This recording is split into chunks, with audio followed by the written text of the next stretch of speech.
Welcome, everybody here. Welcome back to the streams. We're back on the champion series, excuse me, for Redshift. This is day 2. I'm still trying to not freeze my bones off. I was just outside in the snow for the first time in my 3 decades of life. I'm an old man now.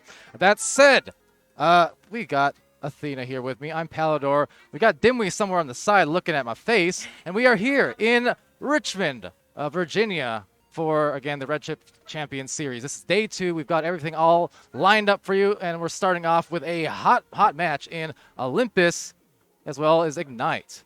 Dimwee suggesting, I think, to maybe pull up the Twitch chat or something. I will do that.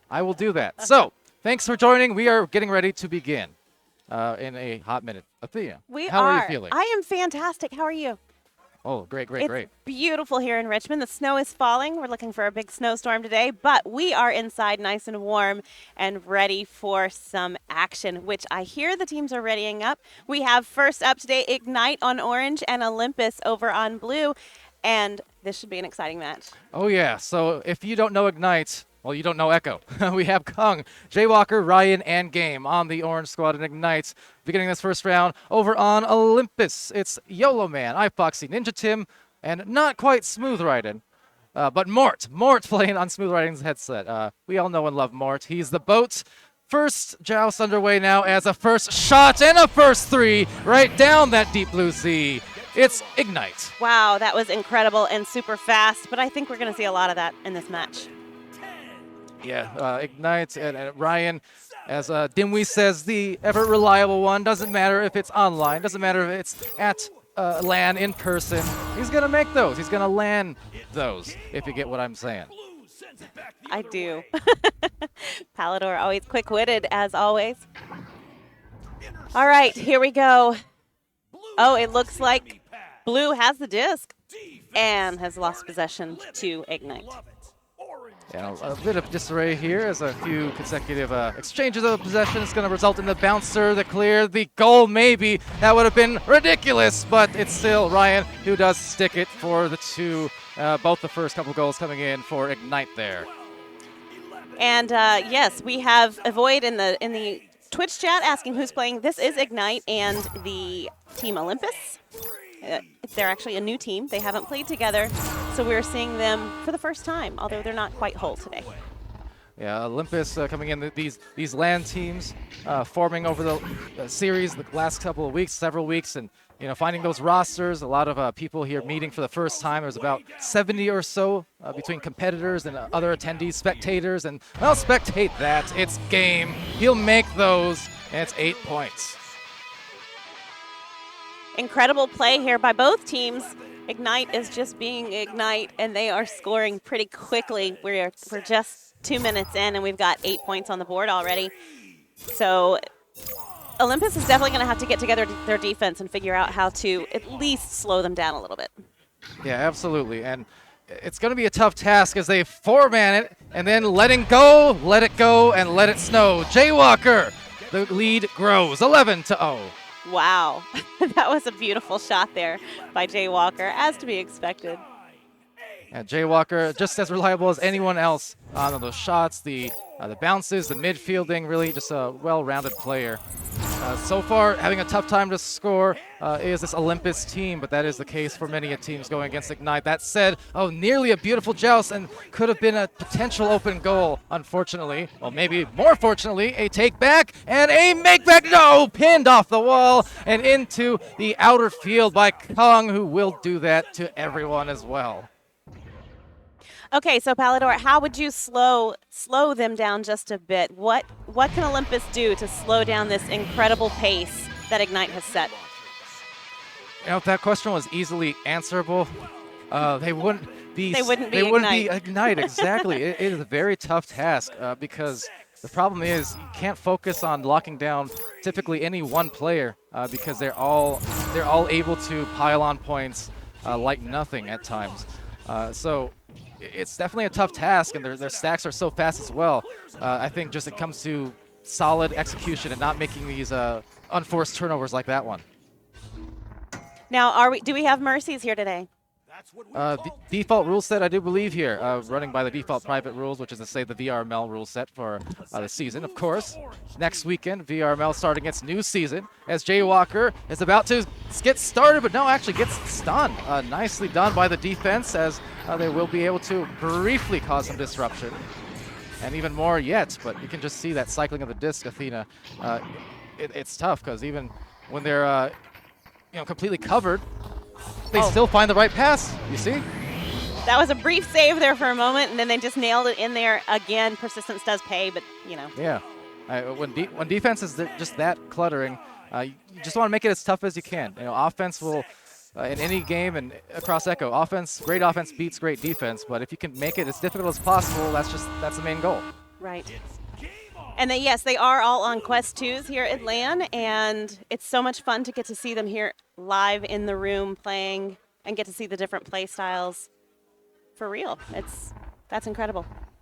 Oh, nice play again by Ignite. And Ignite now, Jaywalker contributing into the mix thus far. 7 points to lead the scoring sheet, but everyone on Ignite with some points on the board. And at the moment, just trying to stave off a Mercy potentially in this round. 5 minutes remaining in this first. It is 5 minutes remaining, and today we are playing by regular rules, right? Which is the best 2 of 3 10-minute rounds, correct? Yeah, VRML rule set here, so best of 3. Awesome. And that said, maybe the best of 3s to end that end the round. That's 20. And Ignite doing what they've done to master teams, quite frankly, throughout the seasons, plenty of times in that Mercy win. 5 minutes. That was a 5-minute round, so that was pretty impressive. As always, though, incredible to watch. The best of the best. Absolutely, and this is a team who definitely are among the best of the best and have been for years now, as we've seen. So I'm excited to see what they do, not only for this tournament, this event, but also what they're going to be doing coming into Season 5 of VRML real soon, next weekend. Next weekend. That's so exciting. Can't wait for it. Hopefully not staying bronze myself. Yeah, you know what? Climbing the ranks, that's why the ladder system is awesome, because Absolutely. My favorite things each season is kind of seeing who's progressing, who's the names of yesterday who are now the names of today and the future, and we see it every season. Absolutely, and Ignite has been playing together for how many years now? Do you know? Oh, I mean, they're Forever. They're core. They've added, some over the years, like game coming in after in Right. Season 1 of VRML. Right. But this core as a whole has been in existence as Ignite and as Joker and Team Joker for 3 years, 3.5. I mean, most of Echo's lifespan. There's been Ignite players at various iterations of the team. Right, and they just became Ignite at the last Redshift LAN. Yeah, exactly. That's when recall. That's when it was announced. Yeah, good right. call. Back in June. Absolutely. All right, here we go into round 2 with Ignite having possession. And that was a very fast goal, 15 seconds in, to already have points on the board. Yeah, Jaywalker continuing what he started in the first round with that fire. It's 9 points in the 2 rounds so far, beginning of the second round here, of course. And again, I think it'll come down to, for the side of Olympus, you have YOLO, Foxy, Ninja, and Mort playing as Smooth Riding.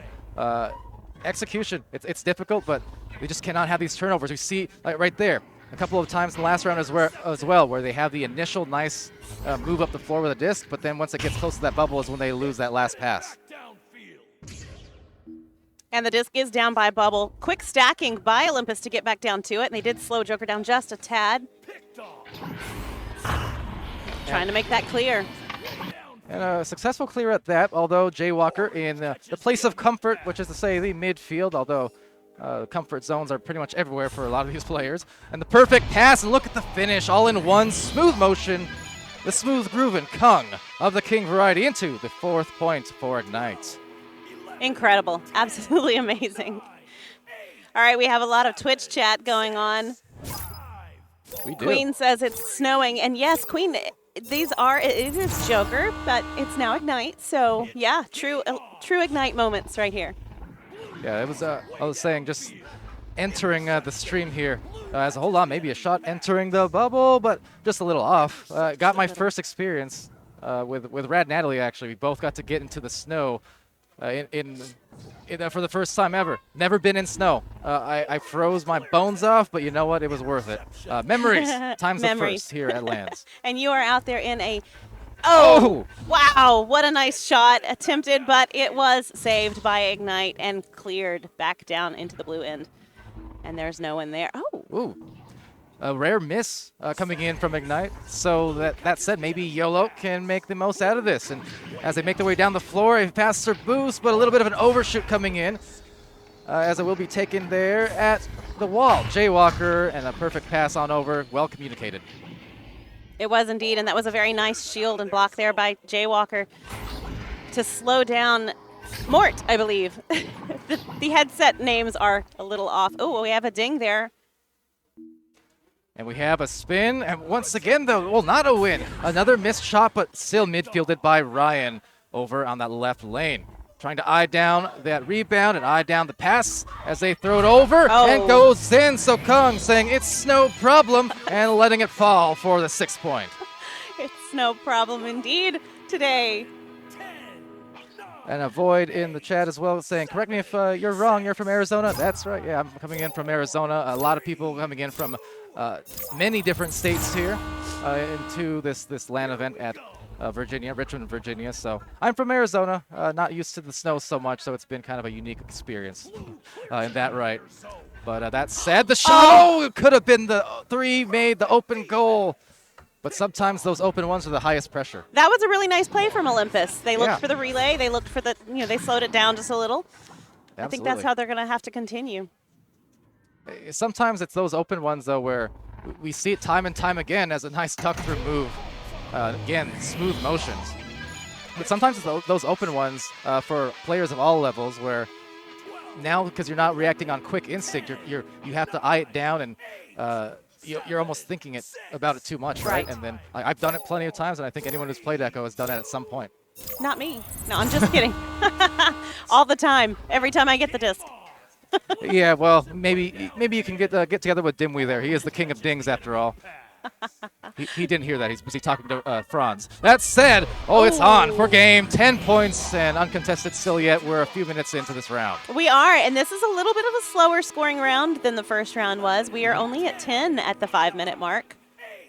Well, we still have 30 seconds left before that 5-minute mark, where last time we were wrapping up the first round there. Yeah, we've seen a few of those misses there from Ignite. And, to a degree, just law of averages also. You can't make them all. Although for a lot of master tier players, they'll disagree and say, no, I make those all the time. But that said, they're going to intercept it again. Another try. And it's super fun to stand here and watch these guys in the play space because, they're all smiling and enjoying this. And it's just great Echo today. It is. It is. And everyone, no doubt, I see again the chat just lighting it up. A nice grab there from iFoxy on the side note. But a lot of chat just filling up the Twitch here, and excited, no doubt, for the impending VRML season to start. Season 5 again, happening just a week from this Monday. Now, is there still time to sign up as a team if you haven't done so? Of course, VRML. You can sign up all the way up until the last, I'd say third or so, last quarter of the season. Very nice. It's open, just like the goal. Jaywalker makes it count for 13.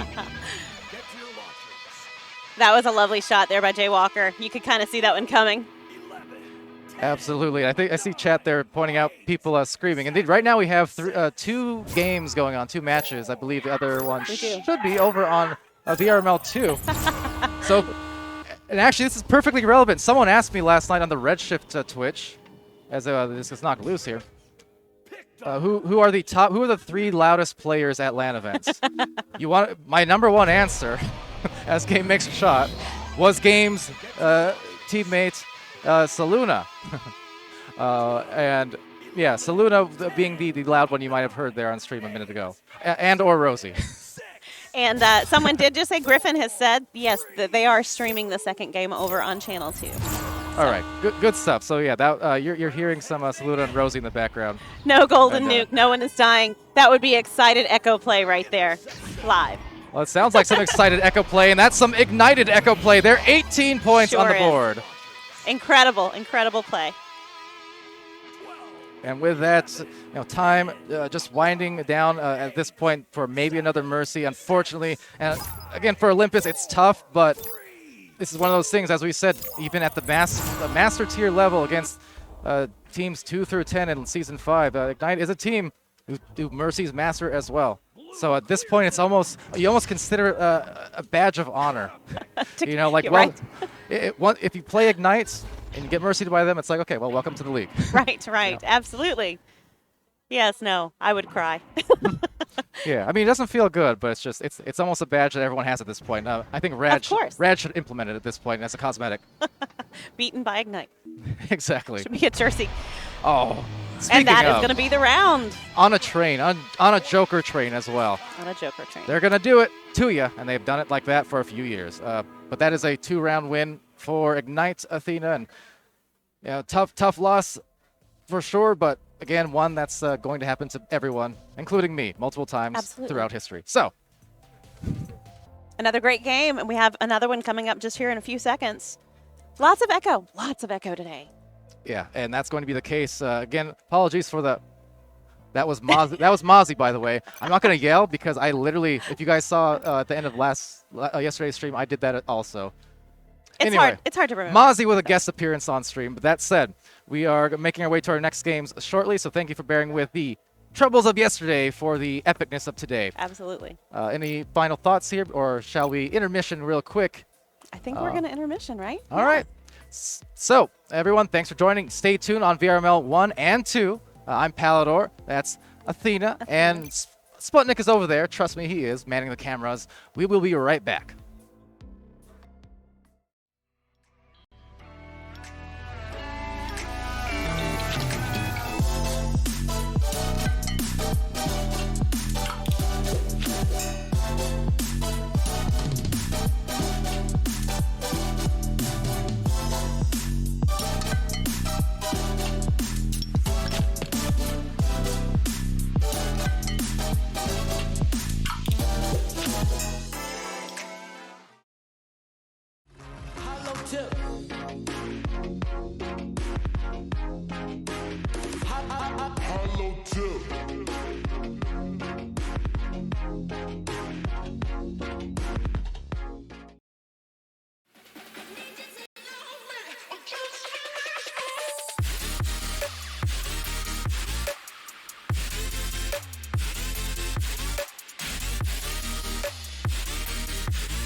Shall we not call quits and start again?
VRware. Our passion is for the future. Ready? Do you want me to count you in? Do you want me to count you in? All right. Okay. Stick it. Stick it. Stick it. Stick it. What advice do you have for the next generation of women coming into the sport? I would say find people who respect you. The word Ben, yes. With the word I. Let's see how this is going. There's one for you. Dorm room? I'm getting so good at this, you guys. Wow. Thanks. 1 second. I'm sorry. Oh, God. How did I say it again? Caterpillar? Caterpillar. I was told to ask you about how you peed on one of your controllers. Wait, So- My first impression of the queen...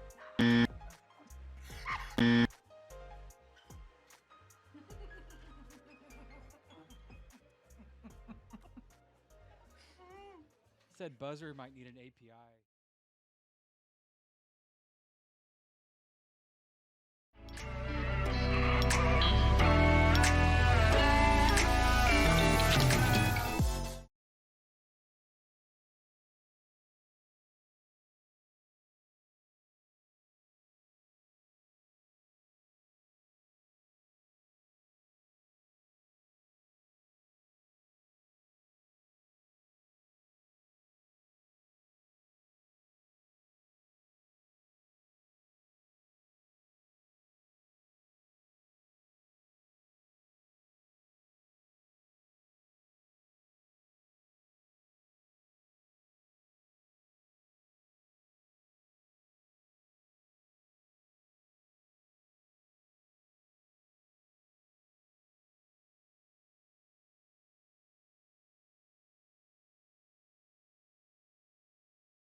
Shall we not call quits and start again?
VR wear.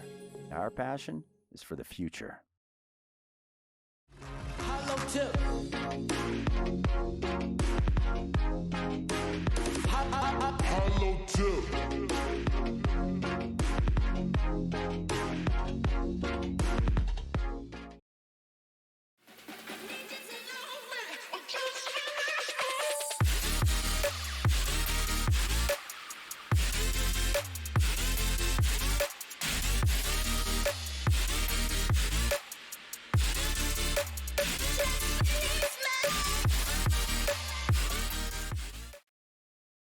Ready? Do you want me to count No, you in? no, Do no, you want me no, to I count got you you. in? All right. Okay, okay, okay. Stick it. Stick it. Stick it. Stick it. What advice do you have for the next generation of women coming into the sport? I would say find people who respect you. Word ban, yes, With yes, the yes. word I. Let's see how this is going. There's one for you. Dorm room? I'm getting so good at this, you guys. Wow. Thanks. 1 second. I'm sorry. Oh, God. How did I say it again? Caterpillar? Caterpillar. I was told to ask you about how you peed on one of your controllers. Wait, So- My first impression of the queen.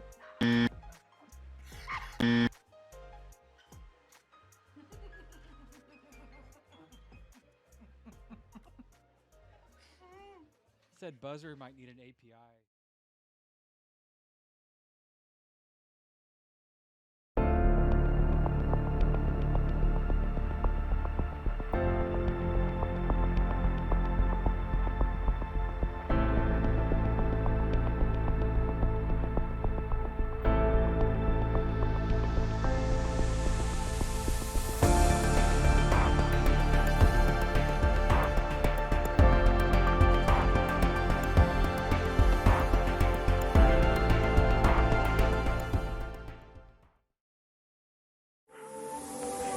Shall we not call quits and start again?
what we have made. Take my hand and drive tonight. We'll find a way to bring back sunlight.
Good afternoon, everyone. I am Athena Storm, and this is the one and only Sir Dimwee.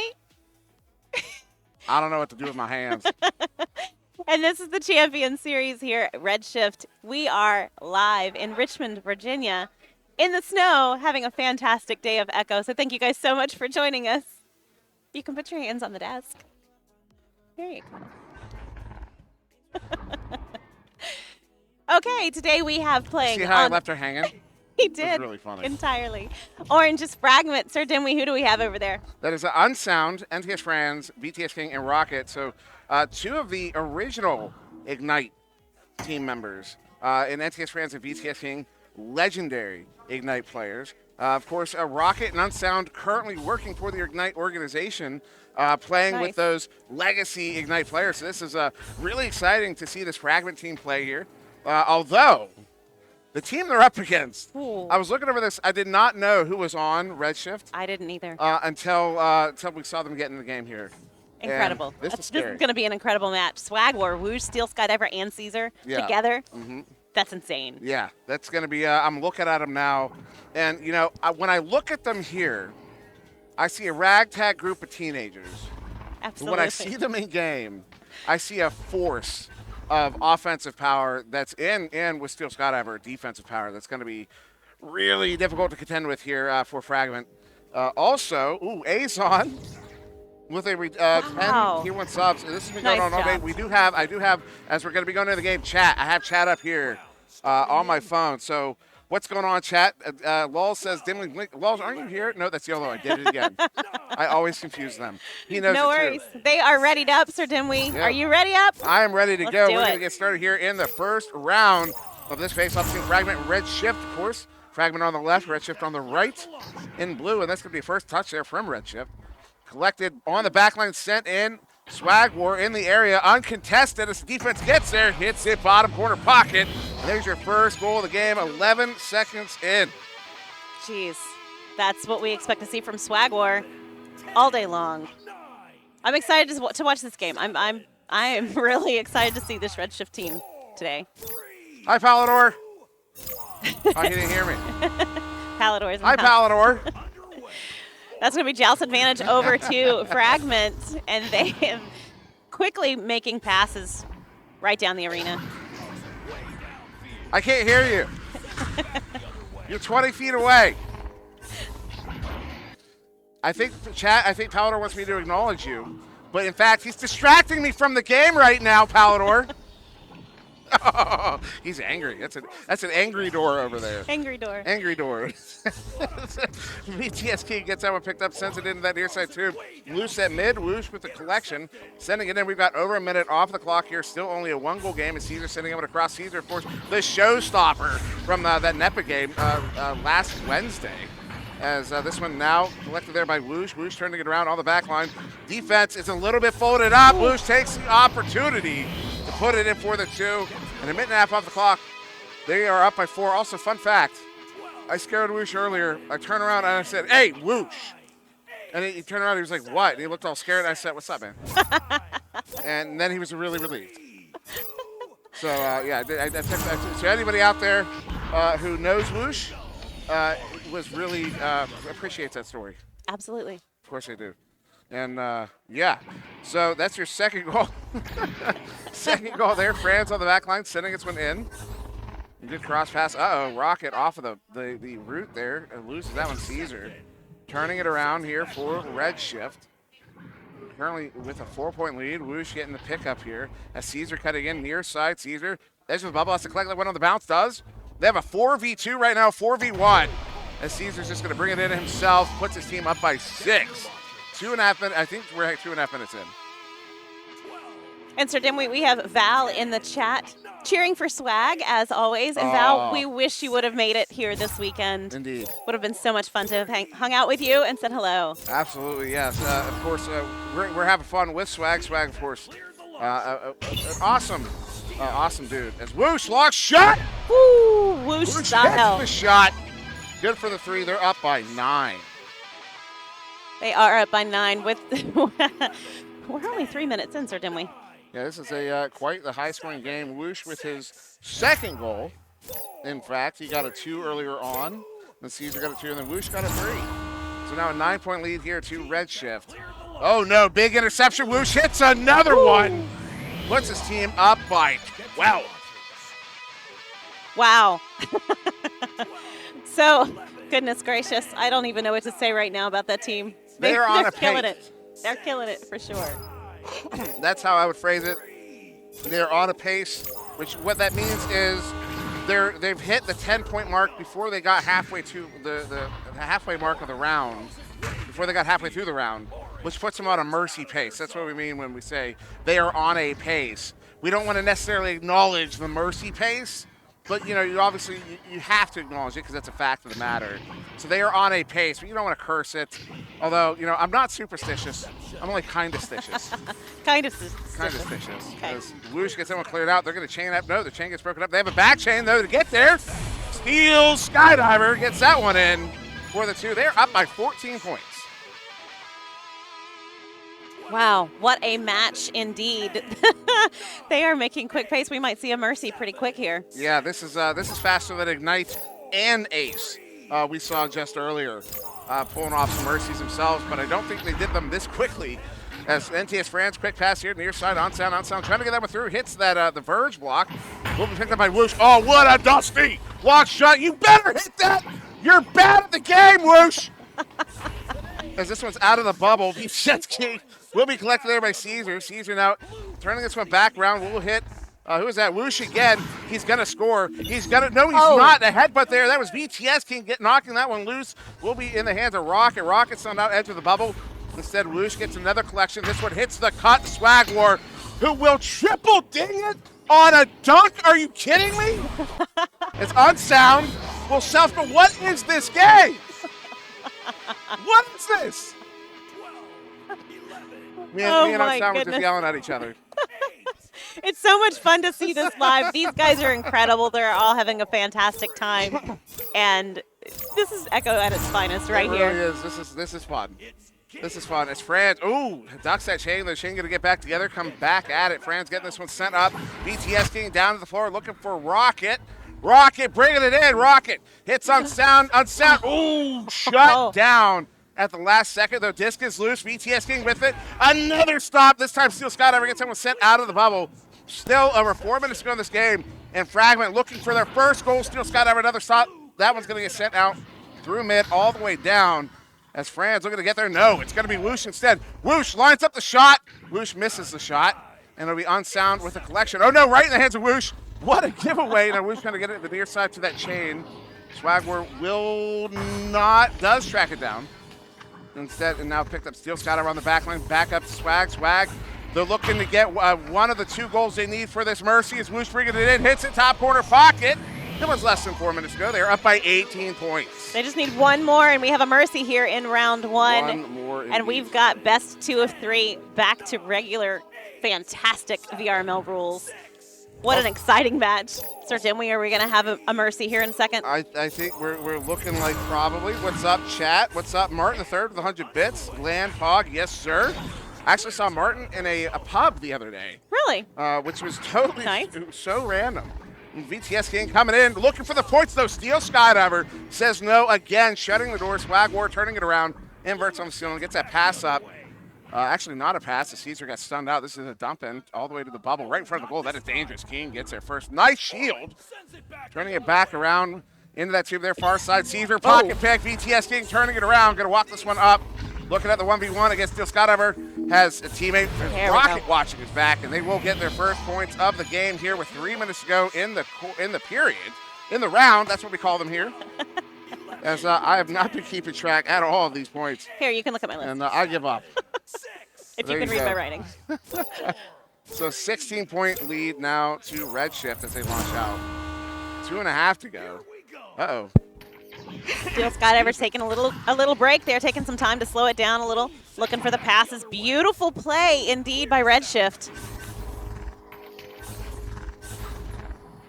I love it when they slow it down just a bit and they look for the reset. That was always my favorite thing to do when I was playing on Nova. It was like our thing. Our thing early on was send it back to Dimwee, and I would at first I did it to troll my own teammates. Then it turned into strategy of just slow it down, collect yourselves, take a breath, get into position, get spread out. Nice collection there. Whoosh, good scoop, gets it to Swag. Swag turning it around. One more pass there to Steel, looking for the cut. No, takes the shot himself. Nice Rocket save. Yeah, that was a great save. Rocket doing phenomenal in this game. I've said her name a few times. Swag War. Oh, look at that. He just got jumped. That was a straight up jump. In fact, they are swarming him right now in the arena. They're attacking him. He is on the floor. I'm just kidding. Dog pile. No, not really. Steel Skydiver, another one here on the back line, sending this one all the way in. A good bounce there. They're going to get the chain. They are not. Defense gets their first instead. Franz with it, turning it around. Minute 20 to go. It's headed back downfield. Now Steel on the far side. So it kind of feels to me like Redshift is slowing it down intentionally to not get the Mercy. Is that what we feel? No, actually, Fragment is picking it up. Okay. Their defense, a Rocket in goal. Fantastic. Rocket's been doing really well. There they get another goal. So that's what's going on. As Fragment has finally found their stride. They're finally getting some points on the board. They're pulling off some great defensive plays. We've seen them. Steel Skydiver has 5 saves himself, but over on Fragment, you've got 2 to Unsound, 2 to King, and 2 to Rocket. They're spreading the love. They're all contributing everywhere. And it shows you how Fragment is able to cycle their players out, whereas you kind of see the two different play styles at play here, where Redshift is really relying on that positional play, like keeping Steel Scottover in the goal. But opportunity here on Sound, edge of the bubble. 3v2 here has King at the shield. Looking for the cut, goes across, does hit Franz. Franz looks for King, there it is. Oh, there we go. They're going to lay it in for the last goal of the first round here at the Redshift Champion Series, and it will be Redshift taking it by 12, 18-6. That was nice play by both teams. I really like that Fragment picked it up there in the second half of that round. Aiden, no, this is Athena, formerly known as Jeep Girls here in the Casters booth. Not Cool Whip. Cool Whip's playing. She's here. She was in here earlier. She was in the room earlier. Now she's out and about somewhere in the hotel. Probably getting ready to play. Probably getting ready to play. But yeah, we're back on camera. Hello, everybody. And yeah, that was a really, really good first game for Redshift. 16-point lead. Phenomenal. Hey, come here. Come here. If y'all thought I wasn't yelling at this man, I was. This is on Sound, everybody. Say hi. We're on camera. We are on VRML. This is not an interview. Go away. Back to your game. Of course, all the respect in the world to On Sound and all the players here. So much fun we're having. Actually, do we have another minute? We do. King! Get his attention. Yeah.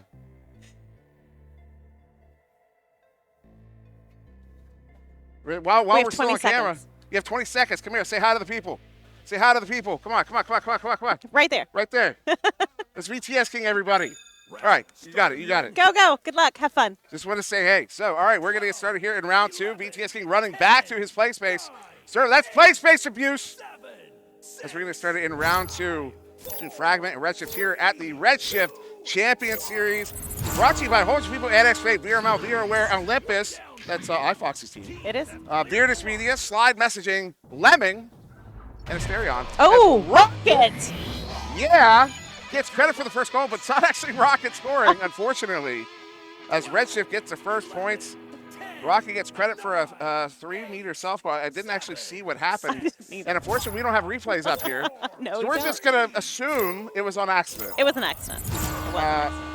As Franz playing quarterback here. Excuse me. Sending that one through. My vocal cords are still repairing after last Wednesday. It's pretty gnarly. Yes. I did all that screaming. It's because of Caesar. Yeah. It's because of Caesar in this game. It's Caesar's fault. Caesar. It's absolutely Caesar's fault. Caesar, you're not getting it again. As Steel Scottover turning this around. We got a minute off the clock. Still only one goal here to Redshift. Steel slapping that one away will be in the hands of Whoosh. Whoosh back on the near side. Off the wall, Caesar plays it. Good send in. They've got, looking for the cut. A little off the mark. Whoosh has to come out and play it. Stunned out by King, but Caesar's going to get it picked off. Caesar now on the floor. Duking around a little bit. Sends that one cut. Trying to get it again to Whoosh. These passes, I think this is evidence that Whoosh's teammates do not like him. As they just sent a whole bunch of passes not on the mark to him on Nest. Maybe they just expected him to get to them. Maybe so. So now Athena throwing shade at Whoosh. So Whoosh, if you're watching this VOD, which we all know you are, it's coming from everywhere, but just so you know, it's not coming from me. Oh, good grab. Gonna get the 1v1. No, it's a 1v2. There are 2 in the bubble. Send across there, Rocket trying to get that one across the teammate. Swagwar instead getting it picked up. Sent out, gets beyond the backliner. Stuck there at mid. Swagwar with the pickup, gets his own clear in, and then sends it out off of the star block collected by Whoosh. Whoosh. Long shot. Are you kidding me?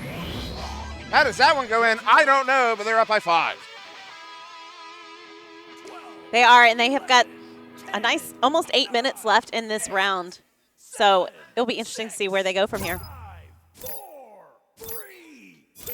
Oh, Rocker. That sucks, man. I hope you feel better soon. Oh, no. That really sucks.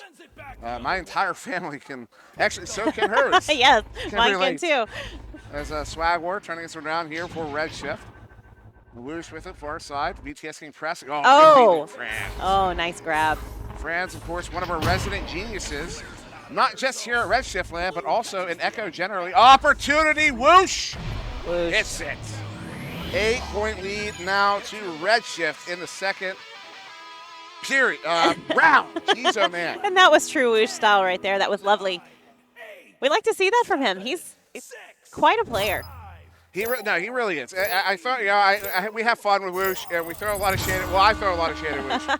But in all honesty, Woosh is probably one of the better players. I actually got to play in a private with him. It's probably weeks ago. It was not recently, but weeks ago I played a private with Woosh, and he absolutely rocked it. It was really, for me it was embarrassing. For him it was impressive.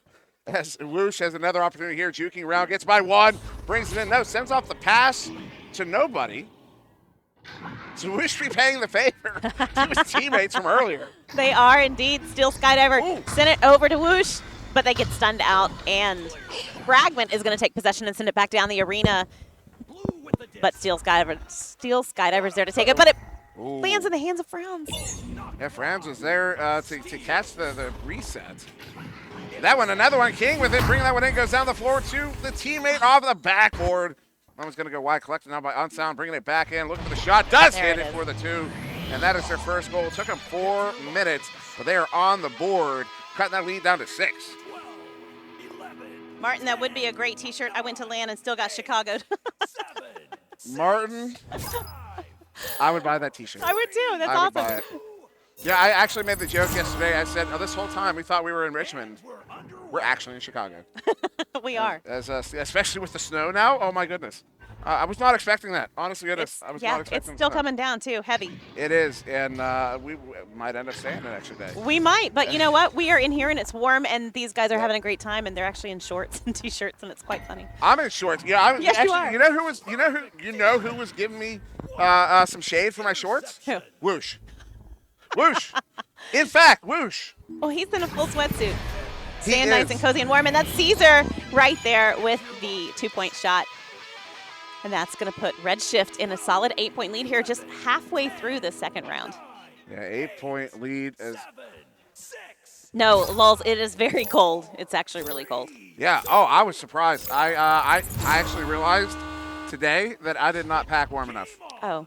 I did not. I had all my sweats on today, and then I went outside, and I was like, oh, I did not pack warm enough. There is a store right across the parking lot, by the way, if you need something. Yeah, there's also the Walmart right there. It's so convenient. You don't have to go on a main street. No. That is ridiculous. That was awesome. When I saw that, I was like, this is heaven. Because I don't like traffic. I avoid traffic. You know. But back to the game. Back to the game. We could talk about we could talk about the LAN all day, and we will. We will talk about the LAN all day as we are going to be live all day long. Actually, Spot, can you hear me? I have an idea. Oh. I have an idea. Not right now. I'm just saying I have an idea. As a swag war. That. Good cut. Good go. Woosh gets another one. Woosh has decided to make everyone like him. Okay, I've written Woosh's name. I've written Woosh's name down several times. More than anyone else's. So. Yeah, he is on a tear right now. Popping. Let's pull up the stats. He's got game. Oh my goodness. He is. So everybody in the game has scored at least once. Well, Rocket did score a goal earlier on, but didn't get credit for it. So everybody has scored at least once. Only 3 players have scored more than once. That's Franz, Caesar, and Woosh. And of those 3, only one of them has scored more than twice. Woosh is the only one who scored more than twice in this one. Unsound gets another big one. In fact, gets his second of the game. Nice. Assisted by BTS King 3 minutes ago here in the second quarter. They're going to have to do more than that, though. They have it's an 8-point lead to Redshift, 3 minutes on the clock. It's possible. It's very possible. There's still plenty of time. But it's a matter of actually executing on that. And Swag War is going to track this one down, get this one, maintain possession here for Redshift. All they have to do is run the clock. 3-goal difference, that's 40 seconds. Really, if they run the clock, score another goal, 2 goals will probably ice it if they get enough clock run. Caesar hits that one for a 2. Extends that to a 4-goal differential, which puts them at a 1 minute of reset time. As I just found the short in my wire. I heard it too. Oh, did you? Yeah, okay, so it wasn't me then. It wasn't you. All right, we've got 2 minutes. They've got 10 points. It's very doable. But will they? Ultimately, they have a minute 10. They have a minute 10. If you don't count all the time it takes to reset True. after every goal. So it's possible, but it's a steep hill to climb. As that's not how you're going to do it. A turnover there, that they do get a collect on the back line. They have an opportunity, though. That chain overshot. They overcommitted. Our defense gets the goal. Oh, they off of the head of Swag War. They are going to get the goal. They're back within 8. Math. Sometimes, you just go caveman and you forget what numbers mean. Right, I understand. You see a 6 and a 14, and it might as well be, alien script. Might as well be Elvish. Elvish. Actually, you ever seen Elvish? I don't know. I can't read it or anything. No, I can't see it. It's yes, I have seen it. It's beautiful. I agree. It is beautiful. It's on sound. Gets this one collected. Minute 20 on the clock. So they have 40 seconds to score 3 threes. Well, one of them could be a 2. It's looking less likely the more time that goes by. They're calling this. Oh, they thought it was going in. They did. You could hear him here in the room. That's actually one of the cool things about being at the LAN. Here's some FOMO for you guys. It's not even fear of missing out. You are missing out. That we can hear, if they send in a long shot, we can hear the whole team go, ooh, thinking it's going in. All of them. Every single one of them were over there. They're over our headphones. It was going in, yeah. Over the game sound, we hear, ooh. They thought it was going in. If you could will it in, it would have been in for them at that time. But now 43 seconds. We are past the point of no return effectively. It's now we hit it. So that's going to be Caesar to the back line there, but it will be Redshift getting the victory here in 2 over Fragment. The Fragment putting up quite the fight here in the second round. As Woosh gets a good tap there to steal. Steele trying to get it back to Woosh. Woosh coming out of the stun. We'll get this collected. Tries to slap it. Whiffs on it. He whooshes on it, in fact. The Swagwar gets stunned out there at the edge of the bubble. Unsound trying to get it away. Steel Scott ever gets a grab. Unsound trying to track it down to the floor. Gets a couple stuns off. 15 seconds. They are looking for one more goal. They want to score here. As that clear does not get through mid. Swagwar with it instead here for Redshift, turning it around. 7 seconds. Swag over to Woosh. Woosh moving in. Woosh sends it back there. Woosh misses the shot. That one's going to be out, and that'll end the game. The game. 14-6 in round 2. Redshift will take it into over Fragment. They will, and that's going to move Fragment down to the losers bracket, which will be later in a little while. And Redshift is going to carry on, and I kind of hope that we get to see them against Ignite later today. I do too. I know. We were seeing. I apologize for having a turn on that. But it's been a day. We're only just starting. We're going to be here all day. We are. We're going to be here until like 10 or 11 tonight. Absolutely. So yeah.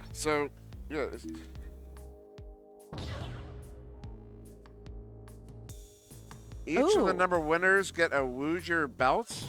Yes. Each of the number 1 winners. I'm gonna be honest. That is totally. You can tell me that was absolute nonsense. Was that nonsense? It's a wearable subwoofer. You haven't seen this? So you wear it, and it's got the subwoofer in it, and you can feel it. You can feel the music from within. That better be coming through on screen.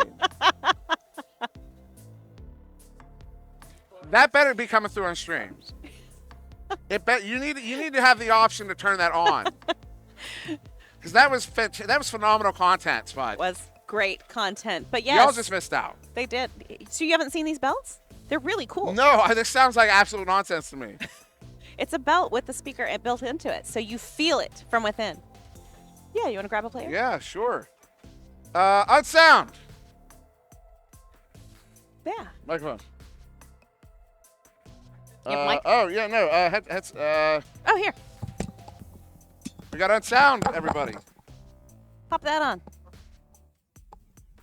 Unsound, everyone. Hello. How's it feel to be a loser? I'm just kidding. Oh, pretty Don't answer good. That question. It was a great game, though. You guys did make some adjustments. Obviously, after that first intermission. Yeah. What were those adjustments? Well, the first game, was a warm-up game, you know what I'm saying? The first game's always the warm-up game. Always. So, I don't know. We learned how to stack. That was useful. We had like no chains or stacks the first round, so that was helpful. Second game was a little bit closer, so that's really all I can ask for. I had a lot of fun playing. I mean, those are all really good friends of mine. So awesome. It was cool. Yeah, I don't know. So you're going to be back this afternoon, obviously. Yeah, You've got... I'm playing them. Excellent. Or I'm playing them. Yeah. Them. Yeah. I don't know. It's irrelevant. They don't know. No, they fair don't. enough. Yeah, fair. Yeah.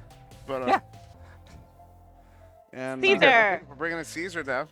All right, cool. Thank you, Unsound. Thank you, Unsound. Appreciate it. Of Have course, fun. we're just running with this, so there's no, yeah, go for it. Howdy, Caesar. What's up? Hello. How This is are the you? man. I mentioned it during the cast. This is the man that stole the show the other night. Where's the camera? Right there. Hi. Right there. Yes, Caesar, the one and only. Yes, that's me. The first, what do you say? The first emperor of Rome. Everybody. That is me. Julius himself in the flesh. Yeah, Same reincarnated. hairstyle too. I'm pretty sure.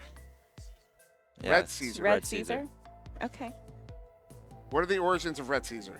I was 6 years old, and I thought the color red was cool, and I watched Planet of the Apes. That's how I made the name. All right. I knew the Caesar you part. go. I didn't know the red part. Oh yeah, my favorite color was red when I was like 10. So Mine's still red. Mine's changes every day. So So I mean, that game was great though. You guys Yeah. performed really well. So my question is, what is Whoosh like in the comms? horrible. I hate him. Horrible? Absolutely Yeah. terrible? Horrible player. Doesn't Well, matter. I mean, he did pop off a little bit. We can't. It's kind of hard to call him a horrible player after that game. No, but that- you can't say he's a horrible communicator. Whoosh. I love this team. I got to be honest. I have seen them all over this hotel, and every time I see them, they are so nice and so kind, and they all say hello, and it's a fantastic group of guys you've got. Yeah, really. Yeah. We throw a lot of shade at Whoosh.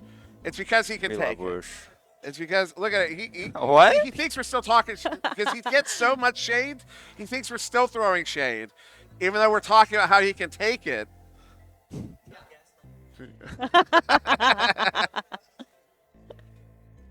I am now the co-captain of Redshift. Nice. Yeah. Congratulations. So how's that feel? Pretty good. I mean, I pretty much already was when I joined. I pretty much do everything for that team. There you go. So, okay, so All right. the next VRML Season 5 starts next week. Is it really? Yeah, Oh, it wow. does. Yeah. I didn't know that. Yeah. Yeah. So I hope you're ready. The Master Tier qualifiers this next weekend. Oh God. Yeah. Uh-oh. With the NEPA finals. Yeah. Oh wow. A lot going on. What? Turn around. Show your jersey. Oh, Oh, yeah. yes. These are fantastic. They're beautiful. Number 23, huh? Yep. Favorite number. Nice. Nice. Yeah. Indeed. You're boring. With that, What? we're gonna go. Ever. Fantastic job. We're gonna go to an Take off the intermission. headset How do you before feel? walk away. How do you feel? How do you We're feel? gonna try to go to an intermission. We are. Absolutely. I just did Guys, that. thank you so much for joining Stunning. us. This I is just the did that Champion live on Series stream. Live right here in Richmond, Virginia. And we will be back. We have so many games today, so please hang out. And Caesar. Bye. Bye.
Shall we not call quits and start again?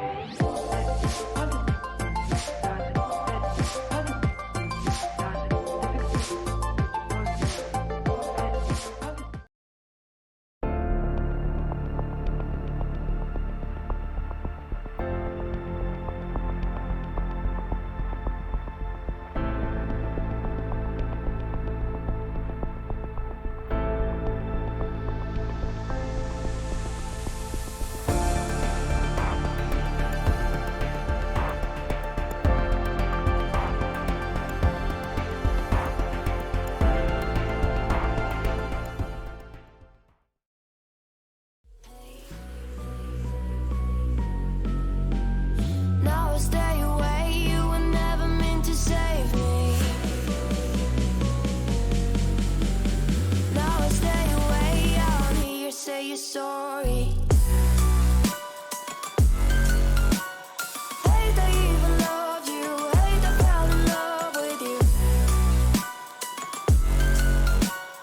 Hate they even loved you. Hate they kinda fell in love.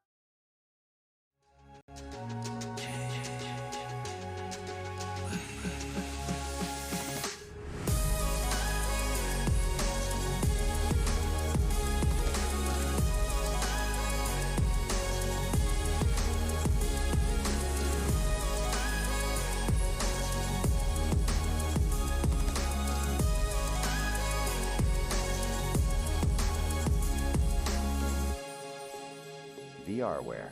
Our passion is for the future.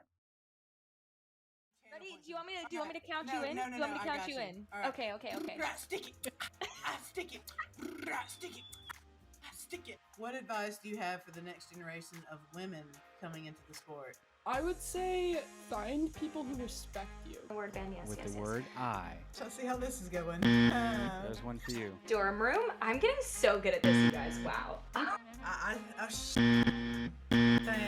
Thanks. 1 second. I'm sorry. Oh, God.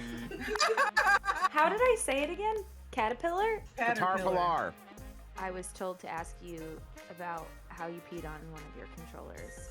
Wait, So- My first impression of the queen.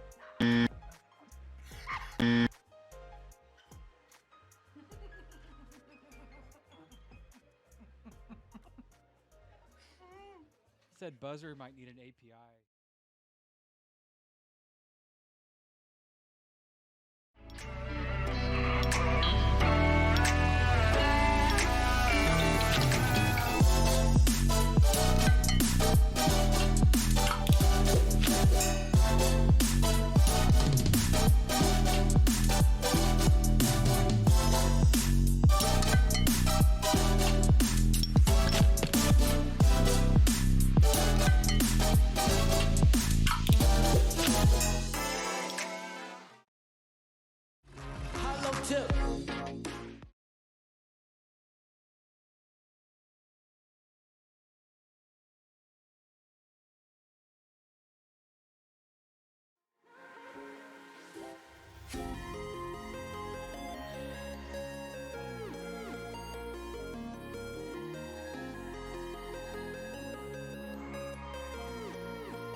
settle for the last remaining dancer.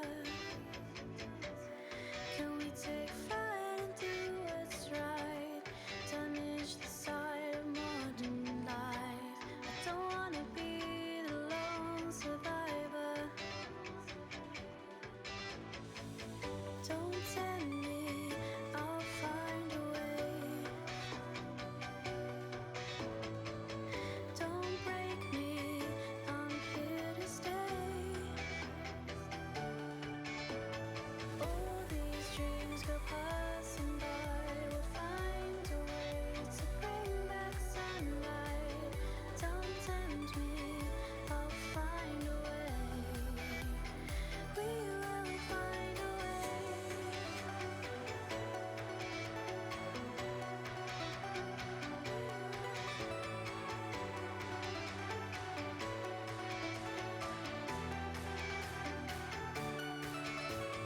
All these dreams go passing by. We'll find a way to bring back sunlight. Don't tempt me, I'll find a way. We will find a way.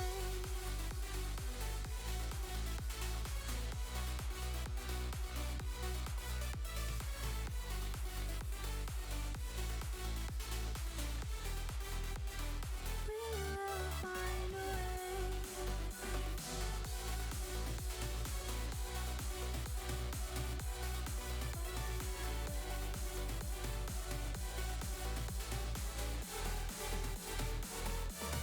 Settle down today, we'll find a way to run towards what we have made. Take my hand and drive tonight. We'll find a way to bring back sunlight.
If I'm gonna make it, I will never miss the chance. Yeah, yeah.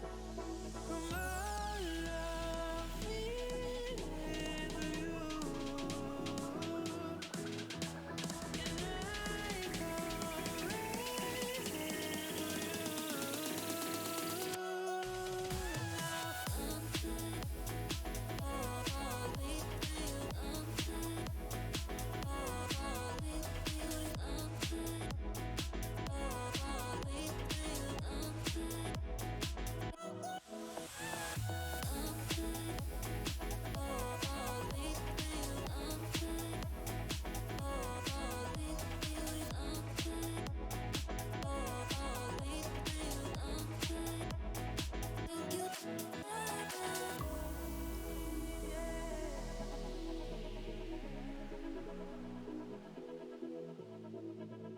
If I had to call you up, I never would have too much time.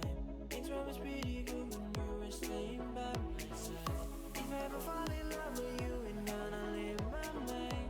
Even gonna be the same, that's how I'm feeling now. Be what you did to me on every first step inside. I wanna see a lot of things, something that all of me with you. And I go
this battle of the sands. I don't wanna be the lone survivor. Can we defend the land we conquered? Back in high command, I don't wanna be the only driver.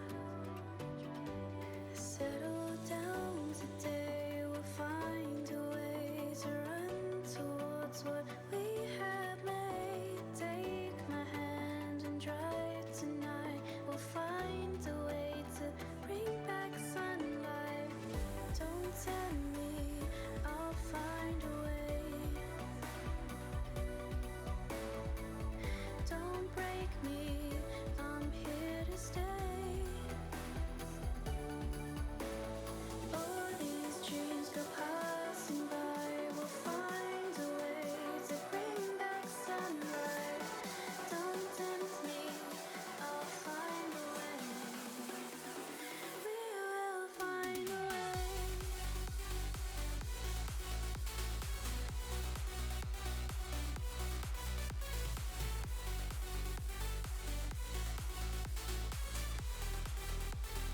We will find a way.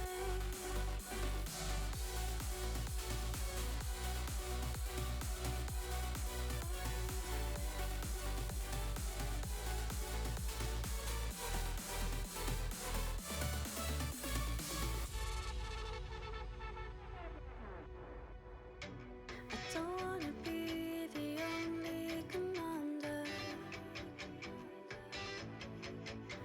I'll settle for the last remaining dancer.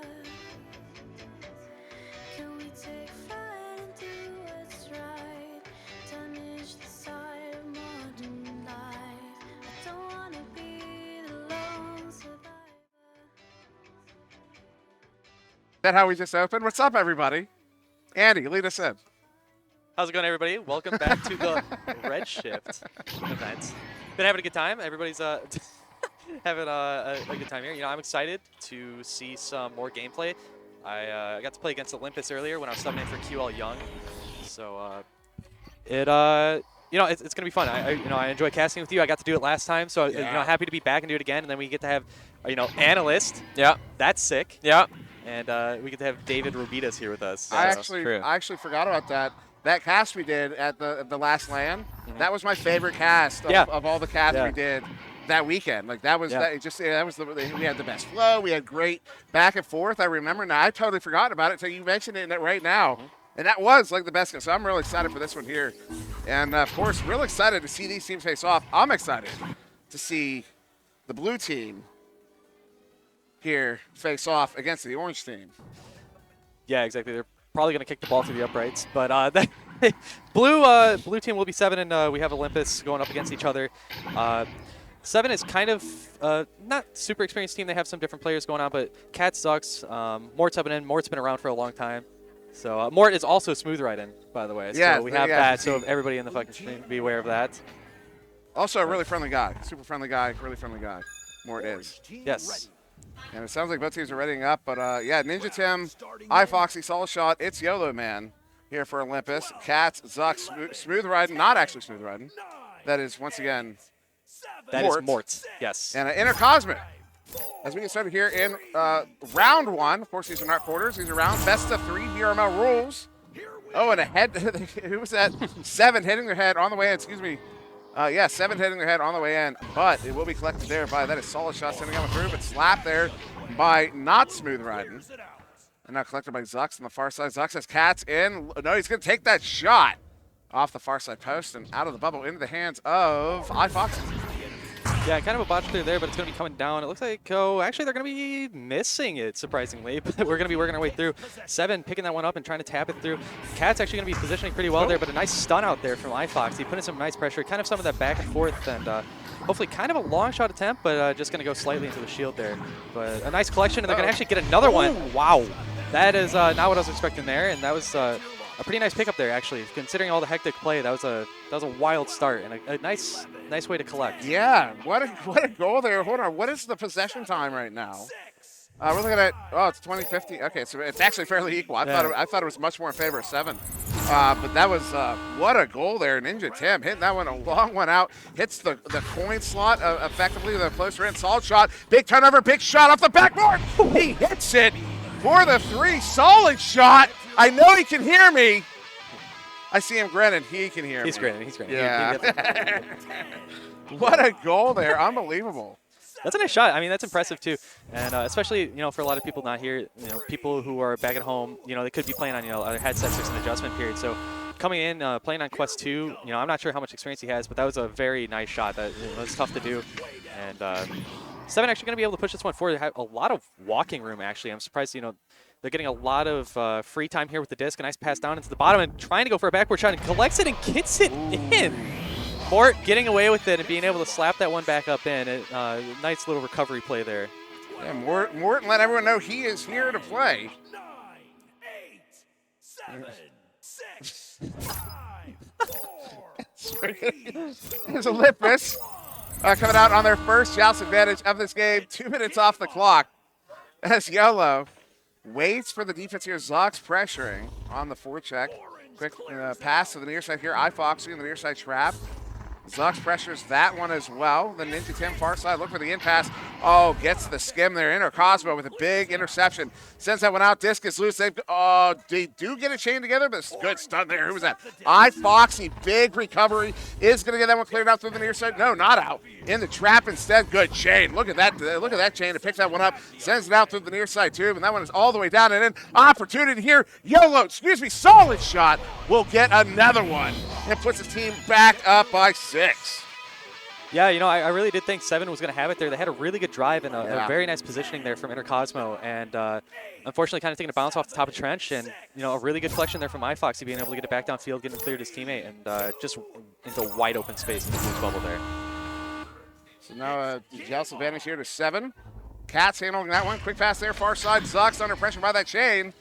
I saw a shot, got Mort there, stunned out. Mort, though, got out of the stun, got to the disc, sends it in, but it's off the cloud block. iFoxy, big duck, tried to pull the Inter Cosmo, got the touch on the disc, but didn't come away with it. There's Cats on the back line with the recovery, sending it back in here. Still 6-point lead to Olympus. Is entering the bubble there was Zucks. Instead, Soul Shot gets it picked off and sent out into that near side trap. Again, all these clears, they're aiming for that near side too, but they keep hitting the trap there. Yeah, it's definitely just not necessarily getting the clears that they're looking for, but a nice attempt here on the drive in the bubble, but it's going to be dinging off an open goal. And, what a solid shot. Able to get a hand on that one. Another opportunity here slipping away, but Cat's going to be here to recollect a nice stack back to give him some more time here and another opportunity possibly. And there's Yellow on the back line getting it collected here for Olympus. As I finally get my chat up. Hello, chat. Everyone say hello. I see nose in there. Yellow in the tube, sending that one out. Was trying to get that one to Ninja Tim. Instead, it turns into a dump. Nobody's getting there. There's a slap finally. But it goes in the hands of Yellow once again on the back line. And a big setup there. iFoxy far side looking for the backboard. Goes a little bit to the edge. Solid shot there. Good recovery going to Yolo. Yolo turning it around. Looking for the shot. Takes the shot. Hits the shot. They're up by 8. Yeah, that was a nice little bowling ball shot in there. Just kind of placed that one right down in the middle. And, some nice passing there, getting away through, being able to work their way in. Definitely just getting some more opportunities here. The defense has been there with 7. They've started to get some of these grabs, but, just some of it's just getting away from them a little bit. And Olympus is really just starting to, just take every opportunity they can get here. They really are. As I believe this is also, is this an, no, it's just wide. Is this an elimination game? I think it is, isn't it? Yes, this would be an elimination game. Yeah, so the team that loses here will be done for the LAN. The other one gets to continue on. Oh, what a play there, Cat! Opportunity off the head of Yolo! He does it big, he does it dirty, he does it good. They've got another 2 on the board, and they're back within 6. Yeah, that's exactly what they needed right there. And honestly, that was a very clean play. I like the way he rotated up in there, got himself in the perfect orientation, and was able to just work his way in. If you get a player in onto that top panel and onto the backboard, and they're working their way around, that is the most difficult spot to try to make a save. So a very good positional play there, and I really like to see the rotation too. So that's just me. But no, I'm with you. I absolutely that's me. Is a meta of the game that could still be further explored. It sucks. Opportunity sucks. Ducks what? What a play, and again, the disrespect off of the head of YOLO. How's it feel, YOLO? It hurts, the man says. It hurts. So there you go. It's going to be a 4-point lead still to Olympus. They are still in the lead, so it doesn't hurt that bad. But still just under 4 to go here. As will be Olympus on this joust advantage. YOLO handling this one on the back line. Under pressure there. Does get that one sent out through. Oh, no, it's off the stacks. Disc is loose. Far side trap. Will be a race for it. And Zux gets there first. So Zux will be stunned out. And now collectively, that Saul shot with a slap. Gets this one all the way down in the bubble. Who's that?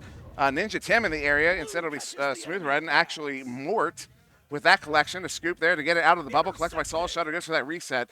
And here, Olympus can set up possibly the pressure there from the defense from 7. Forces that impasse. Foxy taking the opportunity. Foxy hits it. They're back up by 6. That was a really nice drive there from them. And, I like to see that they Olympus, kind of slowing it down, taking their time, getting a couple passes in even. Yep. Working their way in, and iFoxy with a big juke there, coming down off the ceiling into shoulder and working its way in.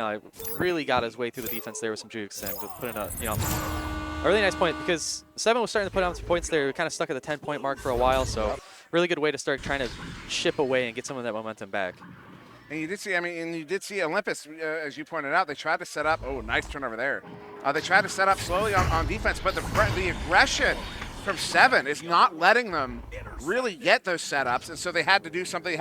You end up having to rely on iFoxy to do the kind of the solo drive into the bubble like that, and it works out as they get another clear here. 2.5, less than 2.5 left. They're in the bubble here. 2v2. Everyone ever shooting. Oh, let's stop. This sucks. Unbelievable grab. It's gonna get it set out, but iFoxy gets it back, sends it in. That one's going to go wide of the goal. iFoxy gets it back again, jukes around, looking for some points, hits the inside of the post. That was the 3rd time. So looking for a turnaround here. Actually, it's going to be YOLO with a collection here on the near side wall, sending this one back in. Hits, solid shot, looking for the cross. Hits the cross, hits Ninja Tim, who gets the points, and they are up again by 8. Yeah, that was a really wild volley of some crazy back and forth there. Zuck's massive save there, but unfortunately the clear going straight back into their hands. But, some nice team play, some nice positioning again, just granted them the points again. They were able to make out in the chaos. So really good job there. You got to, congratulate Olympus for that. That was a nice drive there to pick up some more points. And like I was saying about the momentum, 7's doing a good job here, but they just, some of these just crucial passes are just getting picked off in the stack there. You can even see the pressure. It's just getting to them. And a really nice midfield stack. It's clear. Going to be all the way down. Oh, that was looking pretty good there for a second, but it's going to be bouncing loose again for another drive attempt. And just to point out, I'm going to push you on the spot, Andy. To point out Andy's professionalism. See, the way he described it was very casually, just references the chaos as a beautiful goal there from Tim again. Putting him up by 10. That's going to be a 4-goal difference. That will be the ice. Round 1 will be going to Olympus here, just waiting on a final score. But so Andy describes it very casually and simply and doesn't even put a big focus on that chaos. But if you were here in the room, you would see the reaction to the chaos, the actual physical reaction. And once again, Andy, the professional, not giving it everything he could. That might be, a little too, because it has been, chaos is a good word for it, because I'll be the one to harp on it. It has been chaotic. A lot of lack of control we've seen from a lot of this game, although we've also seen a lot of adjustments to make up for that lack of control. Yeah, there's been some adjustments there, and the positioning has eventually been kind of what's been saving them outright. There's actually another missed pass there going to be collected. A nice slap into the pit. That should be good for them getting a stack out here. But, yeah, some of the control is just missing a little bit. And I kind of referenced to it earlier. A lot of these guys are playing on, possibly new headsets. You're in a big environment. You got a live crowd talking to you as well. Yeah. You can hear people's reactions. So it's definitely a totally wild experience. I've been wondering about that. So as someone who actually has been able to play in this environment, now I can say as a spectator, one of the cool things is like earlier on we heard someone on it was Redshift. Someone on Redshift took a shot, long shot. We weren't sure if it was going in. We heard the entire team go, "Oh!" So they knew it was going in. Of course, it actually did go in. It dinged off the backboard. But so from this experience, we get to hear the team reacting to stuff. But as someone who actually got to play, what was it like hearing the audience reacting to stuff that was happening in the game? Well, my experience was really fun. I had it because you have the experience of people heckling from the crowd as well. And then I have you, I don't know anything about that. You chattering at me as well. So I'm over there cheesing. I'm not focused the same. But makes sense. I mean, it's a lot more fun environment though. I mean, it's a total blast to have stuff like that going on. But it can definitely kind of distract or take away. But I'm sure. Yeah. It's still a lot of fun. I think at the end of the day, fun, I think, is the word there. You're cheesing over there. What it sounds like? It looks like you have something to say here. Well, I got some guy in my ear, but I mean, it's a game of chaos, and it was really who can control the chaos better. I mean, it was really just clear recovery over and over again. I think the team that decides to take a step back, pass back a few more times, control it a little more than the other will take this one. I think that's a fair assessment as we're getting started here in round 2. Round 1 going to Olympus. We are playing VRML roles. This is best of 3. Score has reset here in the second round. It will be iFoxy first touch there for Olympus, sending this one in. Will be in the hands of Ninja Tim, looking for a shot. No, hits the cut. Hits the shot is YOLO. And it will be YOLO getting the first goal here of round 2, 8 seconds in. Yeah, that's exactly what they needed to do. We just discussed the chaos going on, and that play went absolutely perfect to what they wanted to do. Got the joust, got the pass, didn't miss anything, and were able to just make complete advantage of the drive. So now 30 seconds off the clock. 7 with the joust advantage. Cats handling this one. They press far up, get in front of iFoxy. Good pass there to Smooth, which is actually Mort. The pass in, though, is just to the bow tie. Nobody there. That's a good reset. Yellow on the back line. Going to handle that one, sending it through the near side tube. Is he going to get by the back line? No. Cats with pickup, though. Loses handle. Slap there to get it away from the opposing player, though, will be collected by Yellow there at mid. Yellow scooping that one, sends it in. Opportunity, Saul shot, empty goal, hits it for the 2. 1 minute in, it's a 4-point lead to Olympus. Yeah, exactly. And some of the plays here coming out from 7, it looked like they were a little bit slow on the way out is what I noticed. And kind of went to kind of a panicked pass in middle, and he just kind of was left with nothing. He was just kind of stuck in no man's, people coming through the tunnels and didn't have a whole lot of options. So, Olympus really did capitalize on that, and then they got done, and just another nice goal there. Anchor shot off pole, and just taking advantage of it, and a lot less chaos right now. You know what? You're right about that. A lot less chaos. We're seeing a lot more controls. iFoxy, big turnover there, looking for the clear out. Actually, that's a pass to Ninja Tim. Dangerous, but it works out. Nice give and go. Keeping that away from the defense. That is phenomenal passing. Big opportunities. It's YOLO. Sends it in. Hits it again. Hits it for the 3. That's a 7-point lead. 2 minutes into this second round. Well, apparently they were listening to you while we were talking about what we needed to change, because they've absolutely nailed it down in the first 2 minutes here. So a really nice opening, and really capitalizing on what we needed to. And for anybody wondering who that is in the background, that is Newt. Shout out to Newt and Dad. I imagine you're in the chat. You were earlier. I'm not sure if you are right now. That is your son. He's having the time of his life right now. Smooth, not Smooth, that is, in fact, Mort. Since I went back to Zucks, I'm going to do that all game. Somebody was wondering. iFoxy tries to pull the ender, cannot catch. Great play. Turning this one around again, sending this one up, hit Zucks. Zucks looking for the long heave. Is that going to be on? That was on its way in. That was absolutely on its way in, but that defense gets there. Good grab. They send it back out to that far side, too. Will find its way to the ceiling. Another defensive pick up there. Cats once again on the back line. Cats, you know what? Cats has been, oh my goodness. Ooh, that shot goes just wide. Cats has been playing fairly confidently on the back line here. 4-7, despite the score differential, as iFoxy tries to bring another one in at the edge of the bubble. But that's notable is I've casted Cats a few times over the last year or so, and I'd say this marks some notable improvement I've seen in his play. Yeah, not a play. Oh, that was almost a, speaking of Cats, almost a very dangerous turnover right there, right in the bubble. But yeah, Cats, he's a very good player. I don't see too much of him. Oh, that is the most open goal in existence that you could have. Nobody home. And just another capitalization, a nice little clear and boost, and that is just really good positioning. But back to Cats. Cats, definitely somebody who's just like, he keeps kind of popping up on the radar every now and then. I see a little bit of him, and he definitely seems like a great player. And in this game in particular, actually pull up some stats. Cat's doing, he's only got 1 save registered and 1 steal, but he has definitely been more effective than that in this game. It's, iFoxy, big turnover there. Excuse me, 4 minutes off the clock, long shot. That one's going to be high and wide. Now collected by Yellow, looking for another one. Is he going to get another one? He does. 4 minutes in, 11-point lead here to Olympus. And that, you know what we call that?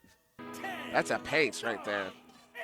Yeah, We definitely need to see some different gameplay coming out here for 7. It just kind of looks like they're a little bit frazzled. And, I mean, to be fair, though, to that, from what we saw in round 1 where it was so frazzled, just Olympus here, another stack to pick that up. And that was, I'm pretty sure, also on its way in and just barely clipped the shield. They definitely just kind of put the hammer down coming into round 2. And they came out a little mad. So yeah, it's definitely been shown because they've definitely just put the hammer down. They absolutely have a solid shot. Oh! Head, okay, it was not a headbutt. That was a proper inside shot. Nice cut there to Ninja Tim. Tim's going to get his second of the game, his second of the round on that one. Halfway through, as we hit the halfway mark of the round, that's a 13-point lead, which, as we say, is a pace. Explain that terminology in the last game for anybody who's hanging out. You can explain it to everyone else in chat who wasn't here. iFoxy, again, trying to pull off the ender and gets caught out at this point.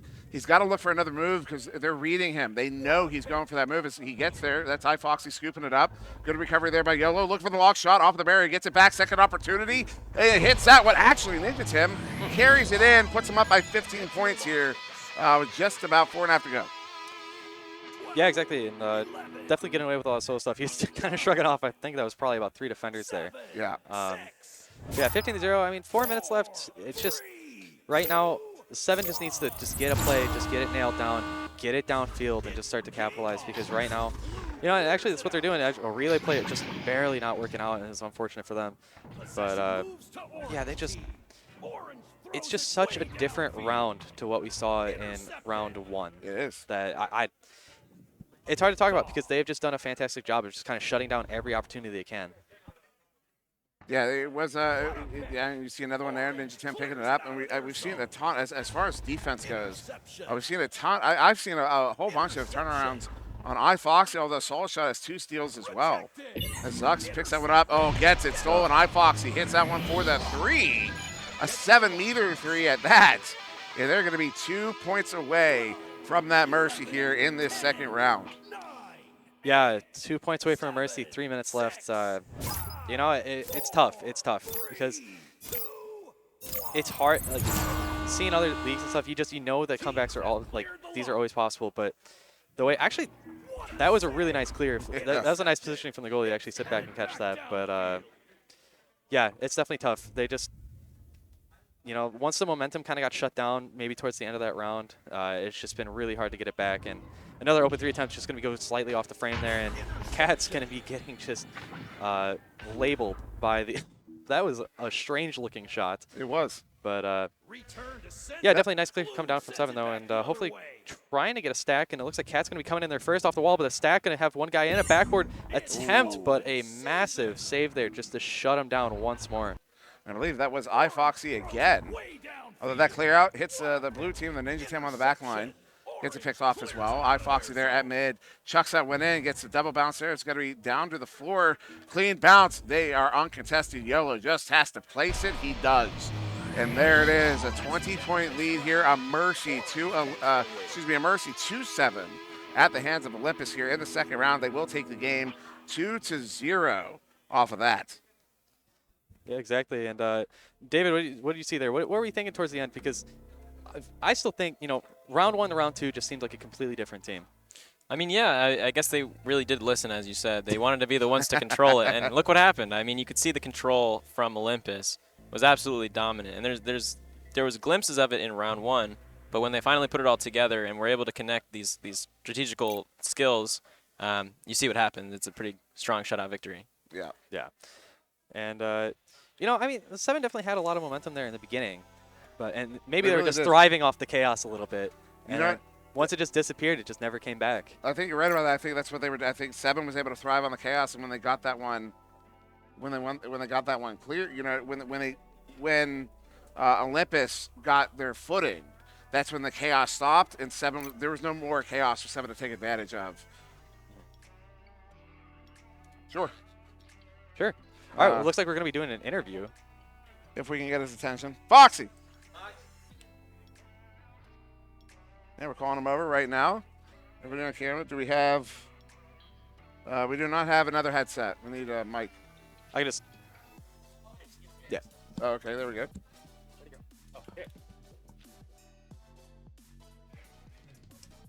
You're on TV in front of millions of people. So how's that victory feel there? That especially after that mercy in the second round. So okay, I'll let you answer that question. I'm getting ahead of myself. How does it feel to get that victory there? It felt good to be able to pick up a victory. We were coming to have fun, hang out some, but it was good to be able to at least pick up a win. Right. So I'm glad we got to. We were all just coming as friends and not really expecting much from it, but. Oh, nice. So we saw that first round. I mean, you can see the scoring here. It goes back and forth a little bit, and then this is the scoring in the second round. Obviously, it's a mercy, 20-0. Yeah. What adjustment was, because our assessment was the first round was a bit chaotic, and Seven was able to take advantage of the chaos. And then in that second round, some adjustment was made. You guys found your footing, found your coordination, and were able to take control, and there was no more chaos for them to take advantage of. Is that about right, or what sort of adjustments did you guys make? That's about right. I mean, we were just having fun with it. We were just laughing, having a good time with it. All right. We didn't really change anything. We decided just to play a little bit shorter and not try to clear it and not try to just clear the disc down the field every time we had joust. But you know, that's fair. We did see some phenomenal passing sequences from you guys. There was a really dangerous. I'm pretty sure it was you. You were down and near the right tube. You're kind of on the floor. I don't know if it was YOLO or Ninja Tim was up in the opposite tube. And you guys were surrounded by defense, and you're getting this back and forth, this give and go from your zone through mid. It was phenomenal. It was great passing. It was awesome to see. You guys performed well, especially your turnover game. Yeah. Was really big here. I mean, that's another thing. I mean, what do you do? What are you doing to get those turnovers? Because I know as a player myself, I'm not a big turnover guy. Yeah. So, like, what is your approach to when you're at mid and you're trying to cover these passes through mid, the attack at mid? What's your process? What do you think? Are you just following your stress hormones, or is there? I just run like on autopilot. Like I don't have anything I'm thinking about unless we're like last seconds, and then I really start stressing. So I mean, it's like biggest thing for me for turnovers. I mean, I played soccer all my life. All right. And so I'm always looking for what they're about to do, and it just comes natural. Like it's never. I think they're gonna do this. It's always like I just feel like this is what's about to happen. I'm moving in this direction. Oh, that makes sense. So one more. Yeah. I just got one more question. We got some snow here today. Have you seen snow? Yes, I have seen snow. It's never a lie. It's always like half an inch or so. Right. And it never really sticks, but. Yeah, so we got some snow. So how are you feeling about the weather as we're here? It doesn't really bother me. I prefer colder weather. So. Excellent. All right, so we are going to get out. We're going to get away from my awkward questions. And Sputnik is saying stuff. I have no idea what he's saying, but I know he's saying something. And I'm pretty sure it's important. That was not important. So we're probably going to do some sort of transition here. And I'm hoping I'm going to get off camera because it's actually, I'm sweaty. And, I feel like I need some deodorant. I need to air out right now, guys. So we're going to go to this man. There we go. He finally heard it. Do some, I didn't hear anything. I saw the pointing. Yeah. So Sneaky and Andy going to do some analysis. So yeah, thank you, Foxy. Right. So round one we saw the chaos, and round two we saw kind of a recovery on that chaos. And I just want to show some of the glimpses of control that we saw from Olympus in round one, going into what we saw in round two. So here in round one, pretty early in the game, 8-2 lead at the 5-minute mark. We see a few mistakes from Olympus. Initially with this botch pass or actually that's a good pass, but there's the botch pass, as the backliner is able to actually recover it here. And he's playing a very strong position. We've got 3 up, and then any potential for a backboard here, or maybe a miss up high are all going to bounce either high or down to the side where he's at. And he's in a really strong spot to recover this disc. And what that leads to is now we got 3 in the bubble with 1 in the back with disc control. Leads to a single pass, which goes into a solo play for the goal. And we see those little bits of control there, even in the chaos of round one, led to the goals that they're looking for. Further, we see some more control from Olympus in this bubble setup clip. We've got him in bubble here with disc control. And again, we see the strong position. While we've got 2 kind of here, too close together, we've got 1 strong offensive player here, and we've got 1 in the back with disc control. And as we see it play out, that back offensive player is able to get good control of the disc, pass up for 1 more into a dunk. And we see that control work throughout all of round 1. And then especially going into round 2, we saw the first really what I think was the strongest sense of control from Olympus. And this is what really I think set the tide for round 2. We see the disc recovered on their side with a single mildly risky pass to a covered guy up here. After this pass, he was able to pass it down back to the other original player. And what you don't see in this moment is the stack in the back. The stack in the back is getting ready, and they're going to go right through mid, and they're calling out on comms, hey, clear it, clear it. And as he hears that, you get the clear down mid, and the stack's able to come through, recover the disc. And at this moment, you've got such a strong offensive position. We got 3 Olympus players on the 7 side before any of these 7 players are able to reach the goal. And from here, we've got a good open goal for a 3. Ultimately, I mean, the control really showed in this game. We've got one more clip of some pretty strong control on their side, and this just came from all the other control that they were able to have throughout the game. We just got absolute passing masterclass from the Olympus team. Good pass up into a clean cut for a goal right at the end. That led for the 13-0 victory, or the 13-0 at the 5-minute mark. I would say at around like the 15-0 point, it got a little crazy again. Yeah. But they were able to reel it back for a good 3, which puts them up to 18-0, and then they were able to come in with that last 2 for the 20-0 shutout. Yeah, exactly. And especially they started kind of getting in the groove. It's pretty easy to get knocked out of it too, especially kind of whatever they did, whatever groove they figured out, it just continued to work over and over and over again. And especially when you're just running it for 5 minutes, you know, you can definitely kind of fall out of that a little bit. And I mean, that pass into the bubble there, that last clip is probably like one of the highest like percentage plays you can do, and especially if you can get a goalie to turn like that, it's pretty much a GG as soon as the goalie turns. Right, you're not saving it from 2 meters. Yeah, once that cut pass happened, it was over from there. Yeah.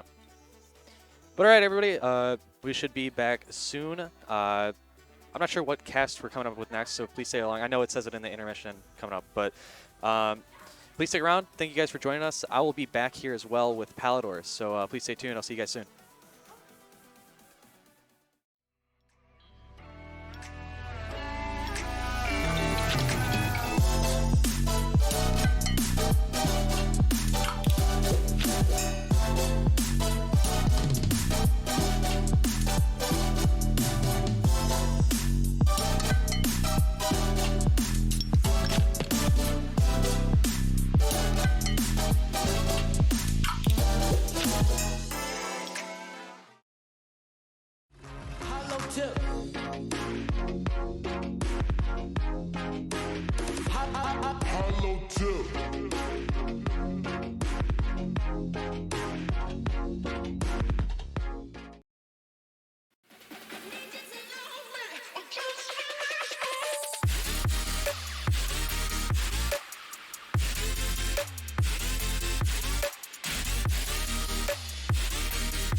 Shall we not call quits and start again?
VR-ware.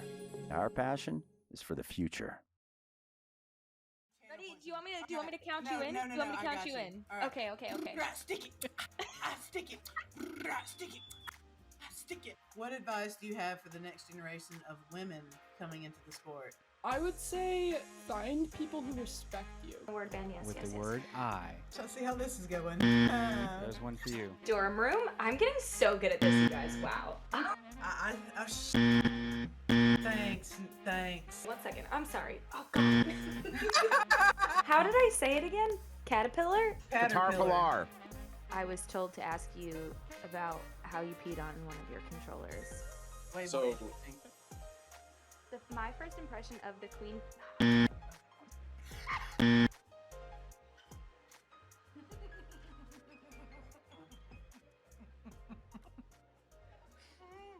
Said buzzer might need an API.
All right, everyone, welcome back to VRML Channel 1, and welcome back to the Redshift Champion Series here in Richmond, Virginia. We are fresh and funky, isn't that right, Andy? Or at least you were fresh and now you're in a funk. But thanks for joining me here on this next match. Yeah, no, thanks. It's always fun to cast with you. I'm glad to do it again. I kind of said it with Dimwee too, but you know, it's been a while. It's always an enjoyable cast with you two. I enjoy. You know, I don't come around too much for all the casting, so anytime I get to cast with you two, it's fucking a special it's a event. pleasure. Special event. And you know, it's even more of a special event getting to cast with Sneaky, because that also does not happen often. No, not at all. Or ever. So Ever. Sneaky, we got you on analysis. How have you been finding it here in Richmond? It's awesome here. I got to see snow again, so I'm from Florida, so. Snow? Venue's nice? Venue's beautiful. Yeah. I mean, this room's awesome. It's really nice. Better than last time. Yeah, the environment is awesome here, for sure. And what else is awesome is the fact that we got another match. It's Senate over on the orange squad. B-Love, Kellen 101, Aiden, and Solid Shot. Meanwhile, on the Flying Squirrels side, over on blue, we have Egrets, Gilligan, Cool Whip, and actual Smooth Riding this time. Yes, the real. The real. Real Smooth Riding. Right. Yeah, it should be a pretty cool game. We got to see Senate play last time. It's almost the same roster, except Callan is subbing in for where Zach was playing last time. Right, right. And they were very fun to play against. They made it pretty far as well. I remember having to play up against them, and we had a stupid close game with them. It was a ton of fun. And opening up quick, Aiden just whipping it straight into the goal. A very nice start there. And Aiden has been one of the talking points even from the last LAN. He is he's really phenomenal. He's very fun to watch. One of the probably I coined it at the last LAN. I said he was probably one of the most recent upcoming players who is just flying up through the ranks. Absolutely, and it's awesome to see. Of course, you know, the father-son combo is one thing, but it's also cool when they're both so skilled at the game. You know, it's kind of like the Zach Andy combo. You know, Same kind of thing. You mentioned him earlier. I know that guy. Shout out Zach W. That said, looking for a goal. Maybe the pass just missing and sailing right past outside the bubble. No one there to midfield it, so it's a battle of the boosts instead. Where it's going to be grabbed at the wall by Callan. And Callan sending it down the floor as well. Everyone diving. A big dog pile. Goal was open. And the disc once again sent to the opposite trap. So disarray to start things off here. Yeah, a little bit of disarray, but a nice collection there from Callan. A deep pass in, but it's going to be slightly off. But a Stack actually going to be able to recover that and just dunking it in. That was not where I was expecting a Stack to be ready to go like that. But talk about some perfect positioning to just work out right into their favor. No, you hit it right on the head there, right? That's such an unusual place to find the Stack, but they clearly the defense wasn't expecting it either. Yeah. But it was a perfect way just to meet the disc in the bubble, swing it around for the dunk. Something that I love to see you do. Right now, you're dunking on them as a caster now. Dunking on them. Got to dunk a little bit yesterday too. And the last stream at the beginning, so I heard you were dunking on VRML a little bit. Anyways, let's see. Let's go. Yes, let's go. Nice stack here. Gilligan looking to do a clearing boost, but Callan right in the middle lane, going to be shutting that one down. In a dangerous drive here as you got 4 people in the bubble, and actually it's just able to lob that one in. That was dangerous. There's a 1 goalie to 4 of the Senate players all surrounded in the bubble. There is no way you're going to be stopping that one, and a nice way to secure another 2 points there from Callan. And as a whole, this squad, well, 3 shots and 3 different players scoring. So another thing you like to see is everyone getting on the board and getting involved in the offense. Meanwhile, the offense trying to get going for the Flying Squirrels on blue as they send a deep clear that will be met, it looks like, and just a quick tap off. They have the numbers, but to the disadvantage. No one able to collect, and finally sending it in. Smooth right in. That one was floating for a while. Yeah, floating for a while is a way to put it. That that was free floating for a minute there. That seemed like an eternity. That was one way to get put up onto the board there, and it's some momentum there for Flying Squirrels. So this is a good start. Only 7 minutes left, and it's not the points tallying up too much. It was a nice clearing boost to get him into that position, and with a little bit of luck there, putting him up on the board there. And as Aiden sends it through now, left lane, bouncing right into another collection. You're absolutely right. Sometimes all it takes is that one shot to get started, and suddenly you put on those scoring runs and get back in the game. But as I say that, they do lose the disc here, and a little bit more of midfield madness, it looks like. Yeah, exactly, and kind of an unfortunate bounce, but turned out to be into their favor, and Belov just trying to snipe that one in, but it's going to be going slightly wide. A nice collection there from Egret. Going to be trying to see if we get who on the chain race is going to be there first. A nice actual favorable bounce through bottom, but it's going to be Senate coming out with it on top here and going to be able to actually win that stack race. Not something I was really expecting, and kind of another wild clear, some back and forth kind of chaos. We're back to the chaos again, just going back and forth over and over. Tends to happen, and it still does there. Gilligan getting the send off. Actually, no, getting stunned out. So instead, Belov with the takeover. Belov trying to eye down that pass, but unfortunately, the Geo getting in the way, turn it into a self pass instead. Belov, all kinds of inverted right now, turning, and actually delivering a nicely placed pass to maybe open up this one-on-one. The boldness, but the single solid shot. See what I did there? That was insane. How did... I'm confused. That was so unexpected. I think that just snapped everybody's neck. Trying to see what happened there. That was I mean that's a clutch 3 though. That's definitely what they're looking for. So a good job there to a solid shot. Yeah, wild attempt, but again, you take defenses unexpected sometimes with shots you don't expect them to take, stacks you don't expect them to make. That can often buy you the advantage if you're able to execute those unexpected things. So well done to them. They have possession again, up by 7. Yeah, it's kind of like playing the off angle. Every now and then you just catch them off guard, and Belov going to be able to take that one up top, and actually that is the most dangerous place to be in the bubble, up on top and be able to slam it just on the front side. There is not much you can do about that. There's really not. It's pick your poison, can verify firsthand. Yeah. That's such a tough place because you feel like, well, maybe I should stay, but then sometimes, sneaky, sometimes the disc gets powered through if you stay in the goal. And then you're tempted to dive, and then they juke you, and suddenly an open goal is conceded. So it's just a pick your poison situation. It's a risk reward, for sure. It is. Those power throughs just, they stink sometimes. They but that said. Definitely stink. Gilligan. Wow, he had a lot of time to walk that up the field. There is not a whole lot of defense there to stop him. I mean, I wonder how many, what the distance was on that, because he had just what seemed like an eternity of being able to get up the field there. A nice, another 2-pointer on the board. And this game is not even close to out of the question. So if they can just start taking some of that momentum and keep doing what they're doing, I'm assuming they were just stun locked completely out. So if they can just keep up the brawling, I know how Gilligan loves the brawling, so yeah, I'm sure he's down for that. Still great pride in the brawls for sure. Yeah.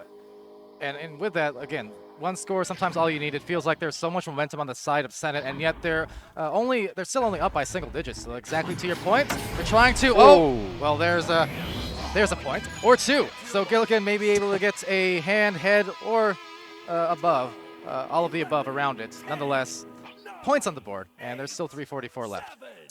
Yeah, not much you can do about that, and it's kind of the same gig where it's just so close. It's difficult to stop anyway. So. A bit unfortunate, but only a 2-pointer. Could definitely be worse with how everything's going. But Kulov going to be able to actually pass this one down. A nice kind of play. Taking some control. They're not letting the chaos get too far here. And a really nice open lane there for Smooth right off the backboard, and he dings it off. Unfortunate, but a nice pickup there again, and working their way in. What a save! I believe that was Callan. Pretty much a former goalie. I think he's been a striker a lot more recently, but very talented in the goal. But Flying Squirrel's actually able to hold on to this one and kind of control the chaos and still keep it down in their end somehow. So far, so good. They'll get more attempts. You know why Callan was able to save that? It's because it was off that backboard. He really knows that spot, so even if it's going against him, he's going to be able to get the pick.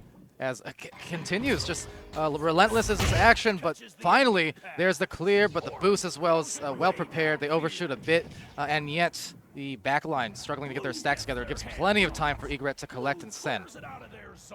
Yeah, what kind of turned out to be a miss pass, going to be going into what was almost a clear, but taking a kind of an unfortunate bounce there for Flying Squirrels, but a nice positioning there from Egret to shut down that lane. From the awes of the players there, it definitely sounded like that one was going to be going in, and a nice retrieval there and actually a stack to try to get that one out and just kind of get it away from the bubble. And out to the wedge as well. Really contested Egret sending it, and nearly with success. Unfortunately, Callan able to take it over. And with 2 minutes left, all these turnovers are going to start to pile up. The seconds adding up, and the math, well, wasting its way down. So they need to score. They need to score quickly. But the stun instead gets scored by the defender. Turnover, Belov now handing it off to Aiden. Yeah, Belov was hauling there, and I think even when the defender kind of looked back, he didn't really expect him to be going that fast. Just caught him off guard. Aiden there with the collect, and I believe he's taken a shot there, and that is a very, very nice shot. Definitely difficult to hit, as Quest 2 is kind of its own beast as well, and he has harnessed it. He's just very talented in it. That was a very nice shot there for him. Aiden just showing up once again. At the last LAN, last time I was casting on him, it was hard not to talk about him. Yeah. So it's nice to see him showing up here again. He's just one of the names I'd like to see around more. And he's the highest scorer so far in the game. 7 points to lead all 8 players at the moment. So very impressive effort from Aiden to begin things off. And as we do wind down to this last minute, just seeing if they can pile on a few more points here. It's been a struggle thus far. Smooth right in though, being collapsed upon, and a quick pass, maybe too quick to wrangle. So we'll be loose into the midfield where the boost meets it halfway. There's Belov, a bouncing clear as it sails, and looking like maybe another goal opportunity open, but now defense getting back. Yeah, and that was a really nice stack there actually from, I believe that was Belov and the Sun, and oh, what a nice, that man was open on shield. That was a really good setup there and a nice pass in. But Belov and I believe that was his son Aiden were stacked together there, and that really just opened up the play. And just getting the loose disc and be able to get that one out, just not necessarily everything happening out. Like, you can get these scores and stuff, and sometimes you don't necessarily see everything that's happening in the back lane. And that play just absolutely blew that open. Absolutely. Just all those little things, little seconds I talked about, right? 1 second here, 1 second there. Oh. A 3-point play right there just to stamp it home. It's Callan, 101. Had some saves, had some goals. And with that, 21 strong points to really stamp and cement their lead here in that first round. With that, though, we're going to hand it over, I do believe, to Sneaky Evil. We're going to get some analysis here on what exactly he saw in that round. That round, we've got pretty strong dominance from Senate. I've played them before. They're a great passing team. They have great awareness, and their communications are good. You can hear them talk, and you can almost hear their position calls from here. And they were really showing with their strong passes and their dominance on the arena However, in the Flying Squirrels aspect, we saw a few technical blunders when it came to communication and knowing where the other teammates are. And sometimes that led to a stack turnover, or even on man coverage, sometimes you'll see them look around looking for people that they might not know where they are. Right. One of the cool aspects I think I saw on Senate was their B-Love Aiden stack. We saw it a few times. In the beginning, that one goal with the stack recovery in the bubble, that was a B-Love Aiden stack. And then throughout the game, we saw them stack all around, leading to their just the absolute speed and dominance they have.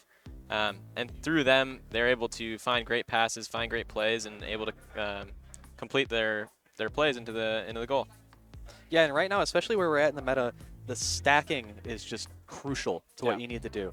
And it's especially cool because it's kind of the father-son duo being able to do it, but they've just been able to be on top of their stacks, and they're able to get there when they need it most. Right. The stacks are always the most important. All right, thank you, Sneaky, there for the analysis there between our rounds as we go into the second in this best of 3. So, in a hot second, the teams will be launching out and seeing what kind of start, perhaps. Missed Joust, the Flying Squirrels. If they can get off to a good start here, they'll put themselves in great position just to play from a point of being ahead to start, and that is a great way to do it. Gilligan from smooth right, and that was smooth sailing from midline to mid-goal. Yeah, and that's kind of the great thing, too, with the VRML rule set. And being able to just reset, it's a clean slate. If you can keep your mental chilled, cool off, you have the minute or so timer to just be able to just take a breather.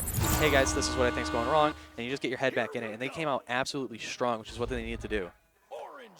And yeah, in a nutshell, it's the mental game. I think is one of the most. It's the hardest to assess, but it's one of the most crucial parts, surely, of Echo Rita and sports in general. And a lot of that, indeed, seeing that fresh start. So absolutely. I mean, look at it here. They're causing trouble already. This team who just scored 21 points, but in the first minute, they are struggling to even get it on the opposite side of the floor. Yeah, a bit of chaos here, but Solid Shot going to be able to try to take that one. It's going to be slightly off, bouncing off the side of the backboard. Thought that could have almost been in off the panel.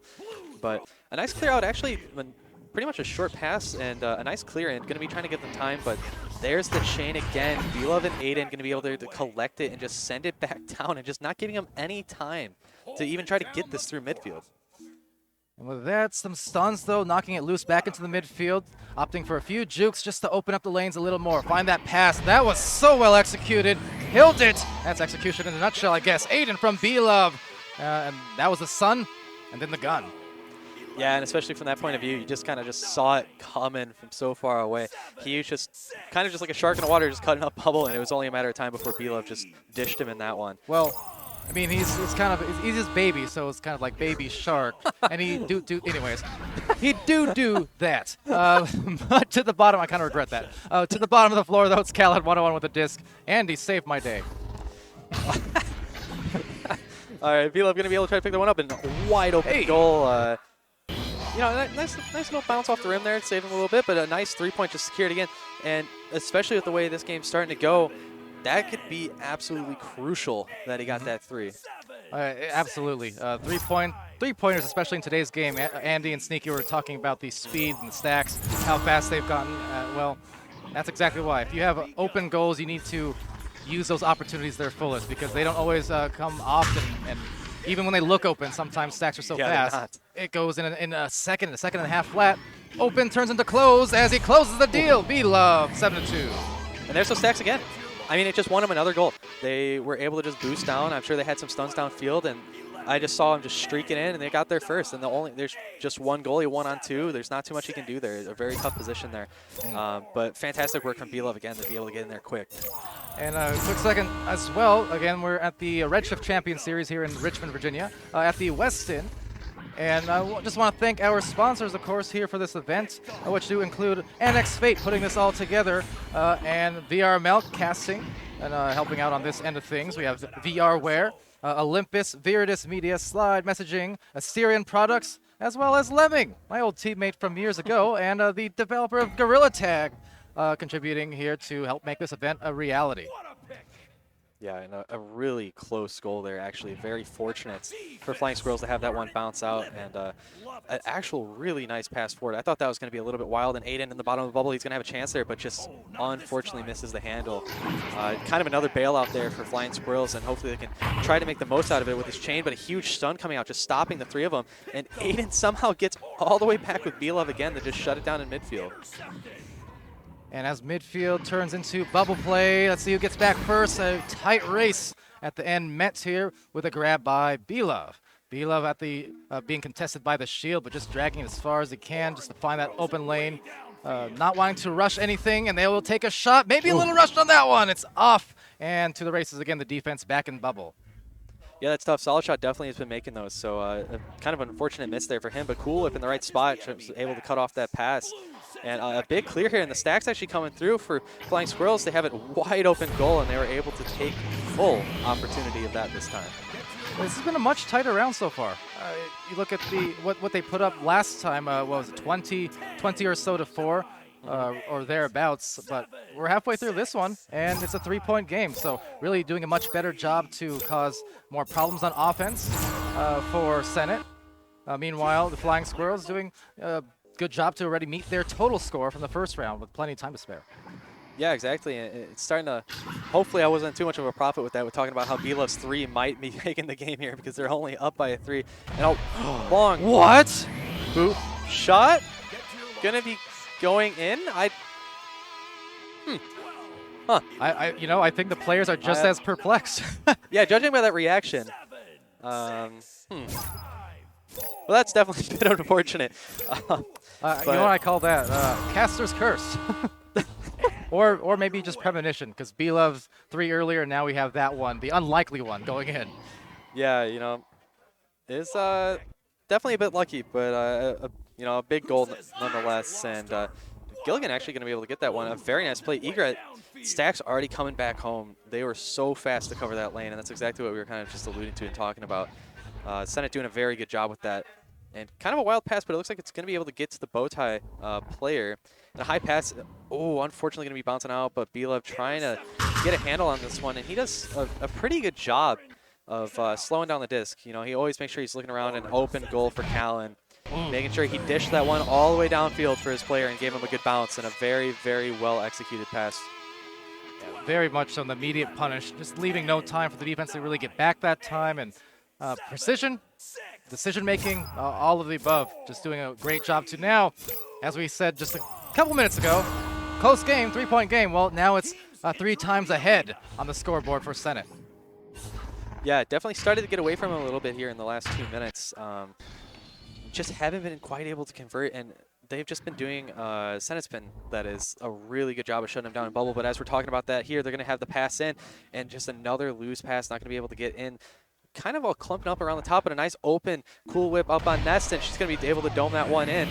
Very good job there, and maybe this is all they need just to restart it there. Absolutely, just cuts the lead to only 6 for Senate. Cool Whip, just true to the name. Cool collected and then whipped it for a really nice make on a bothered goalie.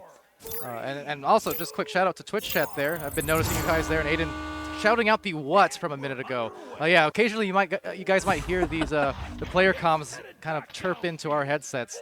One of the awesome parts about being at a physical event altogether is you get to hear all the loudness and the rioting that happens sometimes, but it's all fun.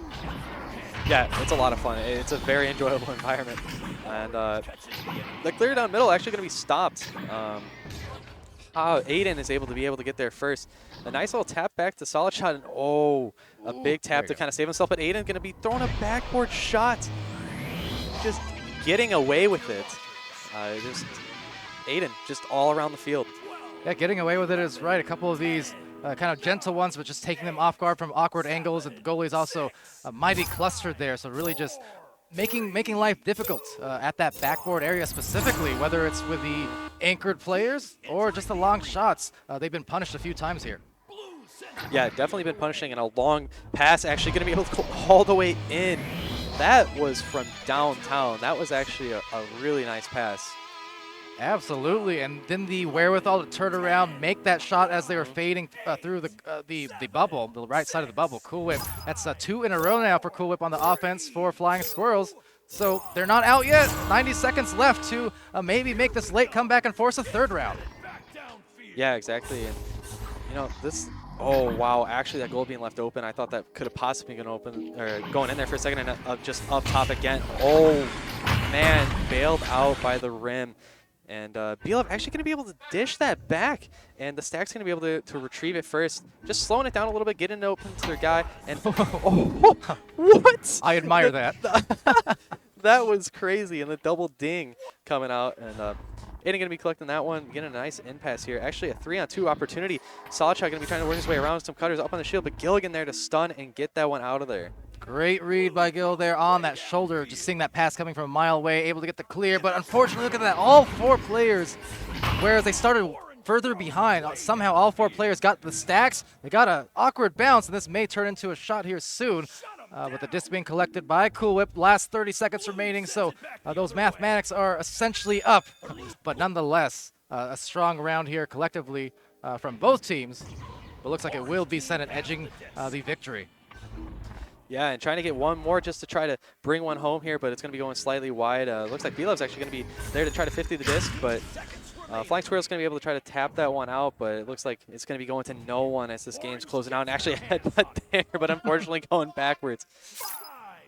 Might have heard another what there at the background. They really wanted to make that one for the stream. But the game and match now over in 2 rounds. Senate taking it in a very tightly contested one by the end of this, but still yet. Over to the sidelines now, and the analysis, that is to say, we're back to Sneaky Evil with a sneak peek at, well, just what we got around that whole game from Senate. Right. I really do think the star of that game was the stacks and the stack control on defense. I mean, from both sides, we have pretty good stack and stack control, and we see it often throughout. Specifically on Senate, their offensive stacks were quite strong, but at the same time, we have some moments where the Flying Squirrels were able to control the Senate stacks. And what you saw there was some pretty strong defense. And while they weren't able to clinch out the win here in the round 2, we saw a lot more control on those stacks. And so that's what I really think the star of the game really was. Oh, absolutely. I couldn't agree more. Andy, any thoughts on what you saw there? Or just yeah, it's just, we kind of talked about it earlier. It's kind of the stack meta, and a lot of the stunts there, I think, were a big crucial component of the game. Just being able to shut down the stacks, and a lot of that Love Aiden stack was just honestly kind of the MVP of the game, to be honest, where they just took so much control up and down the field, and they were able to just get every opportunity they could. Even if when they got a little bit of luck, they were able to fight for it. But still pretty happy with how Flying Squirrels came out in round 2, though. I mean, considering the scoreline in round 1, I really liked to see the reset there, and then they fought a very close game there where it didn't get away from them, and they had some opportunities. But Senate, they're very, very good, especially from the last LAN. They really showed up, and I think they're showing up here again, and they're going to just be running it down the losers bracket. Yep. Yeah. Do we think they're contenders to possibly make their way back up and find themselves, in a potential final situation or top 3 situation here? Absolutely. I think that they can take any opportunity they can. I mean, Belo's a very experienced player as well, and I think with some of his guidance and his mental is very good as well, where he can just kind of guide those players and make sure everything's still in check. And I can definitely see them just running it up, getting up into the podium spots, and possibly if they get into the right way. Yeah. I mean, last LAN, Senate was fighting for that podium spot. Yeah, third place finish. I was fighting them. Yeah. Yeah. Getting an interview. Interview with Aiden. All right, we're gonna try. See the beauty of LAN, folks. Like I said, we can just do this much easier. All right. So we're being joined now by Aiden, and first, congrats on the victory. Thank you very much. A theme of the post game here from our expert analysis here, Sneaky and Andy, was just the fact that chemistry between you and B-Love. Suffice to say, it's been great. The stacks were so fast, they were so punishing, and we saw plenty of passes as well. So how do you feel about that performance? And just talk a little bit about what it's like being able to play, not only play with B-Love, but both be on a team looking to be contesting podium placement again, potentially. I gotta say, it's been a blast, really, especially having like family in your team. You have that special kind of chemistry, like you've known each other your whole life.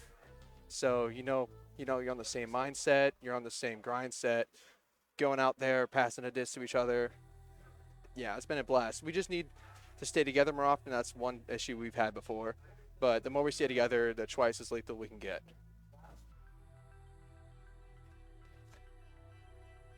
I'm sure he heard that in our ear, but a producer over there is asking us about joining the Marine Corps, and if you can play?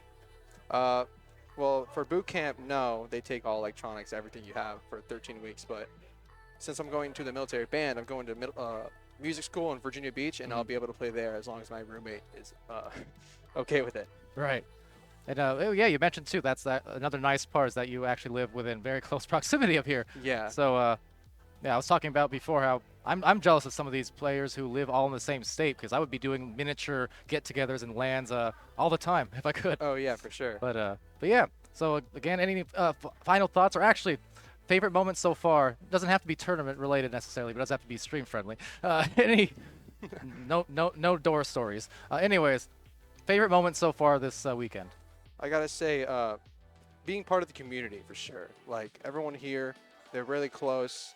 I'm getting to know them a lot better. I'm starting to know them, putting faces to names. That's like what's so magical about the LAN event, you know? Yeah. And yeah, definitely the community. Best part. Yeah, Virginia. Yeah. All right. Well, thank you so much. Again, congrats to Senate for the win, and they will continue to fight their way through this tournament. But for now, we will take a brief intermission. A quick thanks again from our sponsors too. Between VRML sponsoring this production side of the casting side, we have VRware, Olympus, as well as Viridis Media, Slide Messaging, Assyrian Products, and of course, my good buddy Lemming, the developer of Gorilla Tag. So with that, we will take an intermission. We'll be back with more matches all day here from beautiful, snowy Virginia. Stay tuned.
Shall we not call quits and start again?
are aware.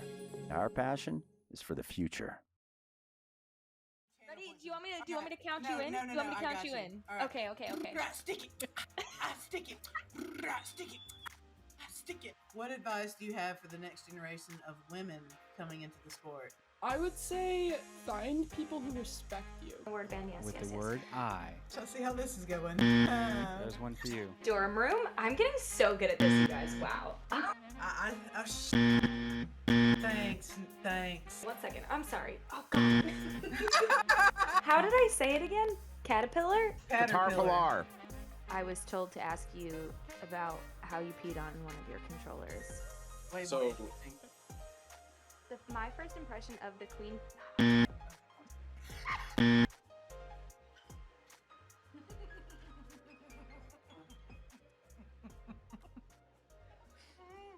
Said buzzer might need an API.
Shall we not call quits and start again?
VRware. Our passion is for the future. Hello tip.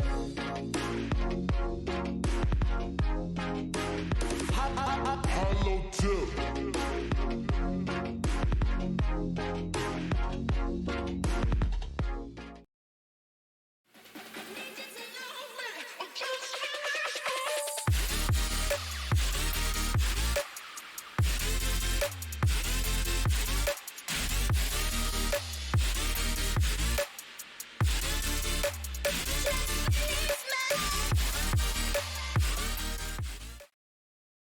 Ready? Do you want me to count you in? No, Do you want me to I count got you in? All right. Okay. Stick it. Stick it. Stick it. Stick it. What advice do you have for the next generation of women coming into the sport? I would say find people who respect you. Word band, yes, With yes, the yes. word I. Let's see how this is going. There's one for you. Dorm room? I'm getting so good at this, you guys. Wow. Thanks. 1 second. I'm sorry. Oh, God. How did I say it again? Caterpillar? Caterpillar. I was told to ask you about how you peed on one of your controllers. Wait, So- My first impression of the queen.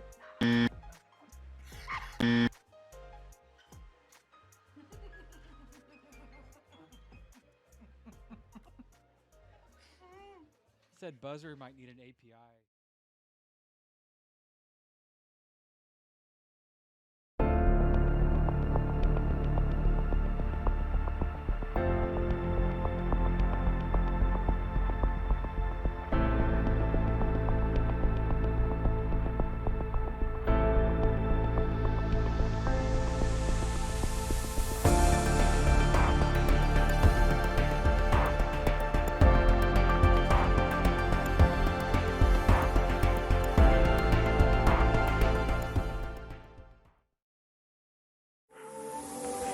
Shall we not call quits and start again?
All right, welcome back, everybody, here to the Redshift Champion Series in the beautiful and snowy Richmond, Virginia.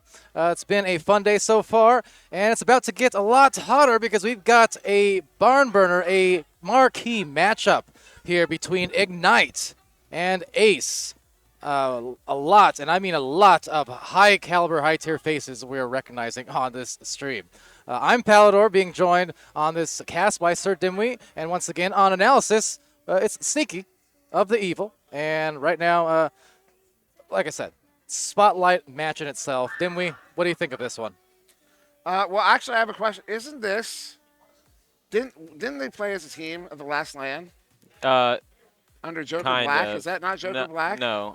So Joker Black was me, Dash, Rocks. So it kind of is. And then It's like half of Joker Black. And then there was another team that was Rosie and Saluna and some others. Oh, that's right. That's Monarchy. Right. Monarchy. That is yeah, correct. that's Yeah. it. So kind of made a super team out of those two teams. Yeah. We have Ace. Honest to goodness, I expect this to be a good game. Because not only do you have the talent of Rosie Hope and Saluna and Rox Titan and Dash, but you also have the knowledge of Dash and Rox Titan, who are a part of Ignite, as well as the knowledge of Rosie Hope and Saluna, games teammates in NEPA and the Party League. Yep. So I'm expecting actually quite a matchup here. And the beauty of being, again, at one of these events just means you can do things like this and take a picture of the players over yonder. It's amazing. I mean, look at this quality as it's super compressed. It's amazing. Anyway, that said, the joke was it's actually incredibly blurry. It's actually incredibly blurry. There you go. There it is. It's great now. That said, we're all in the same room. We've got a crowd over here. We've got teams over here. We've got teams over there. And we've got teams about to ready up here on the stream.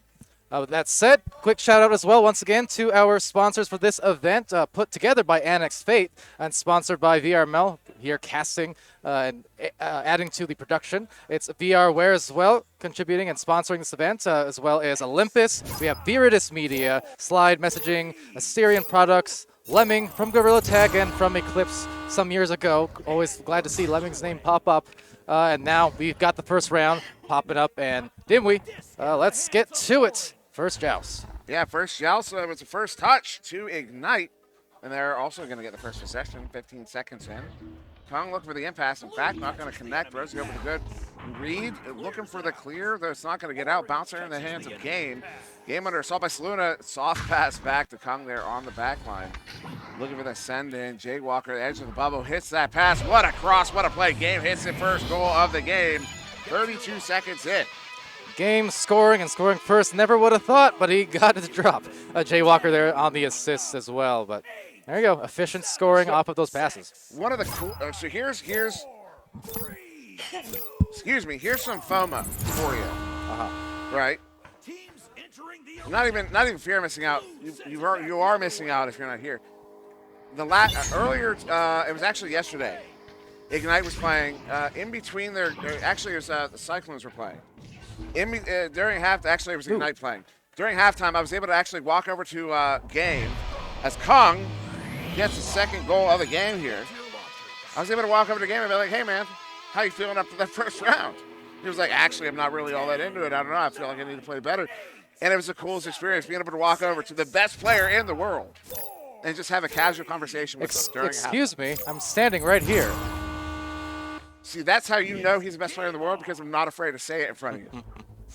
Oh, you should be afraid. You should be very afraid. Just ask Skinny. He's fired. Shout out Skinny, by the way. Miss you, buddy.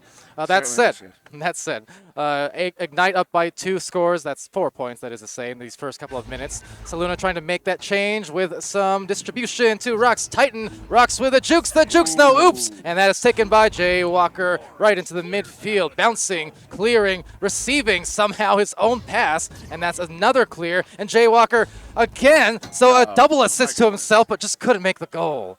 Yeah, if that had gone in, that would have been all him. Now Saluna with it, sending this one in long, a big deep pass right off the back. Oh, collected there. Actually, it's Ryan. We'll get that one sent out through that far side tube, all the way down and in. Down and into the bubble here. Only one blue player back. Dash gets there. Oh, what a play. Gets Ryan sunned out, although the disc is loose. Will be Ryan with it. Ryan's walking it. Sets up Kong. We'll get that in for the 2, and 6-point lead now to Ignite. Ryan this time assisting Kung, but absolutely just, that was a nice move by Dash to knock some teeth loose, but just unable to really get anything going after that. Disc going back, and again, the efficient passing of Ignite, a very willing passing team. I mean, they have their dominant strikers for sure, but if they have an extra pass to any of them, those 4 players, they're going to find it and they'll make it more often than not. This one is going to get stunned out there, Jaywalker. Grab someone, sends it through. Collected by Game. Game, long heave. Takes a bounce there. Ryan gets it, though. Now just sends this one back to Kong on the back line. Kong looking to bring this one up. Set up Game there. They're playing, they've slowed it down here, although that pass is off. Now, my question is Ignite slowing it down, or has Ace forced them to slow it down? Well, I've been talking to them, watching them transition to Quest 2 over the past week and a half, 2 weeks. You'll notice a lot more passing, a lot more slow play, just because they don't have the shooting confidence that they do on their CV1s. That makes sense. So you'll see them pass a lot more than they usually will. And it's cool to watch, though, for sure. It's cool to watch. This is loose. Good chain there. Saluna with it. Saw the lane. Is not going to take that shot. Instead, walking that way in, stunned out. Disc is loose beyond the goal, and that will be shoveled away. Out of the far side, where it will be set up. Oh, that's Dash with it on the backline, Palador.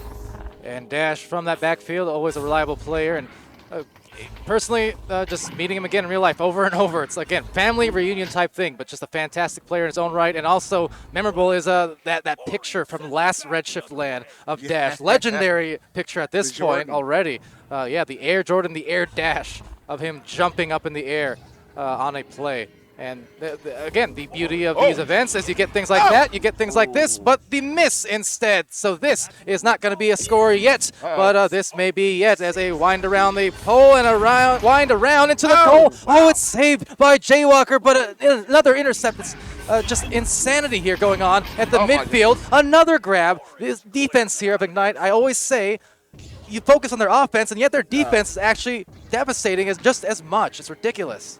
Absolutely ridiculous as the entire Ace defense returns in that 4-man stack. Ryan with me on the goal will get it in for the 2. They're up by 8. Halfway through the first round, Ignite has taken an 8-point lead after an offensive onslaught from Ace there that Ignite just shut down over and over and over again. Yeah, and as you said, over and over, and multiple defenders on this team who can get the job done just like they can on offense. It hurts because the setups were nice. They had some good opportunities for Ace to score, and most teams, they would score in that situation. Just not in that case against Ignite. That one, Rosie Hope lost that one off of a head there. That stack got in the way, and this one is loose, collected by Kong. Kong bringing it in. Oh, goal is open. And that's for a 3. Unbelievable. That gives them an 11-point lead here with still 4 minutes to go. Yeah, that is just, it's tough because with those last couple of goals and that nice 3 there from Kung, you take a very within reach game and you put it into a double-digit deficit situation. Not impossible to come back, of course, in 4 minutes, but it's still, once you reach those double digits, the mental factors start to come in, and you just start seeing a lot of time that snowball effect, basically, where you get to the double digits and then suddenly it's a runaway train into potentially those mercy type situations, which we already saw from Ignite earlier today. And now Kong on the far side. You know, they're honestly not even at a mercy pace right now, which is notable. They've had, you know, just about every game they play halfway through, they are on that pace. Right now, they're not. Big steal there. Saluna gets that one picked off, sent out. Is that clear? It is. They get the chain down there, collected by Saluna. Saluna, long shot. Is that going to be in off the backboard? No, not quite, but collected by Rocks Titan, who will finally get Ace's first goal of the game. There, 2 points on the board. And how many minutes? 7 minutes in. And rocked that rim off a nice collection. Didn't give up on the play. Had no time to work with because there was defense right on the feet. But man, got that in nicely, and officially the seal for Ace has been broken. It has indeed. Still 3 minutes to go. You know, they're only, 9 points down right now. So plenty of time left on the clock for Ace to respond as they do get that turnover there. Rocks Titan with it. Oh, no. Pocket picked there by Jaywalker. Turning this one around, sending it in. Hits Kong. Oh, what a pass. What a setup. And Ryan will get it in for the 2. They're back up by 11. If those cracks are open in the window, the cracks in the shield, whatever you want to say, they'll find it. Doesn't have to be a big gap, but if there is a gap in the defense, they'll find the passes. That was beautiful. Now 2 minutes to go here in this quarter, in the round. Rocks Titan walking it up. Of course, the VRML rules, 10-minute round. Score does not carry over, best of 3. The setup there, Rosie Hope will get that one in for the 2. Bring our team back with it 9 off of a 13-second goal.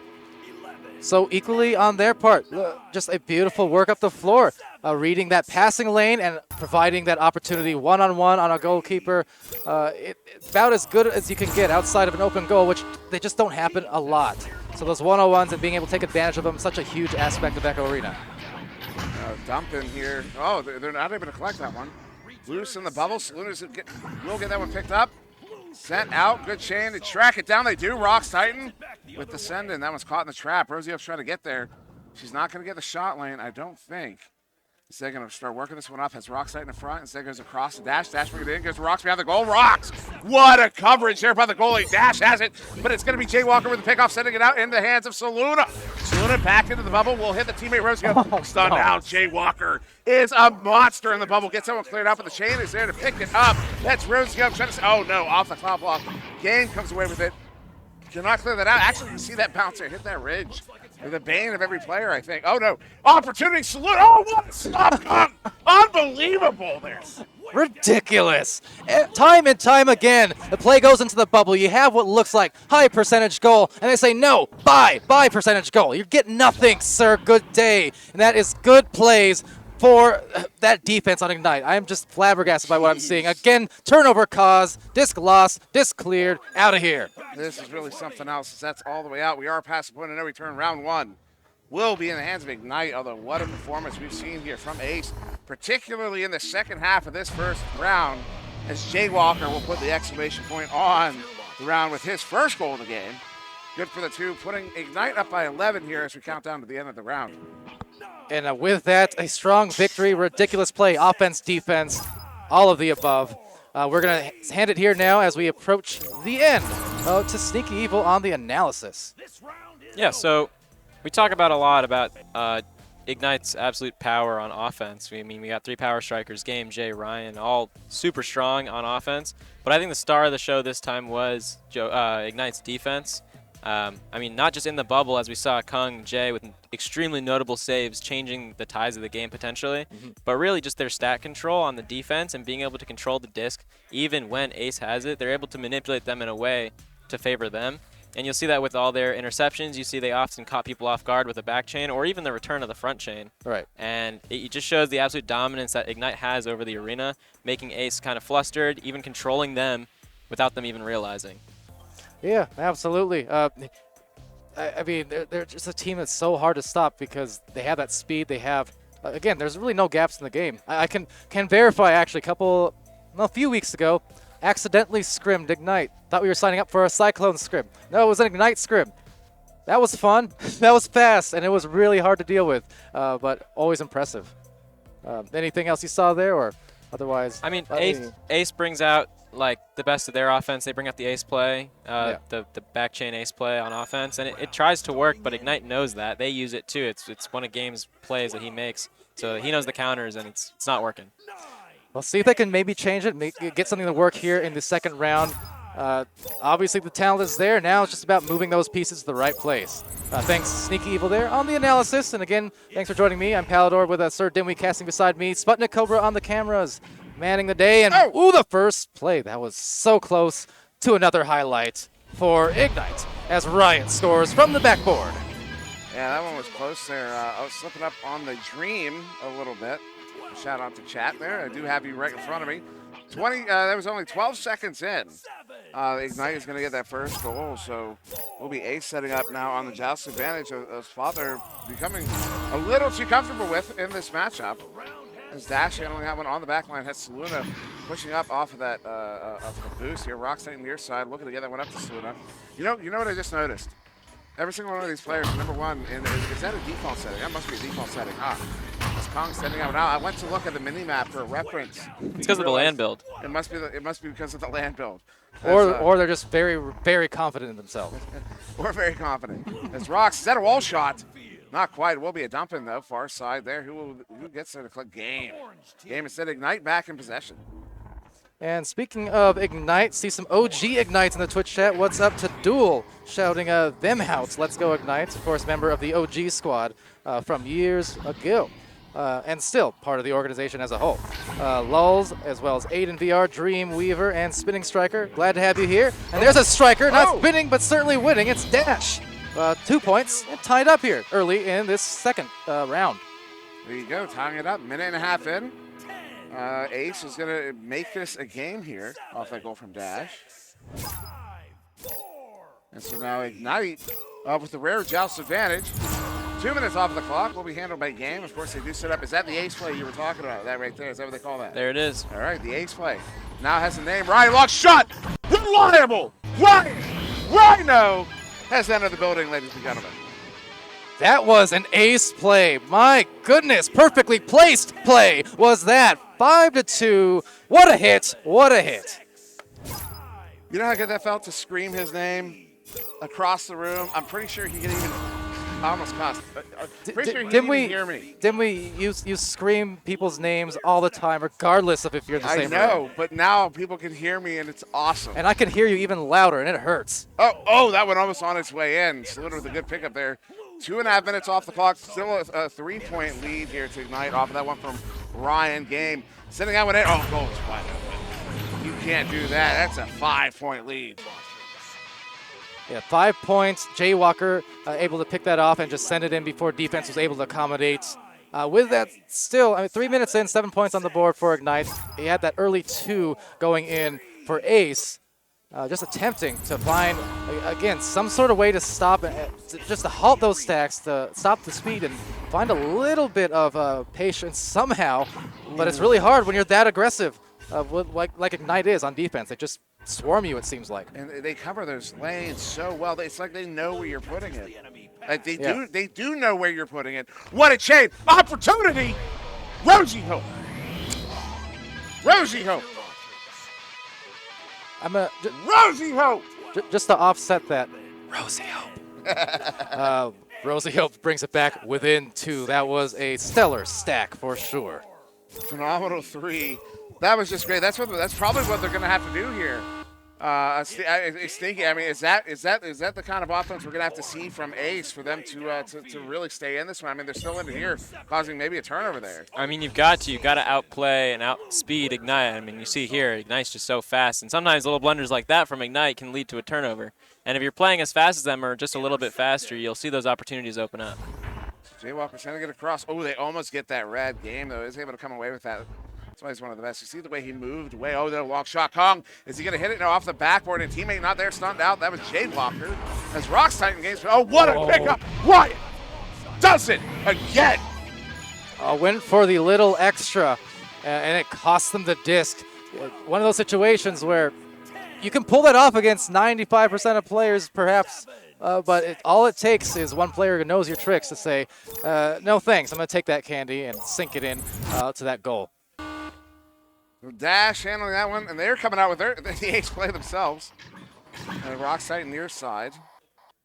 Now they boost in here, get that offense. You see, that's how it rolls out. You get that back stack into the front end there. They kind of do like an inversion, yeah. It's like an inversion. Yeah, that's how it works. I mean, it starts with a chain with the disc. It usually passes off to one of the 2 people on the sides, and then the whole goal is for that chain to get through. Oh, Saluda with the big stop there at the edge of the bubble, not to cut you off there, Stinky. That was phenomenal. They've got Rocks Titan in. Is he going to get it? He does. They're back within 3. Wow. The shutdown from Saluna, the rebound from Rocks Titan, and as a whole, the rebound perhaps from Ace. They're closer ever yet, and still a lot of time on the board, which I'm not sure if that's a good or a bad thing for Ace. But currently, they're not, still a good position, Dimwit. They absolutely are. I mean, they're still in this game. There are not many teams that can say that they kept pace with Ignite in any game. Oh, lock shot there, big stop there. Rocks Titan is going to get it picked off. Turning it around now, still 4 minutes to go here in the second round. Saluna gets that one sent out. They're going to have to chain after, but the defense is going to get there first. Game picks it off, and if you're hearing some cheers in the background, sounds like somebody may have just won a game off of a big goal there over on Channel 2. As that one's sent in, flat bounce off the back roll. Those are dangerous, Ryan. Gets picked off, sent out, and so into the hands of Saloon on the back end. Look at this passing here from Ace right now, Palador. Yeah, nicely done. It was really a situation where you didn't have a lot of wiggle room to work with, but they still found the passes. They're finding a few more. That is a tightly woven one. Oh my goodness. Saluna 22 goes old school with the passes, and they are within one. She is having a phenomenal game. She is doing so good here. That's her first goal, but that is not her first contribution here. Zara back within one. Still over 3 minutes to go here in the second round. Oh man, it's so hard to keep up with that. Game handling this one, not on the ace play. See a 2-1-1 coming out. No, they've got one sitting way back in the tube there. Who's that hiding in the tube? Someone's hiding back there. As this one now at the edge of the bubble. Game's looking to track it down. They have one at far side. Also one on the reset. Nice play there. Saluna gets it loose. Is she going to be able to get back to it? She comes out of the stun. Who wins that round? Oh, Game somehow gets there first. That's a good chain on the far side. Rosie Hope with the pickup, looking for the clear. Oh, in the hands of Jay. Jay sends that one in. Jay's going to stick it. Wow. Jay Walker from outer space, call him a Skywalker, putting it in a perfect place again. We have seen it over and over from this squad. There's so much noise coming over there from Channel 2 right now. This is awesome from both sides of the event space right now. Two very close, very phenomenal games. As Ignite pull ahead by 4 right now. 2.5 to go still in this second round. Rosie Hope walking that one in on the far side. Sends that one in deep. Hits Saluda. Little looking for the cup of Kong. Gets that one picked off, sent out. They're going to have a proper race for it. Oh, there's too many stacks, too many leeches. And it will be the defense getting there first. Saluna with it as Jay Walker on the far side looking to pressure. What pressure's in. And Saluna does get one. Said, what a dangerous pass. What a pick off there by Rosie. And the send off is not good. Keeps it in the zone. Rox is going to look to recover. Does. Yeah, under pressure, sends that one back across, gives it off to Kung. Kung looking for the scoop, up to Jay Walker, shakes it for another, and they're up by 7. Oh, brother, just killed him with that one. That could have been some ice here early. Last 2 minutes, and hitting those threes late game like that just puts you in such a numbers crunch. That is a tough shot to eat. Jay Walker doing him dirty there, midfielding, and then the score. That's a 7-point difference, a minimum of 3 goals required to come back here, which is 2 resets. That's 40 seconds as a point of no return. Saluna now walking this one up on the near side. They're in a nice square here. There was only a goalie from. Oh, big cut, big play, big bring it. Dash gets it. They're within 5. Dash putting them still within reach. That is a big play. Still a minute left. So dash action is required. But they can still be in a good position just with some aggressive but controlled defense turned into offense. So Ignite, Joust advantage. Very, almost a lazy roll out there. Not very aggressive. They were very slow. Pass across, not good. Disc is loose. Chains in the area. Dash gets away with it. Sends it up. They've got 2 down. Open goal. Rocks tight. Breaks it within 2. They've got 20 seconds.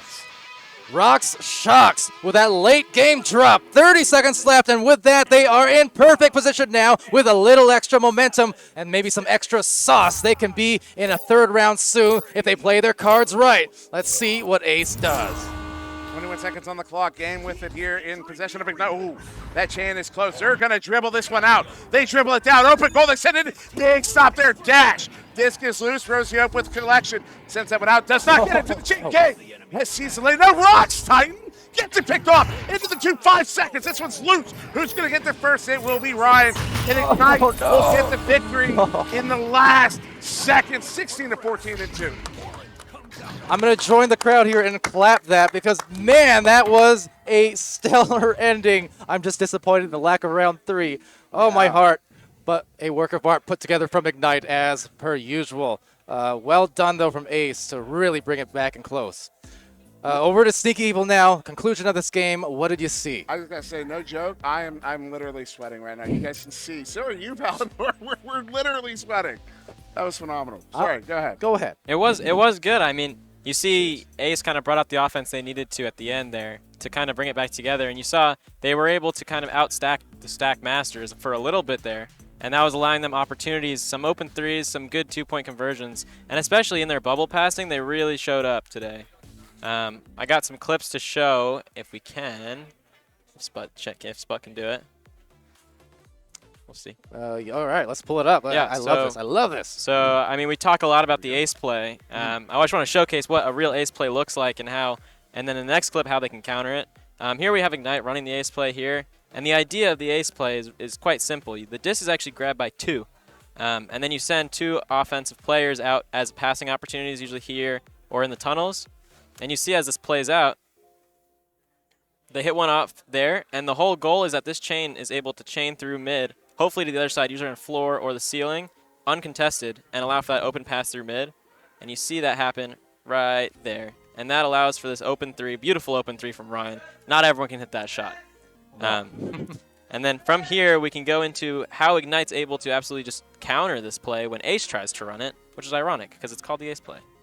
So Ace tries to run it here, and you see the absolute just strength of the Ignite front chain coming in action here. So as you can see, the standard Ace play here, a small chain holding the disc, but this Ignite front chain comes from absolutely nowhere and disrupts the chain. They don't even worry about the disc. A lot of people will try to contest the disc here. They don't worry about the disc because they know this chain is the ultimate goal of the disc. And in the destruction of the chain, now this player has nowhere to go with it. He has absolutely nothing because this chain is destroyed, and the only other player is over here. And they really try to go for this, but if you see, the back chain is very smart. You've got Kung driving that back chain, and he's a very smart player. He's already knowing that this is his only option, and when they try to make that play, they instantly dive on him and converge for what is a turnover. And while the clip ends, that is what the turnover happens. And that leads to an open 3 downfield with that front chain. So you see just the back chain and the front chain being able to outsmart them and being able to read them and almost manipulate them to a point where they can force all 3 offensive players to one side, know that the only other option's on the other side, and play with that with the back chain is just some of the little things that Ignite does that just puts them over the edge. It's so smart. And that is some artistry, both on your part and for these 2 teams, Ignite and Ace. Just seeing that's kind of the interesting thing, right, about why Echo Arena and why sports like this are so infinitely playable. Is you have a certain play, but the fact is it's never going to go exactly the same way all the time. You have a general idea, but then there's those minute adjustments that each team has to make with each play, both defense and offense, to either get around the one adjustment or to come up with one of their own. So those subtle things where no launch, no game is ever exactly the same. Right, and we know Ignite from, or when they were Joker, I guess, they were always the masters of round 2 switch-ups. Yeah. If rounds 1s were close, round 2s are never close. And, they know how to make adjustments. And you can see that because when they run the play, it usually runs, and it usually works. But when Ace runs the play, and especially in this game, you can see it got shut down a few times. So it's just, they're just on another level, both mechanically, but I think more intelligently and strategically. And thank you, Sneaky, for that. Just excellent analysis and really awesome to get a look at that with the replay viewer there. Of course, shout out Ignite and all their great tools in the community at that. Not just the team, but of course the tool makers. As let's see, I look so disturbed. No, the next one. No, yeah, the viewer is so bad. Dimwee. That's awesome. Comment there from Aiden in the chat. It was great stuff. Viewers appreciate that, and certainly we do as well. Teams over there now kind of collaborating, getting together, saying their GGs and whatnot. The beauty of being here in Richmond, live and in person with our whole crew. So, Dimwee, closing thoughts on this match, or? No, I'm ready for more. This is so cool. Everything that's going on here. The replay viewer is cool. The event is cool. Meeting everybody is cool. The whole thing. This is just awesome. Maybe if we can, we'll get rocks. I want to get. Or do you want to get a winner? There we go. Hey, no, I think getting rocks is good. Rocks is a winner in my heart. Too late. I don't know if I want to be here anymore. You said I want a winner. Is that what I heard you say? You did hear it. Here you go. So I'm tied up. We can.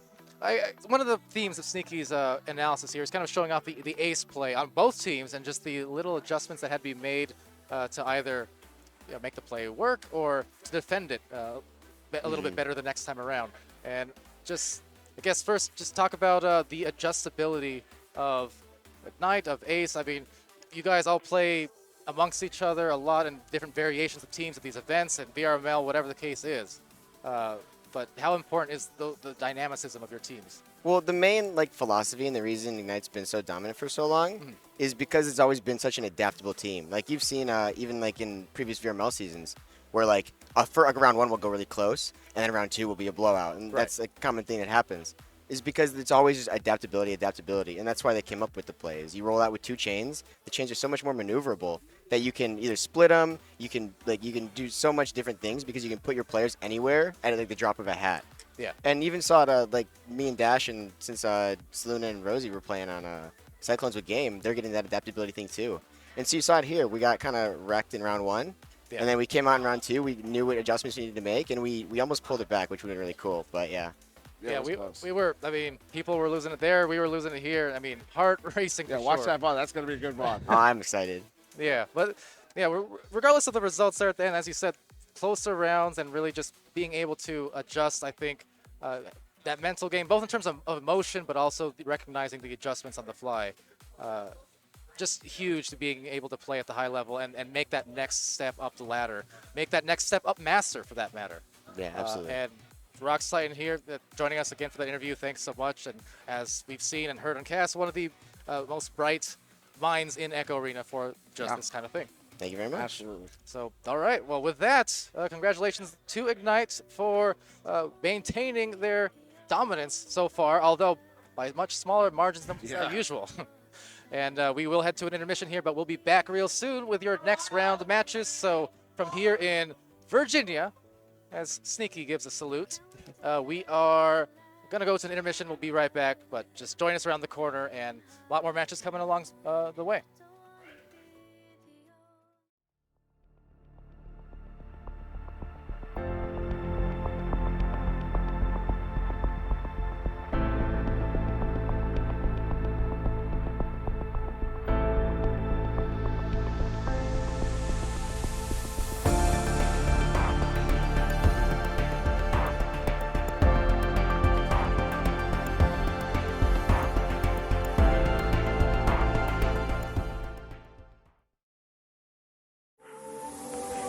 Shall we not call quits and start again?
VRware. Our passion is for the future. Hollow tip. Hollow tip.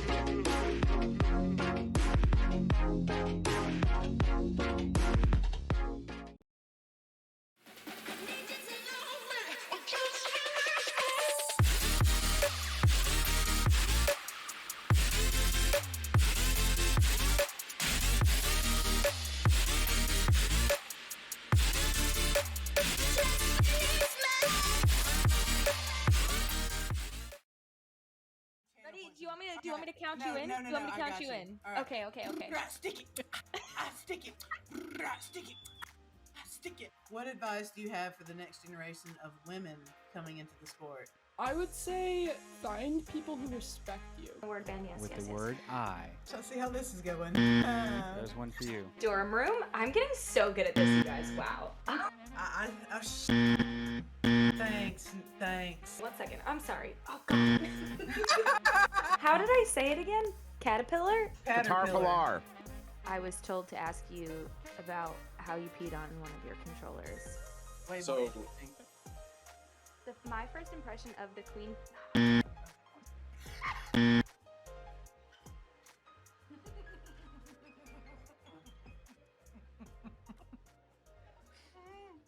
said buzzer might need an API.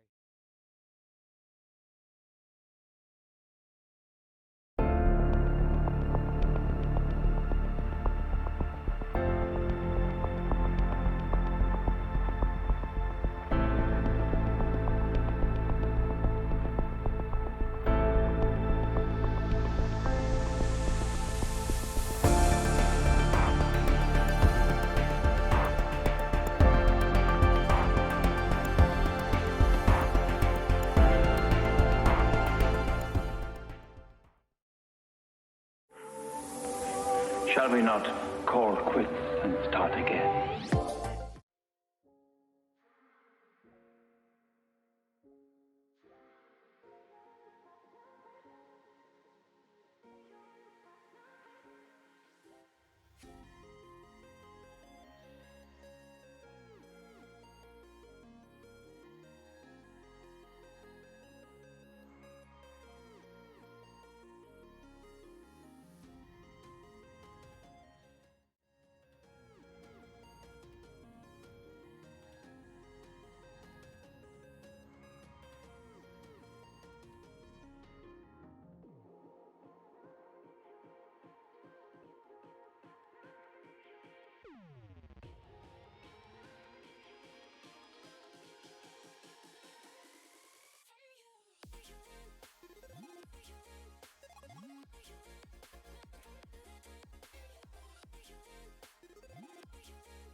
Shall we not call quits and start again?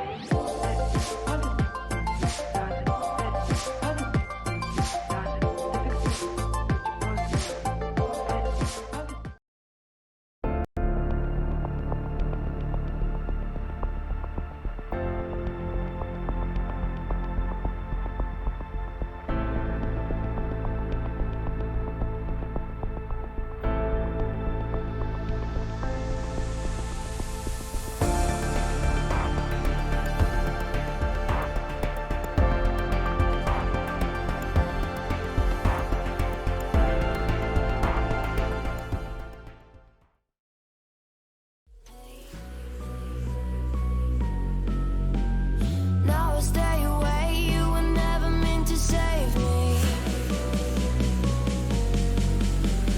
Now I stay away, I'll hear you say you're sorry. Hate I even loved you, hate I fell in love with you. Hate I even loved you, hate I kinda fell in love.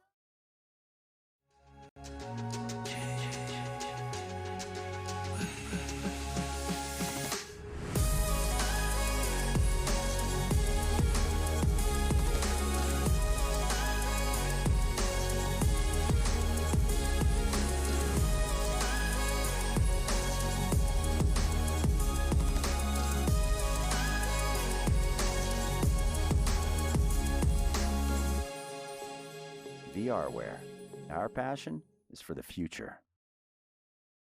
Ready? Do you want me to count you in? No, Do you want me to I count got you you. in? All right. Okay. Stick it. Stick it. Stick it. Stick it. What advice do you have for the next generation of women coming into the sport? I would say find people who respect you. Word band, yes, With yes, the yes. word I. Shall see how this is going. There's one for you. Dorm room? I'm getting so good at this, you guys. Wow. Thanks. 1 second. I'm sorry. Oh, God. How did I say it again? Caterpillar? Caterpillar. I was told to ask you about how you peed on one of your controllers. Wait, My first impression of the queen.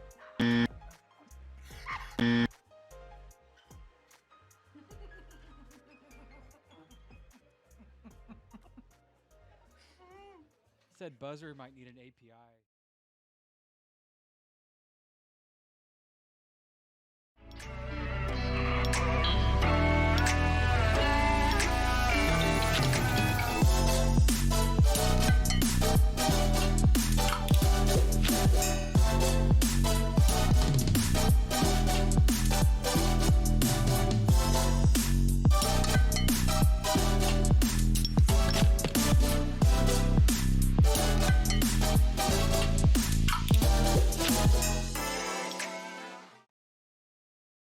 Hollow tip. Hollow tip.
send me, I'll find a way.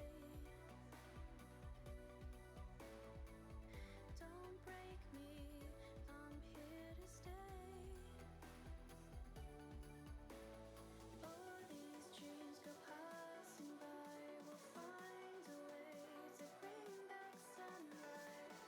Don't tempt me, I'll find a way. We will find a way.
right, welcome back everyone here to the Redshift Champion Series in the snowy Virginia of the Richmond variety. So that said, we have Athena Storm. Well, said Jeep Girls, Athena Storm.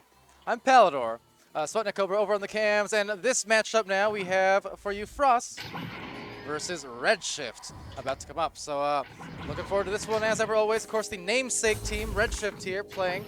And what do you think we can expect from this stream? Oh gosh, I'm really excited to see this game. We've got C. Jason, the Law, Mozzie, and JDG is here for Frost, and over on Redshift is Whoosh, Swagwar, Caesar, and Steel Skydiver. They made quite the showing this morning and had mercied in their first game. So this is going to be a phenomenal match. Redshift is a tough team, but Frost is equally talented. Well, yeah, all these players and teams here, of course, amongst the most dedicated of Echo Arena's player base. So you can definitely expect that tough competition and everyone giving it the best possible fight. We've seen some great ones on here on both VRML Channel 1 as well as Channel 2 throughout these 2 days of this event. Absolutely. And we know that this Redshift team is the VRML team for the season, correct? Which begins next week. I don't believe so. No, it's not. It's not. Not in total, I don't believe. That's wrong. Okay, well, the season starts next week, and all of these guys are on a team. At least, if I'm wrong, you can blame Swag. There we go. Okay. That's it. Swag War. We'll be here on, again, VRML 1 channel and Channel 2. Channel 2 uncasted, but just for posterity, we have that for you guys there. And with that, on the sponsors end of things, of course, I want to give a special shout out to everyone who made this event possible, including Annex Fate for putting this all together, and sponsors including VRML here on the cast. We have VRware, Olympus, Viridius Media, or Viridis. I did a Luke. Viridis Media, Slide Messaging, Lemming from Gorilla Tag, and Asterion Products. So with that, welcome one and all, and the first round about to start here on the cast. It sure is. It's going to be interesting to see. Well, that's going to be quickly Frost with the joust. But Redshift is going to clear it and send it back down to the end of the arena. JDG is here, picks it up right there at Bowtie, and is going to head down to the floor. And from the bottom there, it will be passed off, handed to the Law. The Law, very talented and funny player. Always a pleasure seeing the Law here in real life as a nice steal had by Swagwar. Fantastic defender and offensive player he is, a little bit of it all. Has a nice gather and quick on the shot, a little bit of a hook underneath the goal, and it will be collected by JDG. As a disc gets sent to the midfield and right back again. Wow, a slinger of a pass and now into nearly the goal, but missing, rebounded by Mozzie. And this, we've seen a lot of fast games today, but this appears to be one of the faster. This disc is crazy, crazy quick movements. Lots of passing going on, and they're really handling those quite nicely. And showing some of those handles is the Law with a few backwards jukes just to open up the lane, find the pass to C. Jason. Two-man game, though. The back pass and the pass forward again, but swing, stun. It's Whoosh getting a clear. Whoosh with a recovery here, actually a Steel Skydiver, that is. And the open pass. Oh, but another underhook there right below the goal.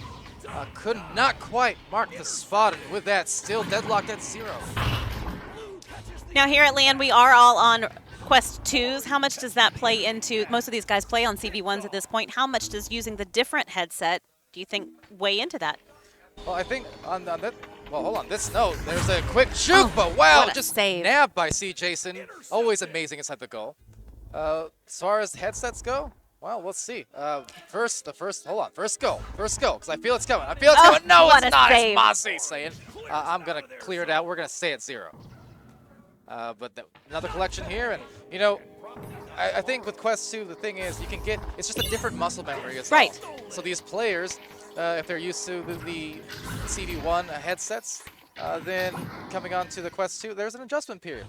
Now, I can verify firsthand, playing these last couple months, I fully believe it's possible to adjust and get that new muscle memory. Absolutely. But it certainly is different as all. So I think you can expect to see a lot of the successful plays are going to be because of passes more so than long-range bombs from some of these teams. That is, and that's going to put Redshift right there in scoring position, and that's a goal by Caesar to put Redshift on the board first here in round 1. There you go, those passes and as well as the short-range goals, you know, for those players who are still adjusting and just trying to get the easiest and highest percentage possible shots. So different style of play when you're kind of getting used to it, but just the same. If you execute it right, you're going to get success at the end of the day. So on this joust, it's going to be nabbed here. A few minutes in, 2 points on the board, breaking that seal a moment ago. Whoosh with the disc for Redshift. Whoosh with a clear as well. And Swag War trying to send it over to that bow tie, but was not able to meet the mark. Meanwhile, meeting the mark certainly is Whoosh. The immediate inversion, no conversion, but a rebound here might leave them hurting. And for certain, it's a goal from Whoosh. Swag War delivers. That was beautiful teamwork there by Redshift, with Swag War passing it right into Whoosh's hands so that he could score that goal. Oh, and we have a pause. A timeout perhaps being had here for a moment, switching over. Kind of a rare thing on the LAN side of things here, but I suppose just the same. Taking that timeout to discuss something really quick and resituate. Popped in to say hello? Yeah, popped in to say hello, that's all. That's a nice thing about this event here in Richmond is that you can just take off your headset and wave at your opponents. Or if you're feeling particularly aggressive, trip them up if you want. You could, absolutely. I wouldn't recommend it. No. No, and most of these guys are wearing headphones or earbuds of some sort so that they can concentrate on the game, because there's a lot of noise in here. Yeah, and it tends to be the case, but it's kind of, I'm not sure how much always comes through the microphones at the casting end, but I can assure you here in the booth, I mean, everyone is, we have directly in front of us a bunch of spectators and players kind of gathering, watching, waiting for their matches as well. We have matches happening on our left, on our right. I mean, the noise factor, it's nice. It's nice being in the same room and just getting to hear that that communication, that the energy, excitement, and the right? energy. Exactly. Yeah, and it's been funny if you've not been to a LAN before. You know, you'll come down at 2 o'clock in the morning and there's somebody playing somewhere all the time, and it seems to never stop. So it's a lot of fun, and you should definitely grab the next one. Absolutely. What I always say every single time I talk about LANs on streams or in person or otherwise, I've heard so many people say they have regretted not going to these LANs, as that shot does not land. But I've not heard players say they regret missing it out. Like no one misses a LAN and says, "I'm glad I made that decision." But when they come to it, they always say, "I'm glad that I did." Absolutely. And that's the key. Absolutely. All right, let's see. Is Frost going to get this one in? They're looking for the pass. That was a beautiful pass. Bounce shot. Okay. Mozzie. Okay. Again, here on at least on my end, players to the left of me, a little bit of surprise in the voices. So I'm not sure the backboard was intended or called, but I think they're happy that it went in. They are happy. That's another fantastic thing about LANs, is you get to see their faces and they're smiling and they're cheering, and it's absolutely adorable moments. Exactly, and with that, not able to get the clears there. A little bit struggled on it, but a gentle shot and a solid one right into the goal. The Law will put them up by 1, and the energy increases. It does indeed. There was a roar here in the ballroom. That was awesome. The Law doing what he does. Excuse me, it's a disc room. It's a disc room. You're right. Can't be calling it a ball. We should have made a note on the door. It's the cardinal sin of. Well, it literally says ballroom on the door. True. Well, just don't tell the players. We're gonna change that. They'll have a fit. We'll fix that right now. But here goes fixing into a score, maybe a close game, rather low scoring, 6 minutes in. Both teams still trying to find their stride, it seems like, but C. Jason finds the disc, suffice to say. Mozzie showing and going, hands it off to JDG. JDG from the nest with a passing play, but a ding off the top of the goalpost, rebounded, and juke, and the oop. It's up by 3. JDG and Frost in good position. They are. They just took the lead, and they've still got 3.5 minutes left in this round, so anything goes. This is the best 2 of 3, so we'll see. All right, 3.5 minutes to make some magic happen. Still plenty, of course, to do just that. Steel Sky from that nest, a little bit of a rushed clear there. Had no options, it seems, and with that, a handoff play now off this interception. So the Law passing it over. You see the patience there and the anchor. Oh, and was that a Paradigm? Shout out Paradigm. Just beat my team last night, but that was a great shot with the Frisbee style fling from JDG. That was fantastic teamwork by Frost indeed to score that and to take the 5-point lead here. Still 3 minutes left in the round. it is anybody's game. Hello, Chrome Platypus. We see you there in the Twitch chat cheering these guys on. Yeah, shout out to all you guys. Pleasant to see you, and we've been here all day. We'll continue to be here all day as that play is just off. Still rebound, though, looks like grabbing, and into the goal. No, it's out! Mozzie again snuffing one and able to just secure this rebound into a clear now, but unfortunately Steel Sky is there. Someone yelling about it there, unhappy with Sky's positioning. But this will give them another chance as they pass, and no finish. The stun again secured. The defense there absolutely suffocating. Well, they seem to take a breath. That was a nice clear there, and is it going to be in? Oh, it dings off the goal. JDG here is going to pick that up and send it back for the reset to the Law. And yes, Chrome Platypus, I did see and took in what you were saying. Oh, baby! Mozzie with the carousel. Not selling at all. That is fantastic play. So Chrome is making puns regarding elevating the Law, elevating his teammates from the elevator experience that took place here at LAN yesterday. Oh yes, oh yes. See, at Echo Lands, fun facts. For some reason, there's a tendency for people to get stuck in buildings or containments that they should not be stuck in. The Law was victim of that yesterday. He was. Caesar makes the play, not all the way from Rome, all the way here from Virginia, though. And yeah, I'm glad he got out. It's fun. As long as you're not the person stuck. Yes, absolutely. I was thankful he got out too. Past the fireman in the hallway. It makes for stories. It's a great LANs story. Are about the stories. It is indeed. It is indeed. Although sometimes what happens at LAN should stay at LAN. What are you saying? Anyway. That LAN is awesome and fun and phenomenal. That's all I'm saying. That's all you're saying. I absolutely agree. Also, shout out to VR Master League rating with a party 19 there from the main channel. So welcome to it. We're here in Echo Arena. We're here at a in-person LAN event in Richmond, Virginia, and that's a rich one from C. Jason, Virginia, 13-6. And it is snow covered here in Virginia, but it is nice and warm here in the disc room. See, I fixed that. In the disc room. In the disc room. And this room is absolutely buzzing, and a lot of space as well. It's nice, like I said, just to be all here together throughout this day. And with that, 13-6, the ice being put in just a few moments ago. But that said, it's still a pretty close game. Low scoring at first, but the pace did pick up more and more over the course of this round. And quarter one going to Frost. Round one. Round one. That's the end of this round. Third one. A third, yes. Three. A third. Time's the charm. The time, yes. Absolutely.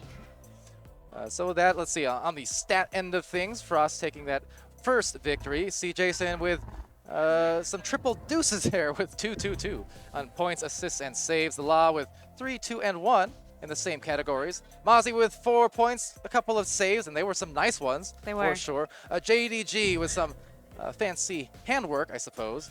Able to get 4 points and 1 assist. For the Blue squad, what do you see there, Athena?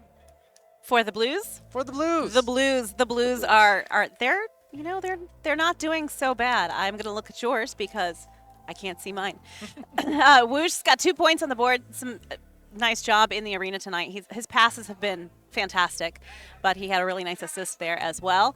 Swag War, of course, bringing in an assist. Caesar with the 4 points. He has scored 2 of the goals that were scored so far for them, and Steel Skydiver is not wasting any time, and he is holding his own as well with a nice, lovely save there too. So yeah, and one for Steel, probably one of many. I'm always curious to see how great goalkeepers translate from online to the LAN environments, and the in-person, again, those interactions are just, they're fun to watch. And, Steel, a player who will, on any given day, save piles of goals. Likewise, excuse me, from C. Jason, who has 2 saves to mention. C. Jason's another one of those really elite type goalkeepers, and just always fun to kind of see what people do in person. You can just look at them as they work and just show all of that high-level skill. Oh, that was a nice shot. Let's see, is he going to follow it up? He is, and it's going to be in. Unfortunately, off of C. Jason's head. And players screaming about it over there, one way or the other.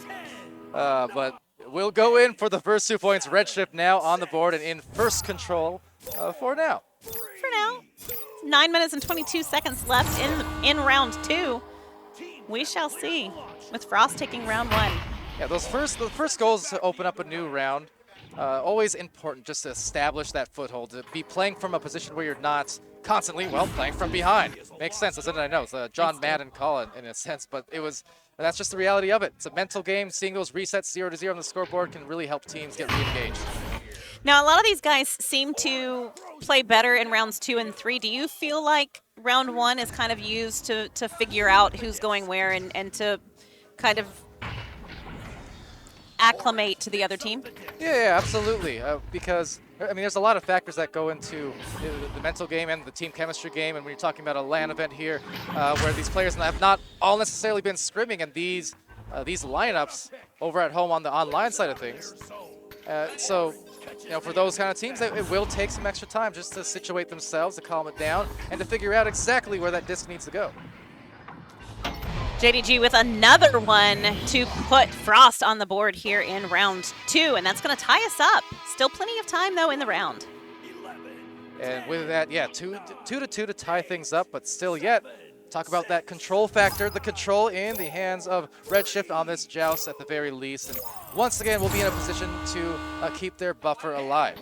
Just got to be careful here, because Steel Sky has been a couple of times, as we see there, the Law getting nasty there with a stun, distribution, and the disc absolutely thrashing them with the beautiful, beautiful grab, the pass, and the shot all the way down the floor in just a couple seconds flat. That was incredible. That was a lovely play. It really, really was. Talk about pouncing on a mistake or on a turnover. You're leaving no time on the clock for the defense to situate. Right, and that's going to be Steel Skydiver, passes it down to Caesar. It's in the hands of Swagwar, heading down the arena. Back down to the floor, though, and JDG is here, makes the clear, but Caesar picks it up right there in the midfield. And Caesar just dancing a little bit. But just handed it up right to JDG, juked it, and now lost it. And that disc was even close to going into the goal had it not been for the old sneeze guard in the way. With that said, Mozzie does get the return, and, unfortunately, the loss stunned out. And meanwhile, likewise, for Caesar, has a lot of stuns, and another stun, another grab, and a ricochet clear. Bounces left, right, center, and into the arms of Steel Sky before it gets right back to the midst of Swag. Another stun. The brawls are absolutely ferocious at the moment. They are indeed. And that was Mozzie sending it down to the Law, who is going to pass it down, but it is intercepted by Swagwar, and he's going to send it back down the arena. It's going to go through lower trench, and it's in the goal with Whoosh. That was a beautiful stack there to immediately, as that disc was cleared, they were already ripping through the air and able to get there before a defender, some nice and open shots to set themselves up for a tie. Well done. Well done indeed. That's going to give Joust advantage back over to Frost. Let's see what they do with it. The Law going to make the clear. Down to JDG. Pass, nice play there. Passes down to Mozzie, but Mozzie gets stunned out and loses possession to Caesar. Caesar's going to send it back down through tunnel.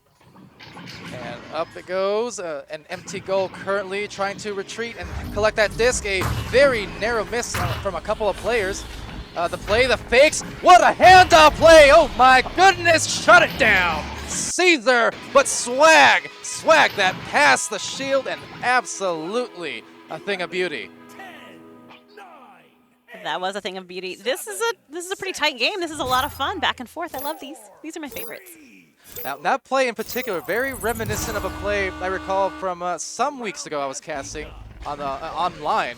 It was a Law who did something very similar. I was casting with Dimwee at the time, but those plays where you're just able to get the soft handoff and kind of the misdirection with where your head is and where your eyes are, kind of fooling out the defenders and just catching them off guard with a pass. I love those. And that was a fantastic clear there by Steel Skydiver. He's impressive. I need to watch him more to learn. He's fun to watch as a keeper. Goalie. Absolutely, but no goalie there, at least not in time. Whoosh with a splash, and they're up 9-4. Well, they are turning this round turning this round around. Round. You spin me right round. They are going around, and we have a 5-point lead now by Redshift. Still a lot of time left in this round. Yeah, we could be looking at a third round. Of course, best of 3 in this format here, the VRML rules. And really setting us, maybe ourselves up for that third round if this pace does keep up. The Law, though, just juking some way, somehow. Wow. Doing a bit of a dance here in this ballroom as Mozzie sends it right down the floor. Oh, that was a nice one, Palador. Well, thank you. I do my dance, and Mozzie does just that. Gets the goal. There's 6 points on the board. Still 3 points separating these teams, and still plenty of time left. Mozzie, hot score, will be oftentimes the game high score in these matches more often than not. Just that level of talent. There's a lot of talent between these two teams. There's a lot of names that we know and that we see often. So this game is not too much of a surprise that it's so tight. Yeah, absolutely. This game, the second round especially, certainly turning out to be a tight one. That one received by Steel Sky, playing way back near his own bubble. And there's the stacks. A couple of players getting back first for Redshift, but unable to collect the disc, unfortunately, as the Law gets a little bit of a struggle to clear. Right back to Swag War, who just resets it down to Steel Sky. And beautiful disc movement here to just keep that movement and defenders honest. And that's going to be Caesar picking it up right there and makes a reset back to Steel Skydiver, and he's going to just hold it for a moment, look for the play, look for the pass, and he makes it down to Caesar, who's waiting down there in lower trap. Going to send it across to Swag War, who's looking for the pass, and he has found it with whoosh, and that, oh, what a shot. My goodness. Some denials, but all the meanwhile, Woosh setting himself up for that beautiful play. Swag War now, a couple times we have seen has really done an excellent job of finding the open arms. Taking maybe what is a high percentage shot opportunity, turning it into an even higher percentage shot opportunity. And I really love to see that from Swag specifically. And he knows why. Like, we've had these type of combos. I think just the well-roundedness of Swag is really fun to watch and doing so well in this game. And he's a nice person in real life. Yeah, he absolutely is. They all are, actually. Absolutely. Swag is one of my favorites. Just a really good dude. He is indeed. If you haven't met him. Mozzie with the disc, going to look for the pass, and he makes it over to the Law, who was waiting there. See Jason right there at Shield. Persistence pays, and that's going to be a slam dunk by C. Jason. Yeah, that's actually his first goal this game. And you hear the guttural yells, the O's coming out from their team. They really like the little show and go with the disc work. Making a great job making a great play to score. Again, no higher percentage chance, I think, than a dunk here in Echo Arena. Able to bring it within 3 points. That's just 1 goal difference right here with 1.5 minutes left. And they have possession of the disc. JDG is here, is making his way down the arena, makes the pass back. Oh, and it bounces off of Geo, and that gives Redshift time to clear it. And clear to the outer edge of the bubble. It will be had by Swag with about a second or two to spare, and putting in some jukes. Players, again, it's not always about the forward jukes. You see a lot of players do that, but also knowing as a receiver, getting that disc or getting a clear, sometimes going backwards is actually the best option, whether on a pass or even as QB, just to be able to kind of make some space, create some space between you and the defense, and give you an extra second or two to scan and find the right pass. Kind of like that, but the pass just missed. Wow. And unfortunately, that could have been an important goal here in this last minute. It could have, but since Frost took round 1 and we have 30 seconds left, but the way it's heading right now, it looks like Redshift will take round 2, and that's going to give us a third, Palador. And Swag War on a beautiful save right at the other end of the line. Again, the players excited about that in real life, and certainly here on the cast, we could be looking at that third round, although there is one in the goal. So with a dive out there, a slap, nicely done to play the time if they can, but unfortunately the slap getting back to the midline. The Law finding Mozzie going over to JDG, going for that tough angled backboard 3-point shot. All or nothing, and instead, it won't fall. We've got ourselves a third round right around the corner and holding them off in a nail biter. So third round coming in here. Redshift looking to cause the reverse sweep perhaps here. Yes, they are indeed, and I love games like this. You know they're my favorite tight games, and I would love to see a third round overtime. Yeah, fingers crossed, as always. I know we've had some overtimes on the streams here and on VRML1 or VRML2. Again, we have matches on both channels, so you got your options. You do. But wherever you are, I mean, you can't go wrong because, again, these are the cream of the crop, and these are the most dedicated players of Echo's game today. You know, making these trips and making memories here in Virginia. Absolutely. And we have everybody here. Like, everybody is here. It's so much fun. You look around, and there's you and Dimwee and me, and Sputnik is here. Sputnik's over there. And Sputnik's talking to us, but we can't hear what he's saying.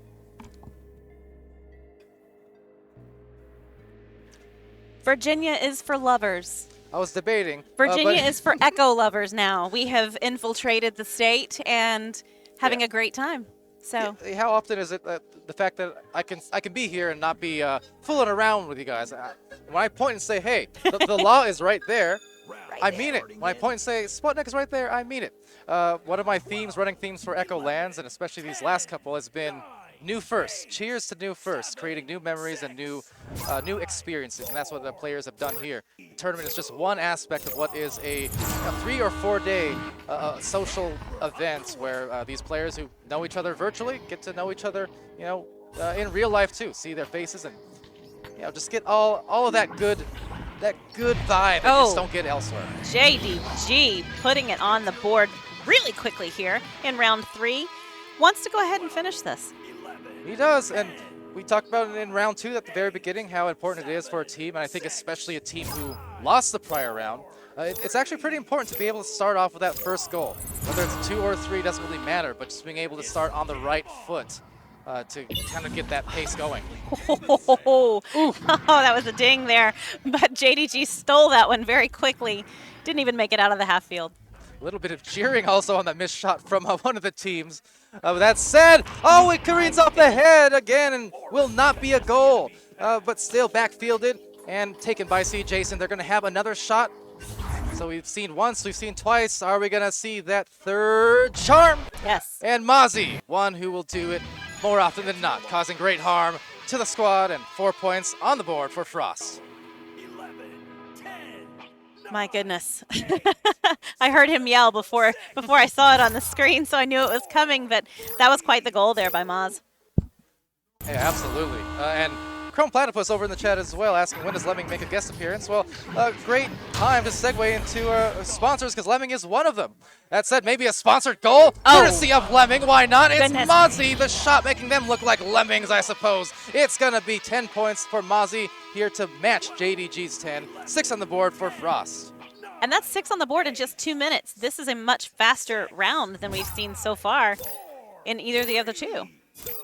Absolutely, and you kind of expect to see that, right? Where the initial rounds, the initial minutes, sometimes is a build-up process. I know we touched on that, but once you get that whole rhythm going, then you get faster paces and faster scoring paces oftentimes. That's going to be Caesar making his way. Oh, and he is blocked, and C. Jason's going to make the clear and send it back down the arena. There's so much stunning and possession changes. Caesar's going to have it again, sends it down to the floor to Whoosh, and Whoosh is going to send it up. Oh my goodness.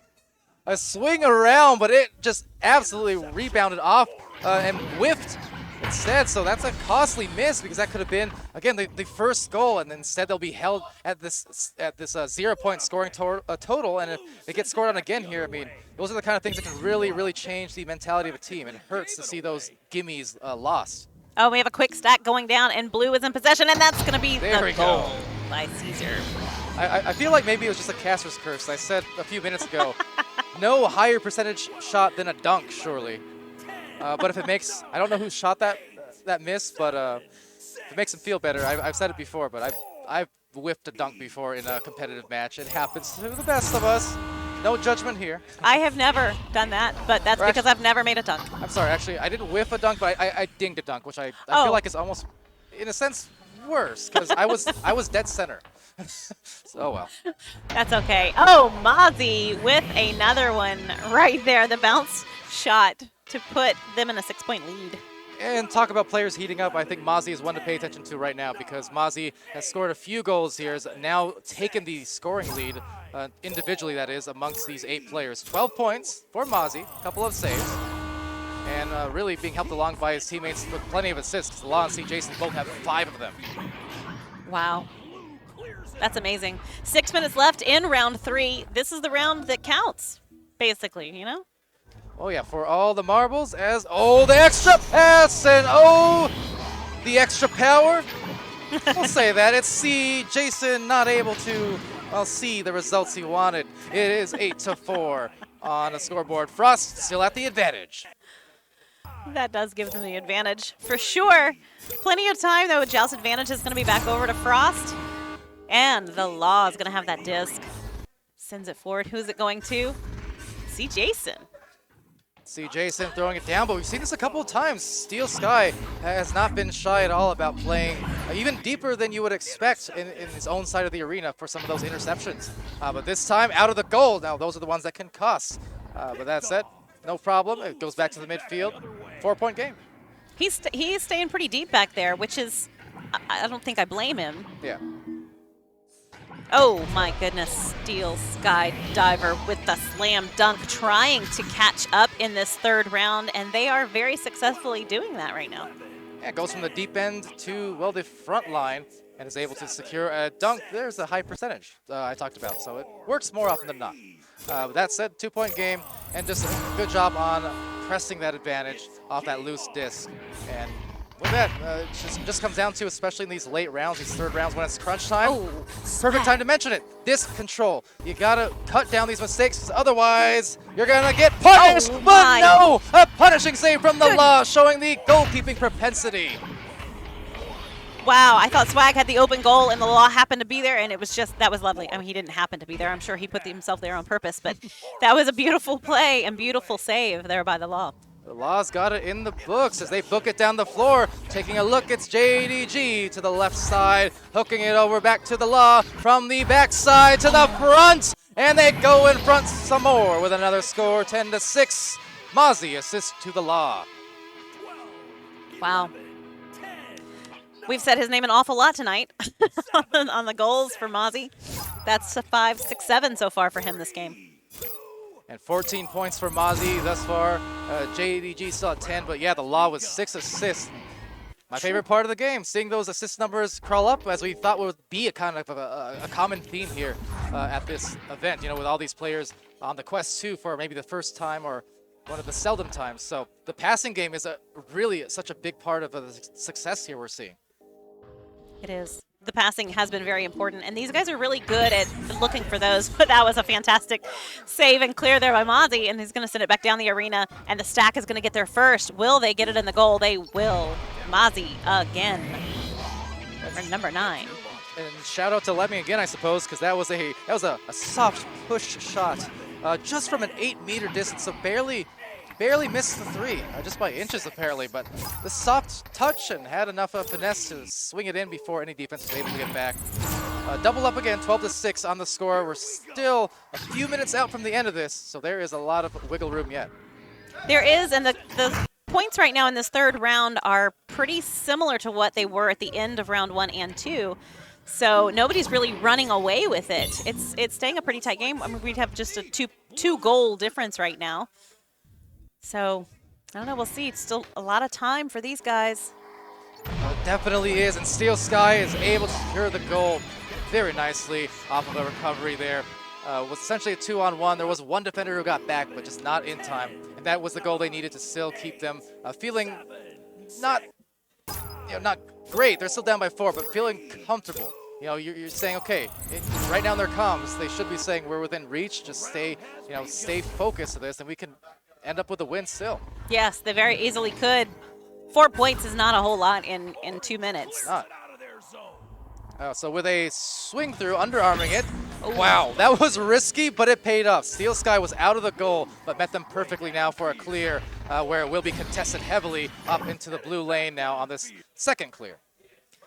It's funny, that looked like such a large movement in game, and I looked over, and it wasn't in real life. It was such a small motion for Steel Skydiver there. Oh, wow. That's number 10 for Mozzie this game. That's going to give them a solid lead here, a 6-point lead with a minute and a half. I said it a round or two ago. Mozzie is more often than not going to be a top scorer individually in any game he's in, and sure enough, 18 points, basically double of nearly everyone else on either side of the floor. Mozzie, a huge factor here in the success. Certainly, as we wind down potentially the last minute, really coming down from behind, and the math might be too much, Athena. 6. Math? 6. 6. Well, check your 6. They're going from the back to the goal. It's And the now lob. it's 8. And now it's 8, and might be too late for a comeback. It might be too late for a comeback. They only have 45 seconds left in round 3, and this is the round that is for all the marbles, as you said earlier. With both teams having taken a round, this is it. And whoever wins stays in the winner's bracket, right? We're still in the winner's bracket, and whoever loses moves to the loser's bracket, which is still jumping, by the way. Still jumping, and that said, one more shot might be in. There's the swirls, the twirls, the whirls, and see Jason just making some magic happen. Making some magic happen indeed. And Waving the wand, as I like to say with that. You just, full extension T-pose almost, and just kind of swinging around. I would almost call it, online I would call it almost a toxic taunt, but in person, it's like, it's friendly banter. they actually they don't even have their headsets on anymore in the ballroom here. If you look over, you want to grab somebody and let's have a chat with them real quick? We can grab somebody. Let's grab them. Who do we want? Take a pick. Take a pick. One moment. Hang on. That said, we've got. I do want to shout out one more time our sponsors that we may try to drag the law over here. Annex Fate putting together this whole event. Of course, VRML helping with the casting and production. Want to shout out VRware, Olympus, Viridis Media, Slide Messaging, Lemming, and Assyria. And now we've got Mr. Law. So I want to say, as you get your headset on here, your play has been elevated. Shout out to Chrome. It wasn't mine.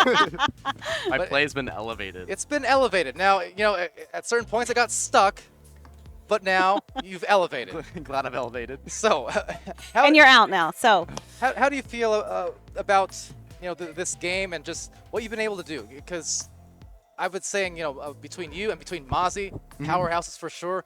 The other day, actually, before you got here, there were some conversations happening here in this room, when, like in the meet and greets and stuff. Yeah. Shout out Smooth, asking people, their top threes outside of Ignite, right?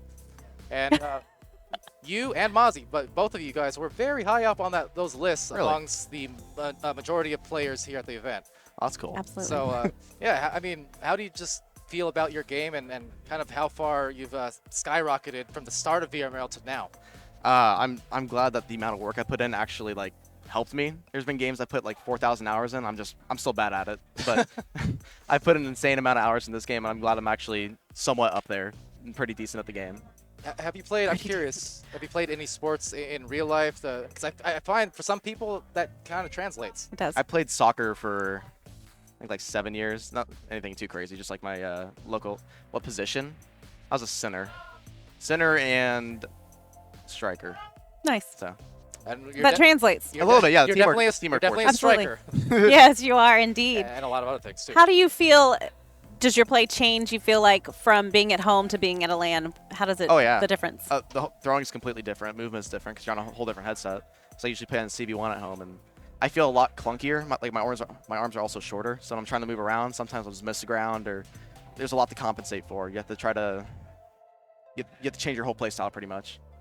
I still tried to kind of remain with my same play style, but I've had to change quite a few that's things. kind of one of the themes we were talking about at the beginning too, is definitely switching headsets. It's just different muscle memory sometimes, but what I actually love about that in the context of this, it means for teams to succeed, and we saw it with yours, it means you almost have to focus a little more on some of the team play, a little more on some of the passes and the gentle, the soft touches, as opposed to the long bombs and the really hard-hitting 19-meter-a-second throws, things like that. So personally, I like the play style adjustment because we saw some gorgeous passing plays between you guys. That's just about the only thing I can do on the set is pass. So I'm trying to set up people whenever I can. Even then, sometimes passes still go a little off. But I was definitely a lot more trying to assist plays rather than going for the shot or something else like that. So to prepare for LAN, have you been running any pubs or any practices on the Quest 2? The day before I did. Oh. for about a half hour, but. Yeah, I didn't prepare too much. When I got here, though, I used the warm-ups, and I just keep shooting until I get to a point where I can kind of feel like I'm hitting something. I feel pretty confident with my slow passes, though, which Luckily, everybody else is kind of clunky, so I can just. Sometimes slow is like, slow and steady wins the race. Yeah, You as know, long as Completely. even on CV1, I tell people I've never been a fast thrower passer, but sometimes As long as you do it right, I mean. it's as long as it's accurate, it's controlled, and you know what Right. margins you're working with. Yeah, if you can slow pass and be very successful. You just Yeah. have to make sure you're not like throwing it to a stack or something. You have to be aware of when you're doing it and when it works well. So, Sputnik's in our ear right now. Oh yes, elevators. Look, I was about to ask as the last question, what is your favorite memory so far at this event? I know what it is not. Probably going to Dave and Buster's. That was a good time. We went with the Redshift gang and I think part of the 7 gang as well. Nice. It was fun, but. Oh, we want to hear more about the elevators, what we're being yes, told. The elevator. Sputnik is in our ear right now. Okay, you know what? I will let you tell the story. All right. How was your trip? Oh, it was just fine. We played our game against. Oh no, it wasn't a game. I did a scrim first, and I'm like, shoot, bro, who took my phone? I'm like, all right, maybe I left it in my room. So I went in the one of the elevators, went in, and then was going to my floor, and then they have like, elevator and then doors and little corner portion. So I was just itching my back, and I like hit it with my elbow, and it made a very scary noise and just stopped. I'm like, oh, that's nice. So I'm like, all right, what can I do here? So I like pressed the little alarm button, but it wasn't working. So I pressed the call button. And did you know there's a whole like elevator dispatch system?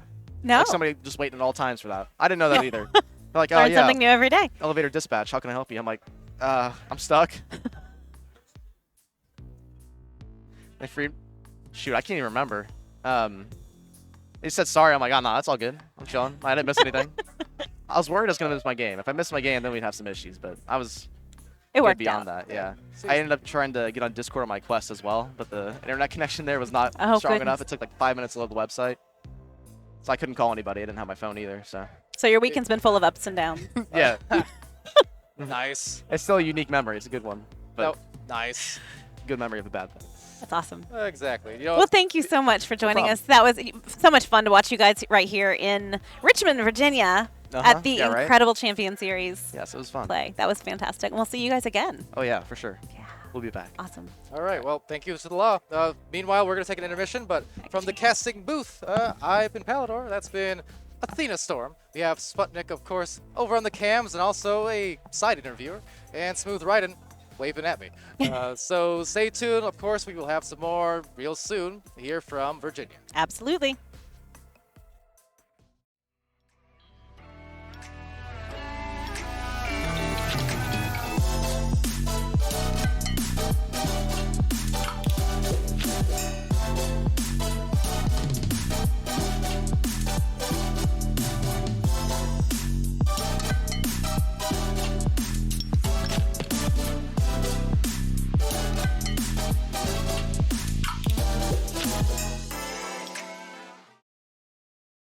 Hollow tip.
Shall we not call quits and start again?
VRware.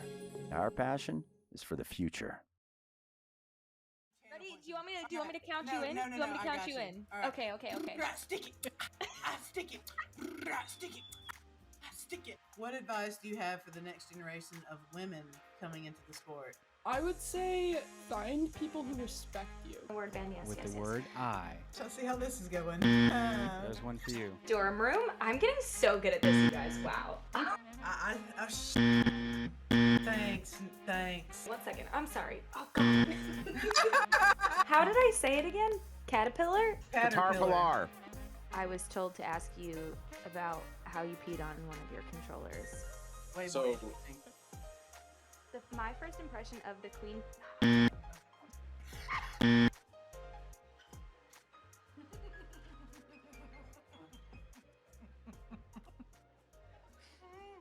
Said buzzer might need an API.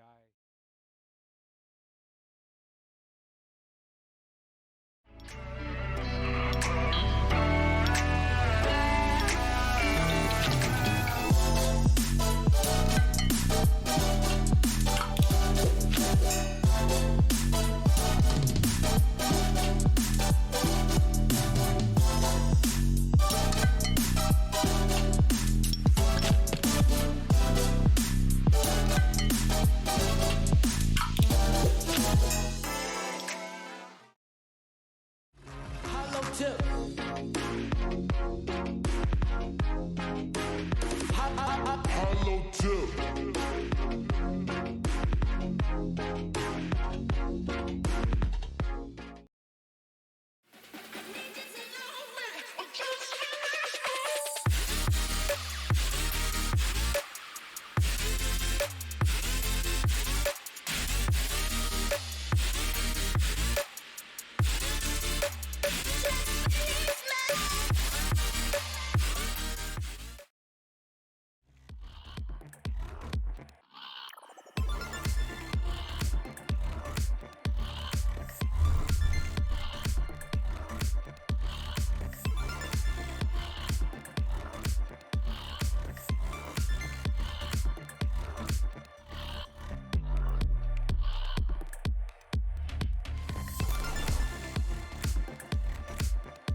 Shall we not call quits and start again?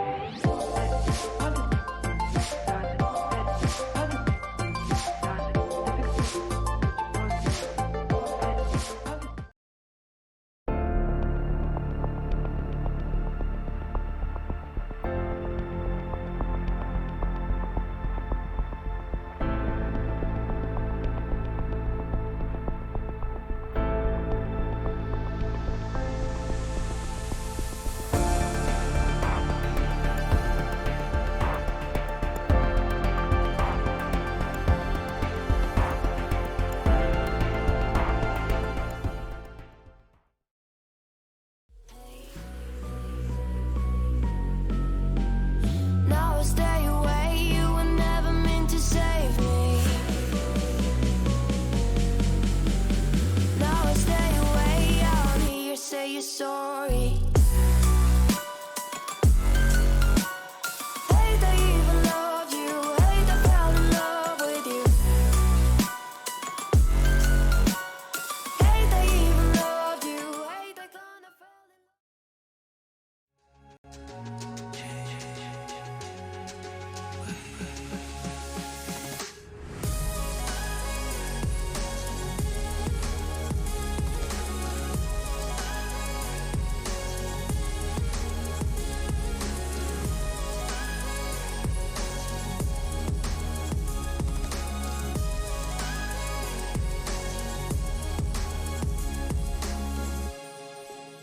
VRware. Our passion is for the future. Ready? Do you want me to count you in? Do you want me to count you in? All right. Okay. Stick it. Stick it. Stick it.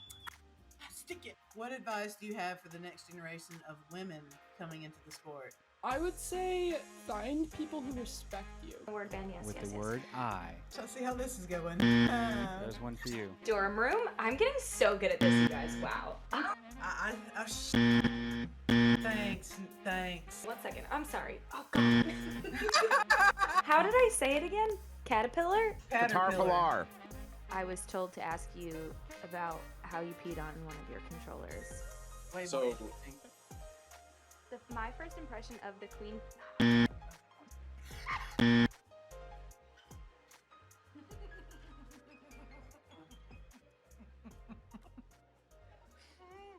Said buzzer might need an API.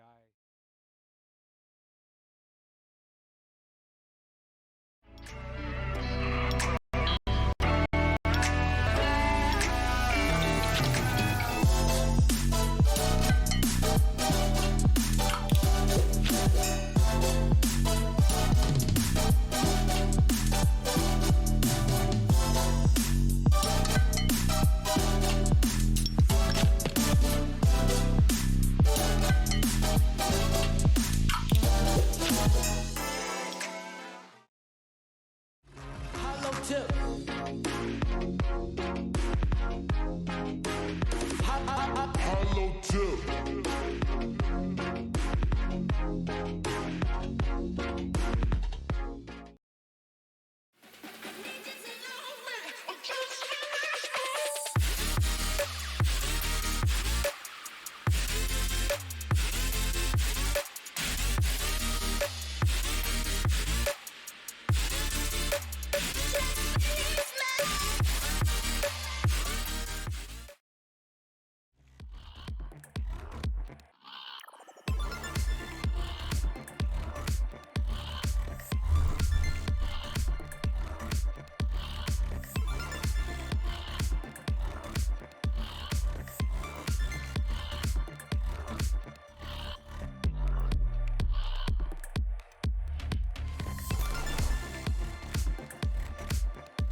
battle for the last remaining dancer.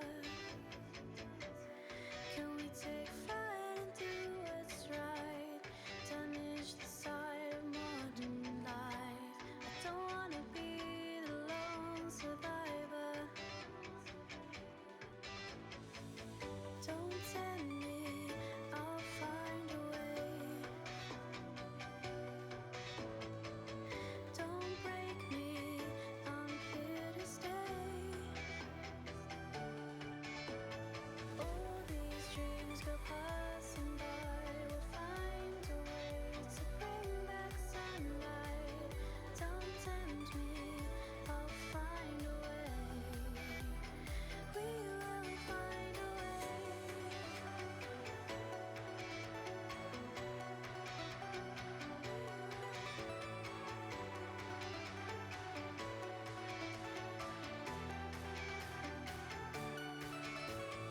All these dreams go passing by. We'll find a way to bring back sunlight. Don't tempt me, I'll find a way. We will find a way.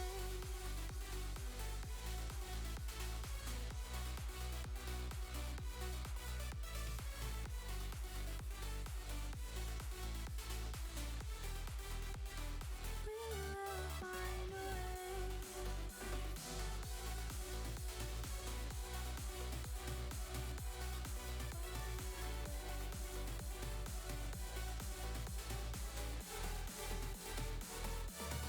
Settle down today, we'll find a way to run towards what we have made. Take my hand and drive tonight. We'll find a way to bring back sunlight.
And welcome back to the Redshift Champions Series here in Richmond, Virginia. Sir Dimwee is having a stare down with the camera, and over here is the analyst for the day. We have the one and only Sneaky Evil. Hello. Not analyst, you're analyst. Analyst, yeah. That goes. And we've got Sputnik over here and Smooth Riding, and we have another amazing match. We've got Olympus on orange and the one and only Redshift on blue. Yeah, it's going to be great. going to be great. It's not snowing in here, but it is snowing outside. So we are happy to be in here nice and warm in the disc room, as we have retitled it. Mr. Dimwee. Sorry, having a little fun. Having a little fun right now. Sputnik, calm down. Calm down, please. Thank you. Sputnik, we don't need that right now. We're having some peacocking here in the disc room. I'm really excited for this game, Sputnik. I'm very excited for this game. Yeah, Olympus versus Redshift. Olympus, they've made their way. Of course, this is an elimination game, as I understand it. It is. You know, loser goes home. But actually, loser will just be hanging out in the area around here, watching everybody else play. Yeah, this is going to be, I expect a really good matchup here. Two very talented rosters, iFoxy, Cats, Yolo Man, Ninja Tim. We've seen Yolo Man do phenomenal work on the back line. We've seen Cats do phenomenal work on the back line. We've seen Tim do some amazing offensive work. And, of course, iFoxy does a lot of his turnover work and his offensive work phenomenal all day today and, of course, throughout his career. But, of course, over there on Redshift, Steel Skydiver, Caesar, Swag War, Whoosh. That's a tough roster. It's going to be an interesting matchup. I don't know what to expect strategically. I do expect a lot of offense. Yeah, I would think so.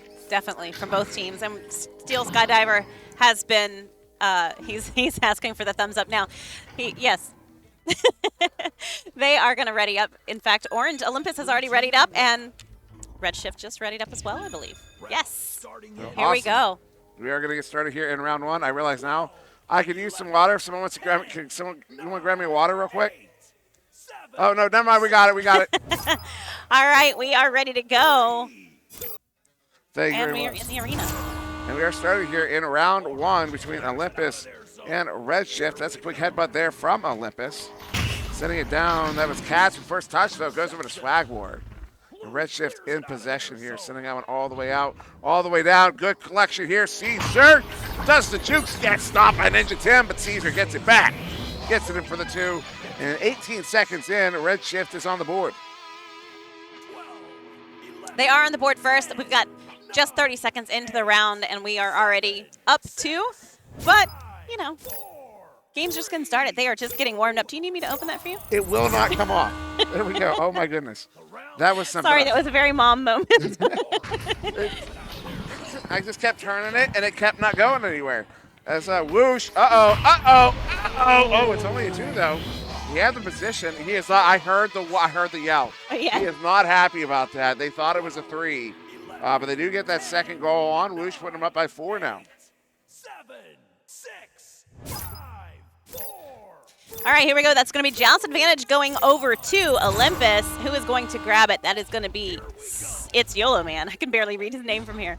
It's Yolo Man making his way down the arena. He's going to pass it forward, but it's going to bounce off a Geo, and it's going to be turned over and into the hands of Steel Skydiver. He's going to send it back down, and it's anybody's disc. There we go. Caesar with the pickup. Send across there, caught in that far side trap. The Whoosh, plenty of time to recover it. Steel Skydiver still manning that back line.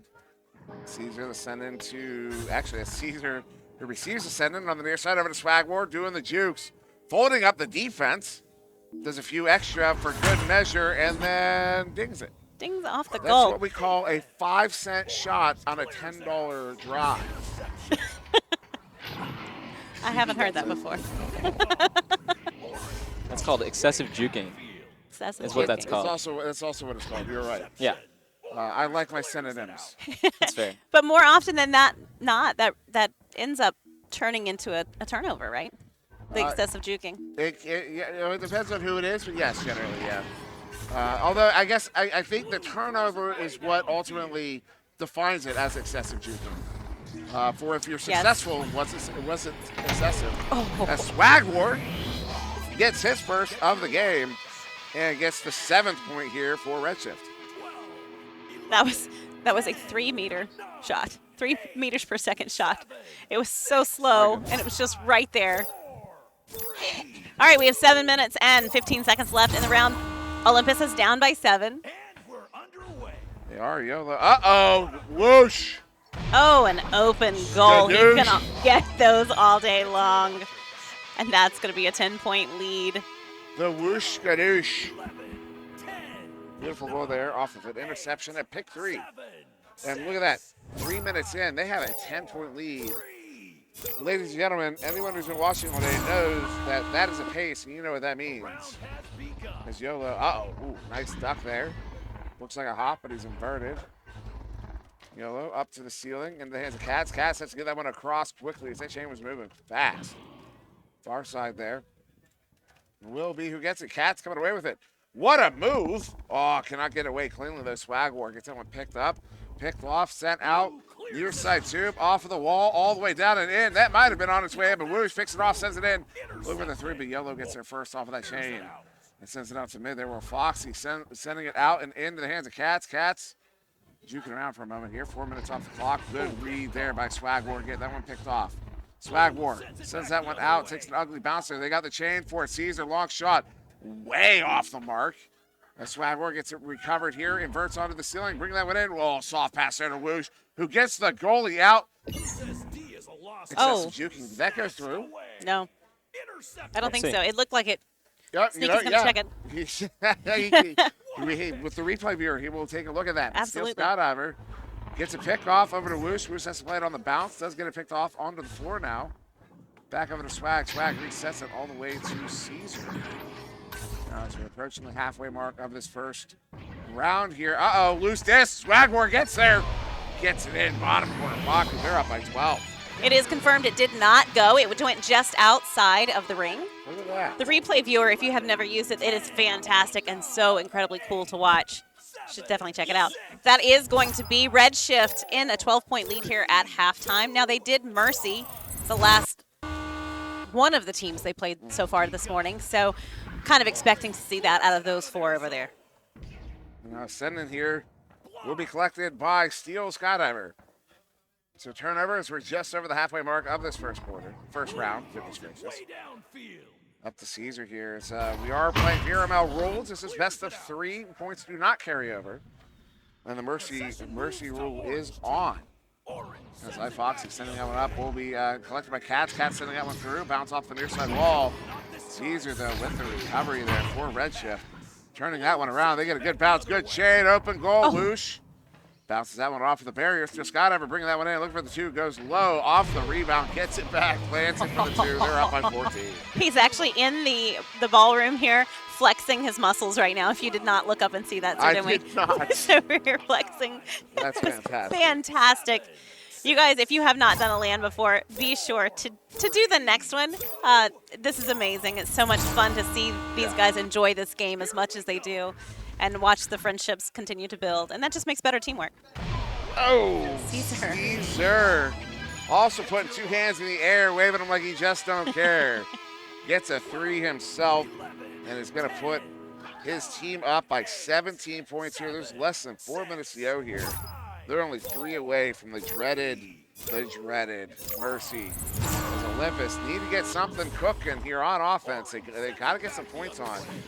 Even if they know you're obviously maybe a little too far behind to get a victory here, but points would be really important going into the second round. As that'll raise your confidence, gets you that reminds yourself that you're capable of scoring. As that pass there is going to be a little bit off the mark, finding its way to the far side wall. Whoosh gets it picked off. Stop though. Will ultimately be YOLO sending that one in. Looking for Foxy, but it'll actually be Steel with that good read, sending that one out. That one's all the way down and in. Are they going to get the chain out? That's loose in the bubble. Collected by Caesar, who's looking for the 3. Trying to keep his hand behind the line, but still wide of the goal. And iFoxy with a turnaround again. Oh, nice clear, but it lands right in the hands of Swagwar. He's making his way towards the goal, and it is good. Again. I do believe that Swagwar was just born this way. You are welcome. Thank you. Indeed, he was just born this way. As now it's 19 points up here for Redshift. 2.5 to go in the first round. They just need one quick two-point goal, and the round is over. But we'll see. Let's see. Still a quick pass, turning it around on this turnover. Long shot by Swag, intercepted by Ninja Tim. Tim looking to send that one out, but it's off the pyramid there. Caesar collects it. 2 minutes to go in the first period. Pocket pick by Foxy. It's one of his skills, but he's not able to get away with it as Caesar hits it back and then uses a teammate. They've got a joke train, but it hits ahead. Gets loose there up to the sky. In the hands of Whoosh. Whoosh, though, stunned out by Fox. Fox sends it out, but in the hands of Swagwar off a quick chain less than 2 minutes ago. And it's sent back in. Still hunting that Mercy or Redshift, but Olympus are not making it easy for them. They're not. They're not giving up, which is really nice to see. I would think it would be very, very easy at this point to just give the round, you know, because you've got a minute and a half left. That's going to be iFoxy with the goal. Yeah, instead of giving up, they continue to push. They did not hear the fat lady sing just yet. So we've got a minute 10. Once they come out of the tubes, about a minute 11. Olympus getting their first goal on the board here, cutting that lead down to 17. However, that still leaves Redshift within 1 goal of that Mercy. If they can hit a 3 here, and Caesar sending that one out, will be collected by Whoosh. Whoosh jukes and gets away from iFoxy, sending it up. The bounce there in the hands of Steel, but Cats gets the stun. And the turnaround, sending it out into the hands of iFoxy. Got Foxy shoveling that one up to Cats. Cats not able to play it, and the bounce gets it very into the goal. The headbutt there from that chain. Sending it out of the bubble, 45 seconds to go. Of course, round 1 will be in the hands of Redshift. As Ninja sending it in, Caesar gets that one collected and sent away once again. Down and out through mid will be a chain to pick it up. That is the defensive chain from Olympus. Ninja Tim stunned up and gives it off to Whoosh. Whoosh sending that one in. Oh, looking for the teammate, but YOLO gets it picked off and now turning it around. But though in the hands of Swag. Swag coming up. Joker train, 3-man Joker train. They bring it in. They get the last goal of the round there. 21-2. Redshift will take round 1. What amazing play by both teams. They're not going to have, they're barely going to get out of the tunnel. So round 1 definitely heads over to Redshift, beyond a doubt. Without a doubt, but I will say they did turn it up. Or excuse me, Olympus did turn it up. Because Redshift, when we got to the halfway mark of that round there, Redshift was on a very clear Mercy pace. They hit 10 points 3 minutes into the game. They could have Mercied within 6 minutes on that pace. And instead, Olympus slowed them up, started playing a different game. They made whatever adjustments they made. And suddenly, they keep Redshift away. Not suddenly. It took a full 10 minutes. Right. But they kept Redshift away from that Mercy, and they did so successfully. It'll be interesting to see going into the second round if they are able to modify a little bit more and maybe take a few more points off of them. We'll see. And, I'd love to see some more scoring from them as well. They had some great looks. iFoxy certainly a competent scorer. Ninja Tim, we've seen Ninja Tim earlier today scored some phenomenal long shots. And I'd love to see him activated in this one as well. Of course, YOLO and Cats holding down the back line competently. Let's see, pull up the stats here. Because we've got every single player there on Olympus with at least 1 save. In fact, iFoxy with 2, also 3 steals. No surprise there. That's I said it earlier. It's basically his skill. Right. Is those turnovers as we get started here in round 2. Here we go. It's anybody's disc here at launch at Joust, and that is going to be Olympus, but they lose possession immediately to Caesar. No way. Oh, my goodness. Wow. Caesar sinking that one 33 meters out through the coin slot. And if you're curious what the coin slot is, of course, the male slot is the space between the shield and the nest. Coin slot is the opposite side of that. It's the opposite side of the shield, underneath there. Affectionately called the coin slot. So that's your first goal. Caesar hitting that one from ridiculously far out. YOLO sending it up, but in the hands of Swag on the back line. Swag now turning it around, chucks that one in the hands of Steel Skydiver. Steel walking it up. Ooh, gets stunned out. Disc is loose. It's on the floor. Ooh, it will be YOLO. Coming away with it, but in the hands of Caesar. That's dangerous. Off of the head there. That was iFoxy getting the headbutt on it. Disc is loose. YOLO gets it cleared. Nice clear all the way down, and Ninja Tim might make it. Yep, he is going to be the one to get there. Redshift stacked very quick, though, to get back into defensive positions. Cats is going to take no. Cats is not going to take. That was very close. Swagwar comes away with that one on the far side tube instead now. Disc is loose. Goal is open. Swoosh takes a shot. Whoosh hits a shot. They've got a 6-point lead. Minute and a half in. similar to what we saw from round 1, for round 1 out of Redshift. Yep. Maybe a little faster pace so far, but we'll see. Quite possibly. We will see. It was 3 minutes. They hit 10 points there in that first round.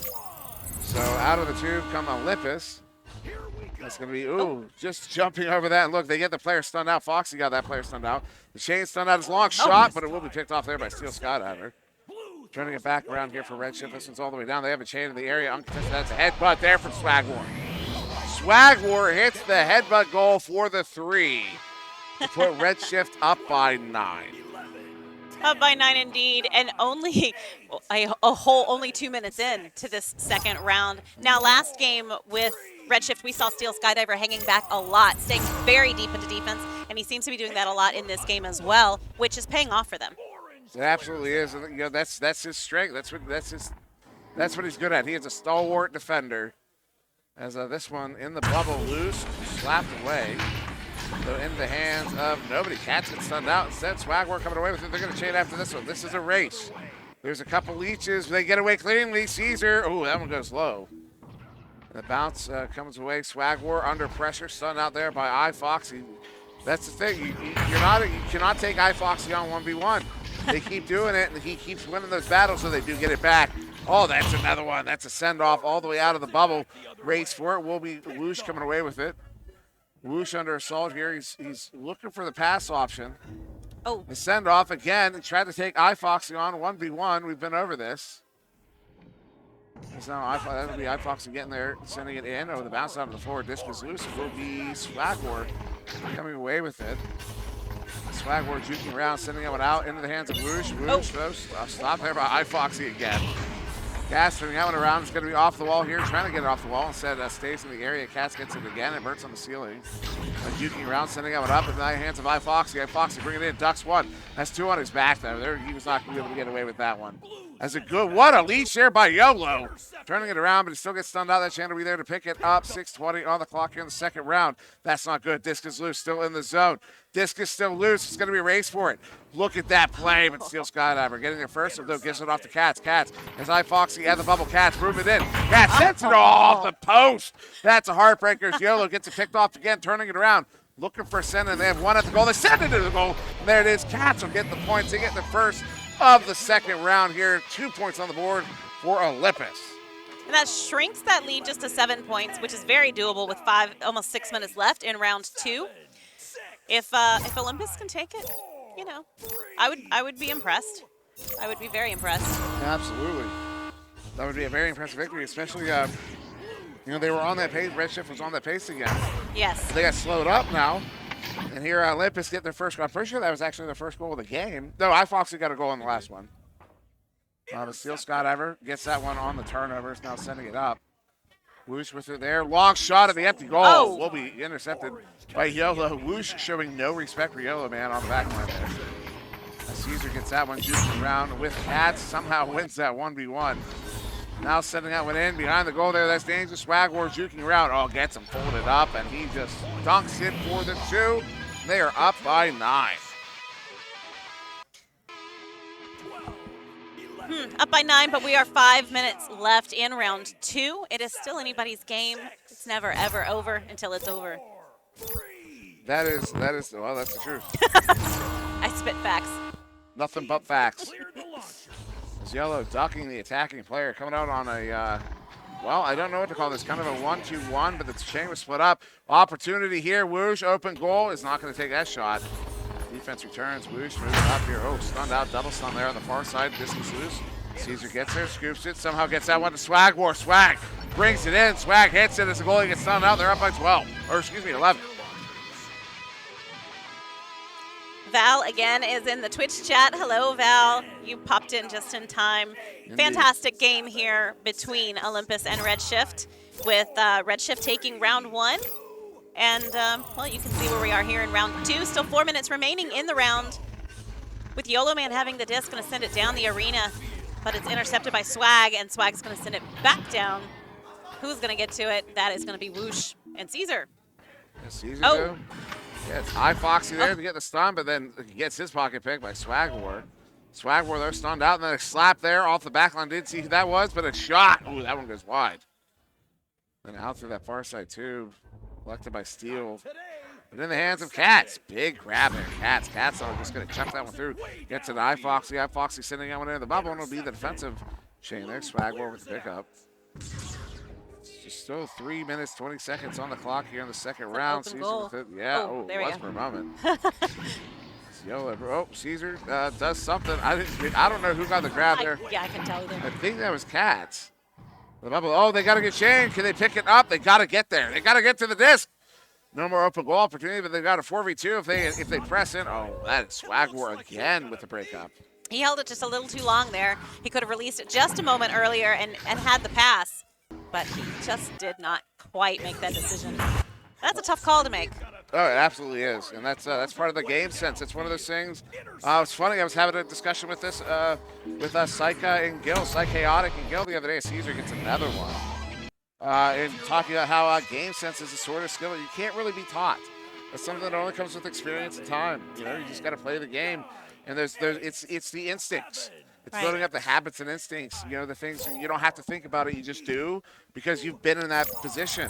You know what the odds are of this versus that, and you know which, should I take it left? Oh, that's a big stop there. Caesar looking at an empty goal. He granny shots it for the 3, putting him up by 60. He did. There's still a few minutes left, 2 minutes, but math. Math indeed. Well, 16. So we can actually do the math. 16's minimum of 6 goals required here from Olympus, which is 5 resets. And 5 resets, of course, are a minute 40 seconds. We are actually at the point of no return here. If they don't score right now, they do not. So that'll be it. This round comfortably in the hands of Redshift here as they look for another one. They do hit it. Get it. They are now up by 18 with a minute and a half to go. They can still mercy this round and finish it a little early. I don't know that they want to. We'll see. We'll see what happens. I do expect a quick chain on this joust. As Steele sets up, you can see him very clearly setting up to not go anywhere on the back line. He's going to make sure the other team doesn't score. Yeah, they went in 3 deep here. That's an interesting, actually, rollout. Kind of almost like an arrowhead, you might call it. It's Cats bringing it in. Cats. Oh, pocket pick. Swagwar gets there instead. Turning it around, 1 minute to go. Swag sends it out. This one's all the way out and down. Nobody getting away cleanly. No, there's the blue stack. The blue stack's going to get away with no problem. There it is. All the entire defense returning. A nice send out back. And then Swag sends it. Ooh, that one's going to go wide. Disc is still loose here, though, in the orange bubble, collected by Swagwar. Swagwar sent out. Disc is picked up instead by YOLO. Sends that one out. Will be collected. Cats, lock shot, hits it for the 3. With 30 seconds to go, it's 15-point spread. Going to have about 10 seconds on the clock once coming up the 2s here. They did manage to stave off the mercy, so that's always nice. So this is double elimination here in the Champion Series, and both of these teams have lost one already. So like you said earlier, whoever loses this one is done, and whoever wins keeps going. So Yep. the goal is to make it all the way and then get to play the winner of the winner's bracket. So it looks like Olympus will be the odd man out here, unfortunately, but fantastic play against. They were up against a really phenomenal team.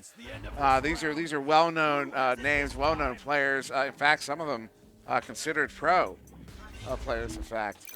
As Sputnik says hello to us in our headsets. And, yeah, what a phenomenal performance by Redshift in this one. It was. It was a great performance by Redshift indeed. I'm glad Olympus didn't give up, which they kept fighting right there till the end, which was nice to see. Sportsmanship is always welcome in the arena. Oh, So we are going to see if we can grab Swagwar. You want to grab Swag? Yes. Swag! Come on. So we do have Swagwar now. There he is. What's up? What's up, man? Yes, Flip it. just flip it. There you go. And say hello to your mom first. Hi, Mom. She is in the chat. She is watching. So what do you want to say? So first, what would you like to say to your mom? Thanks for letting me come here, because originally you weren't. And say it. Say it. Thank you from Sputnik, and... Say it. Say it. Say I love you, Mom. Say it. I love you, Mom. Say it to the camera. I love you, Mom. There we go. Awesome. There you go, Val. Oh my goodness. So a big victory there. I mean, you guys did not quite get the mercies. It looked like you were looking for them, but I don't think you're too bothered by that. But yeah, I mean, what was the thinking? What was the strategy? What was the play call? What was the activity in the comms? We were just having fun, Having especially fun. after the last game. We just wanted to go out there and have some fun. Right. 'Cause we're so tired, and we still have one more to go. Gee, I don't know why. At least one more. At least. At least one more. At least one more. Look at that. Look at that. He's already keep planning going. to go. He's ready to leave. He's like, I'm not gonna. There's an episode of South Park. We don't have to talk about it though. But Oh my god. I had to change the stream for 2 hours yesterday. Yeah, we saw. We actually had goodness. it on upstairs. That's awesome. But I mean, so we're at the LAN. Obviously, a bunch of people here. Like, what's the thing you maybe least expected coming into the LAN that's kind of maybe surprised you, or you weren't expecting to happen, or just kind of caught you by surprise, or anything like that? Anything that makes you go, wow, I didn't. That's not what I expected out of this. Frost beating us. Fair enough. I really went in there thinking that we'd win, but then they just got better. Like, I really didn't think that Law and Mozzie would hit that many shots, but they just came up and did it. Yeah. All right, and how about have you seen snow before? Is this your first time with snow, or I live in Jersey, so I'm pretty used to snow. Yeah, you've seen plenty of snow. He's used to it. So nothing new here. And yeah, so awesome, great win. You guys are going to be moving on to the next game, whatever that is, against Ace. Ooh. Well, so as you said, one more game tonight. Showing off the jersey, the Redshift jersey. We changed subjects. Spin, Somebody spin, caught the joke. There you go. Somebody Swag one. watching caught the joke. Thank you for catching the joke. But we love you, Spot. Oh, goodness gracious. But yeah, so awesome stuff. Anything you want to say? I mean, you've got the floor. Anything you want to say before we go to an animation? We're gonna beat Ace. Man, that's going to be Ace. There you go. Take Ace that has one been to the called presses. out. So all right, yeah, we're gonna go to an animation. Don't go too far. I mean, well, do whatever you want. I don't care, because I'm gonna be back in about 26 minutes, I believe. With who am I with? Andy? I'm not sure. Andy or Powder? I'm with somebody, but I'll be back in 26 minutes with somebody. Jeep, I think that was your last of the that event, was my last right? game for the night. Yep. Athena. So, Athena. Sorry. Oh my goodness. old habits die hard. I know. So yeah, so I guess anything you want to say before? You guys, this has been amazing. I love getting to see you guys, all of you, even you, Swag. Yeah. Hi to Val again, and keep playing hard. Don't give up, and go get them. You got Ace. Take them. Here we go. So there you go. We're gonna go to an intermission. Thank you guys for all watching and supporting what we're doing here, the Redshift Champion Series. This is really, really cool stuff. Really, really pushing Echo into the future. So we'll be back in not too long. We'll see you then.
Shall we not call quits and start again?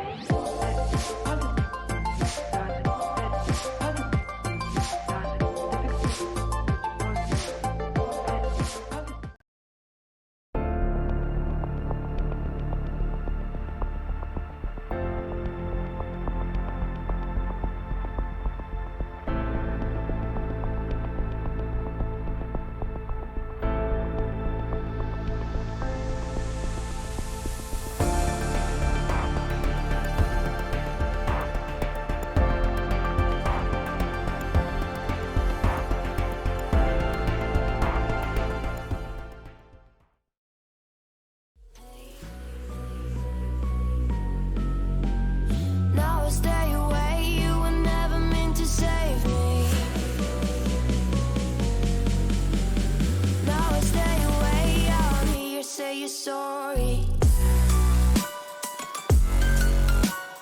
Hate they even loved you. Hate they fell in love with you. Hate they even loved you. Hate they gonna fall in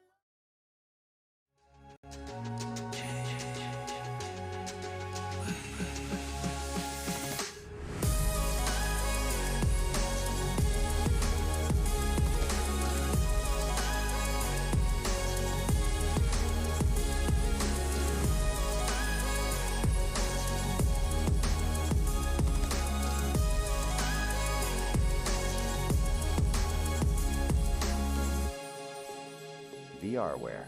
Our passion is for the future. Ready? Do you want me to count you in? Do you want me to count you in? All right. Okay. Stick it. Stick it. Stick it. Stick it. What advice do you have for the next generation of women coming into the sport? I would say find people who respect you. Word band, yes, With yes, the yes. word I. So see how this is going. There's one for you. Dorm room? I'm getting so good at this, you guys. Wow. Thanks. 1 second. I'm sorry. Oh, God. How did I say it again? Caterpillar? Caterpillar. I was told to ask you about how you peed on one of your controllers. Wait. My first impression of the queen.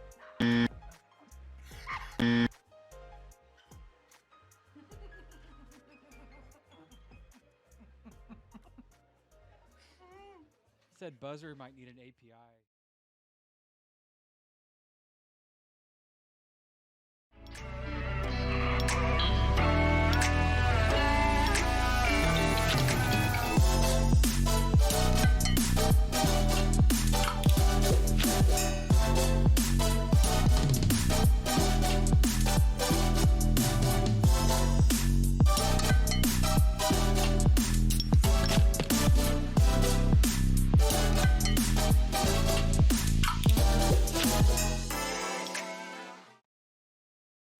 Hollow tip. Hollow tip.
battle for the last remaining dancer.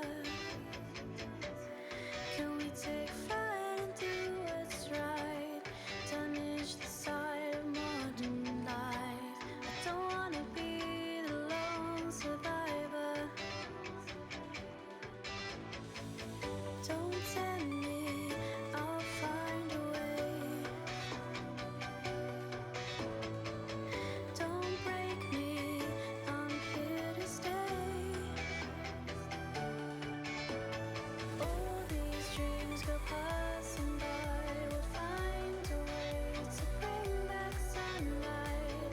Don't tempt me, I'll find a way. We will find a way.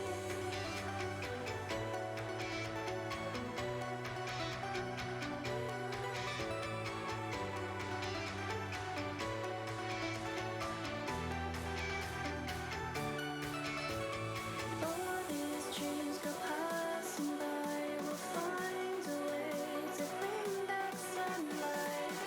Don't tempt me, I'll find a way. We will find a way.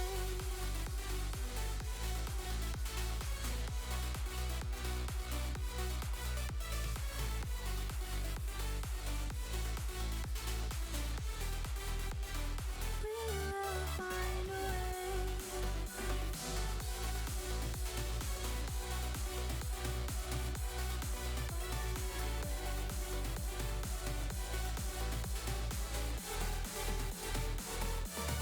Settle down today, we'll find a way to run towards what we have made. Take my hand and drive tonight. We'll find a way to bring back sunlight.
If I'm gonna make it, I will never miss the chance. Yeah, yeah.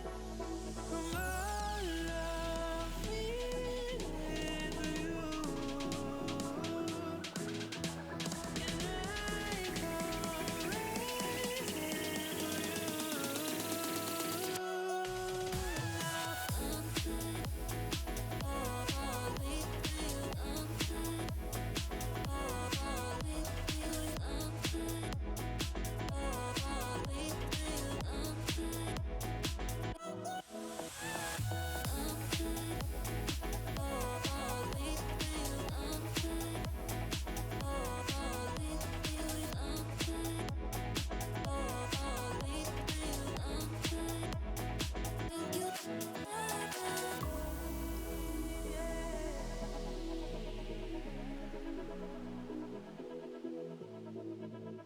If I had to call you up, I never would have too much time. Things were always pretty good when you were staying by my side. If I ever fall in love with you, ain't gonna leave my mind. Even gonna be the same, that's how I'm feeling now. Be what you did to me on every first step inside. I wanna see a lot of things, something that all of me with you. And I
All right, everybody. Hello, and welcome back to VRML Channel 1, and welcome back to the Redshift Champion Series here in Richmond, Virginia. We are just about ready to start your lower bracket semifinals matchup between Redshift and Ace. Now, on the casting booth again, I'm Palador, being joined by Sir Dimwee. We've got Sputnik Cobra on the cams over yonder, and Dimwee, we're getting ready to get to the final few matches, 4 matches, to determine our winners of this tournament. Yeah. So I'm just noticing the audience, the crowd building, kind of over here to watch this game, because the games over there are done.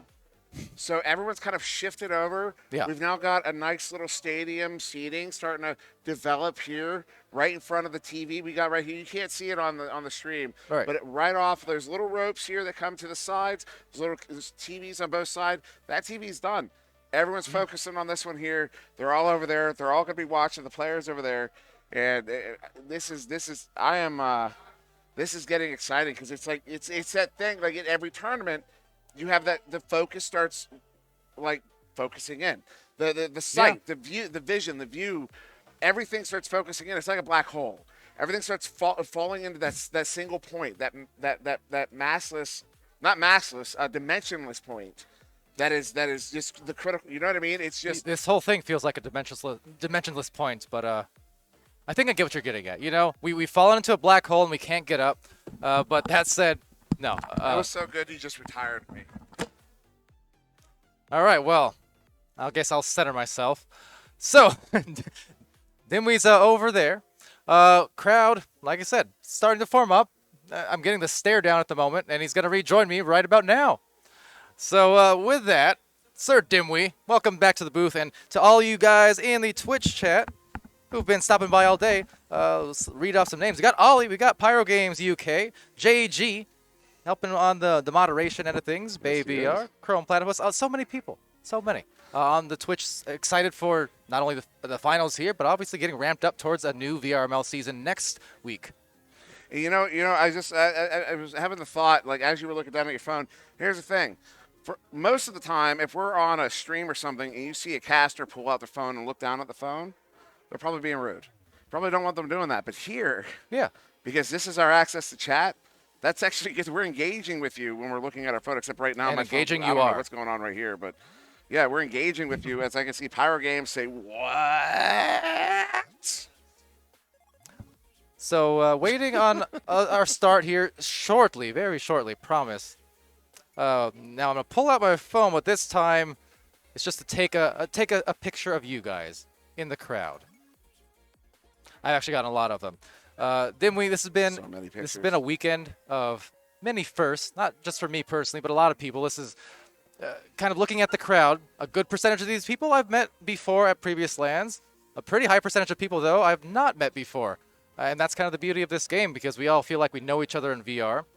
But the fact that we get to gather around and be around each other for these 3-4 days, for some of us, it's been awesome. You know, this is the second time I've gotten to meet you, and it's been just as fun as the last time, even better, in fact. No, it's been a lot of fun. I mean, it really has been a lot of fun. All the people here, and just hanging out with different groups of folks I'm really close with, folks I've known for a long time, but may not be that close with. Also meeting some, you know who I really wanted to meet? And, well, we had already met, of course. Yeah. It's Smooth. You're obviously Smooth. But, no, who I really wanted to meet was Far. I really wanted to meet Far. Far he's such an influence. It's true. And such a character and such a titan in the community. Of all the people in the community that I wanted to meet, Far was at the top of that list. I got to meet Far while I've been here. It's been absolutely phenomenal.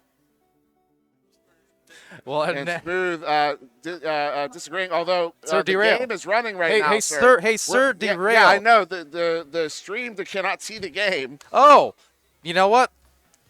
Accurate. All right, so now we can. That was far out, huh, did we? Dash with the disc here. Don't worry, you missed not a thing, nary a thing. As I carry from Rockstein over to the back lines. Rosie Hope with a pass to Saluna. Saluna with some time to spare, but no mercy spared from Swagwar, and it's out of there into the opposite zone and almost into the goal. First shot denied, and denied by the grazing by the goalpost. But Here we go. 1 minute in. All right, and also shout out to the 402 as Woosh is going to handle this one on the far side. Setting that one up to Caesar. Oh, stop. Oh. And what a set, what a pass. Oh, but what a grab there, Swagmore. Oh, gets stopped at the edge of the bubble. That was outside. Now we're a minute off the clock, and nobody has scored just yet. This is going to be a tight game. This one's down into the bubble. Of course, once again, the loser here goes home. The loser here is done. They are done for the night, as we still have quite a few games to go. We were actually just discussing. And Steele is going to have that one. Steele, oh, he gets just clocked in the back of the head there by Saluna. What violence! As Rosie Hope's going to bring that one in. Ooh. I don't hear any violins. You making fun of the way I said violence? No, not at all. That's messed up.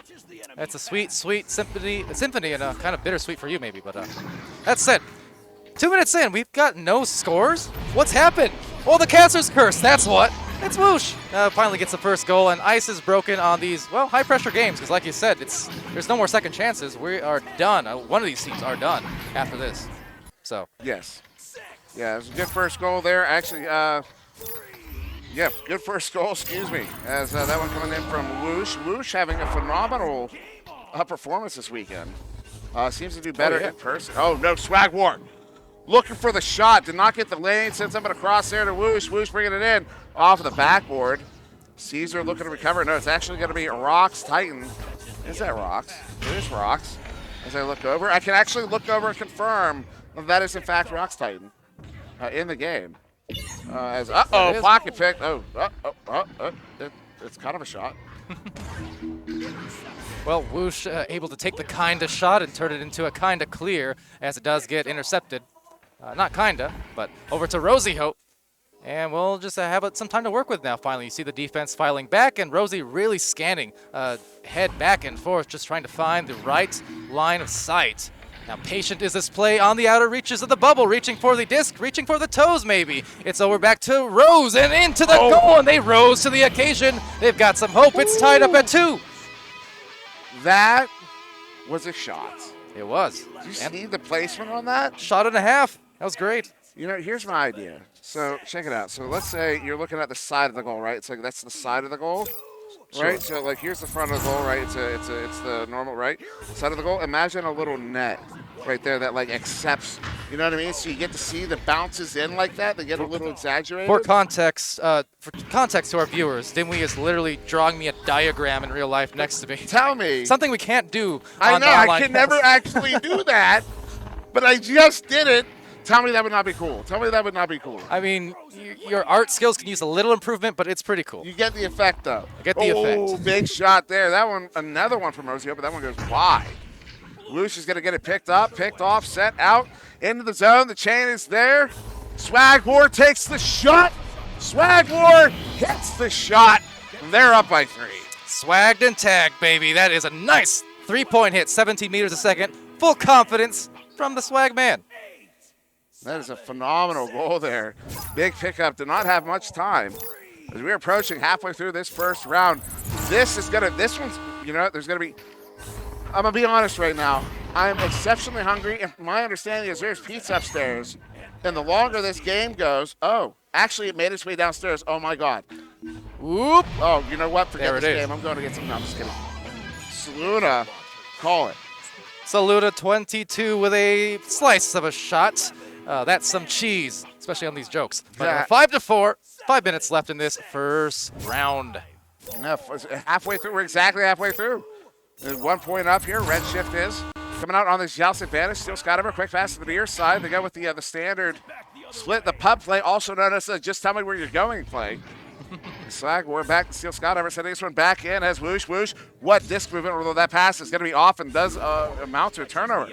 Rosie with the pickup, sends it out to the disc. They've got the double stacks. No contest. What happened? I don't know. Swag War, though, gets it picked off and turned around.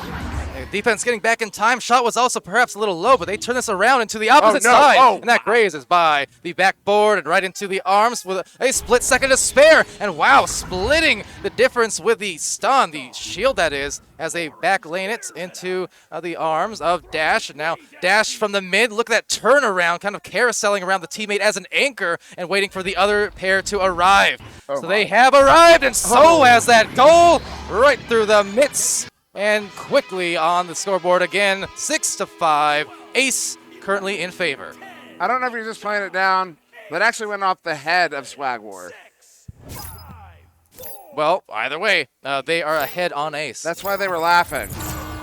They were very audibly laughing at Swag War for that one. Oh, I thought they were just laughing at me. That said, they do lose a disc again here, and Dash XL will excel indeed into the front line. And we just saw this one play ago, right? That forward stack getting there in a burst fire, but this time they press the advantage faster, lose the disc for but a moment before Saluna takes it over. Saluna sending it near side here to Dash. We got one in the bubble. Oh, big setup there to Rocks. Rocks will bring it in, and Rock the house puts him up by 3. That was weak. I know that was weak. I don't care. You're big and strong, Dimwee. Let no one else tell you any different.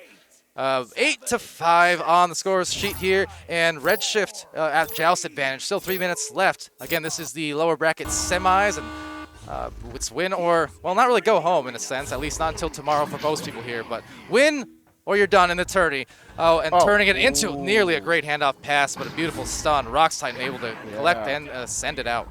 That reaction on that would have been one of the best highlights from the entire tournament. As this one gets sent off and the near side trap here, caught Swag War with the pickup. Less than 3 minutes to go, fewer than 3 minutes to go. Steele sitting up there to Caesar. Caesar, the showstopper himself, bring it in off the post. That's his new name. That's his new nickname. He's the showstopper. Whoosh! Oh. Gets it in, back within 1. Well, I thought to continue the pizza theme, you were going to say Little Caesar, but that's fine. No. 8-7. Also, just to clarify, Caesar, big and tall, just like Dimwee. 8-7, 2 minutes left. This is going to come down to the wire, it looks like, and you love to see that in such a tourney-defining match like this one. Chat, I'm going to need you guys to do me a favor and stop talking about the pizza, okay? Please, thank you. I am very hungry. As this one is loose here, up on the near side trap. And I want to engage with you guys. We keep talking about pizza. Did we know pizza? It's out of our league. That said, it's here in 8-7 with a 1 point difference. Any score is going to count, as we know. Any turnover will count. This is kind of ice time where any big plays here will define the outcome of this first round. That's a pickup there. Saluna with it over to Rosie. Rosie bringing it in. They've got, they had the situation. They were positioned beautifully. Is it Swag War looking for the clear here? Caesar has to recover. Caesar gets that one sent out, caught in the far side trap. And a good scoop there by Saluna, in fact, Caesar.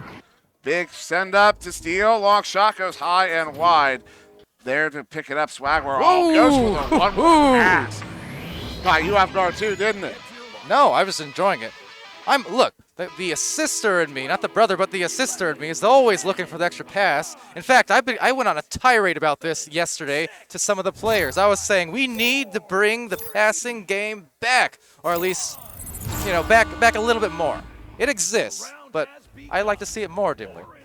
I concur actually. Although we have been losing it more and more, and you know who we can easily blame for that? You? Game. No, it's the ace play. The ace play is changing the meta.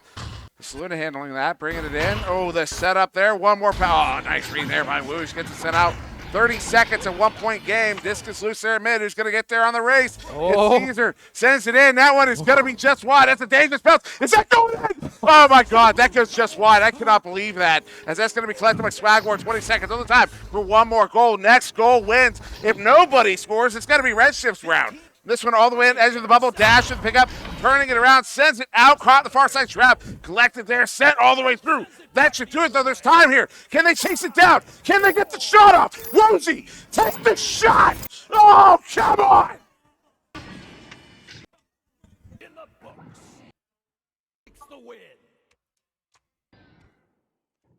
Oh, my goodness. What a finish to the round. As I recover. 9-8 in the first round, going Redshift. Unbelievable.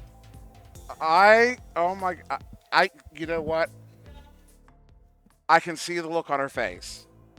I want so bad to go over there and give her a hug right now. I'm not going to for a million and one reasons, but oh my goodness, it's that look. You know the feeling. You know the feeling. And what a win there, though, for Redshift. They hold on to that 1 point, 9-8. That might be,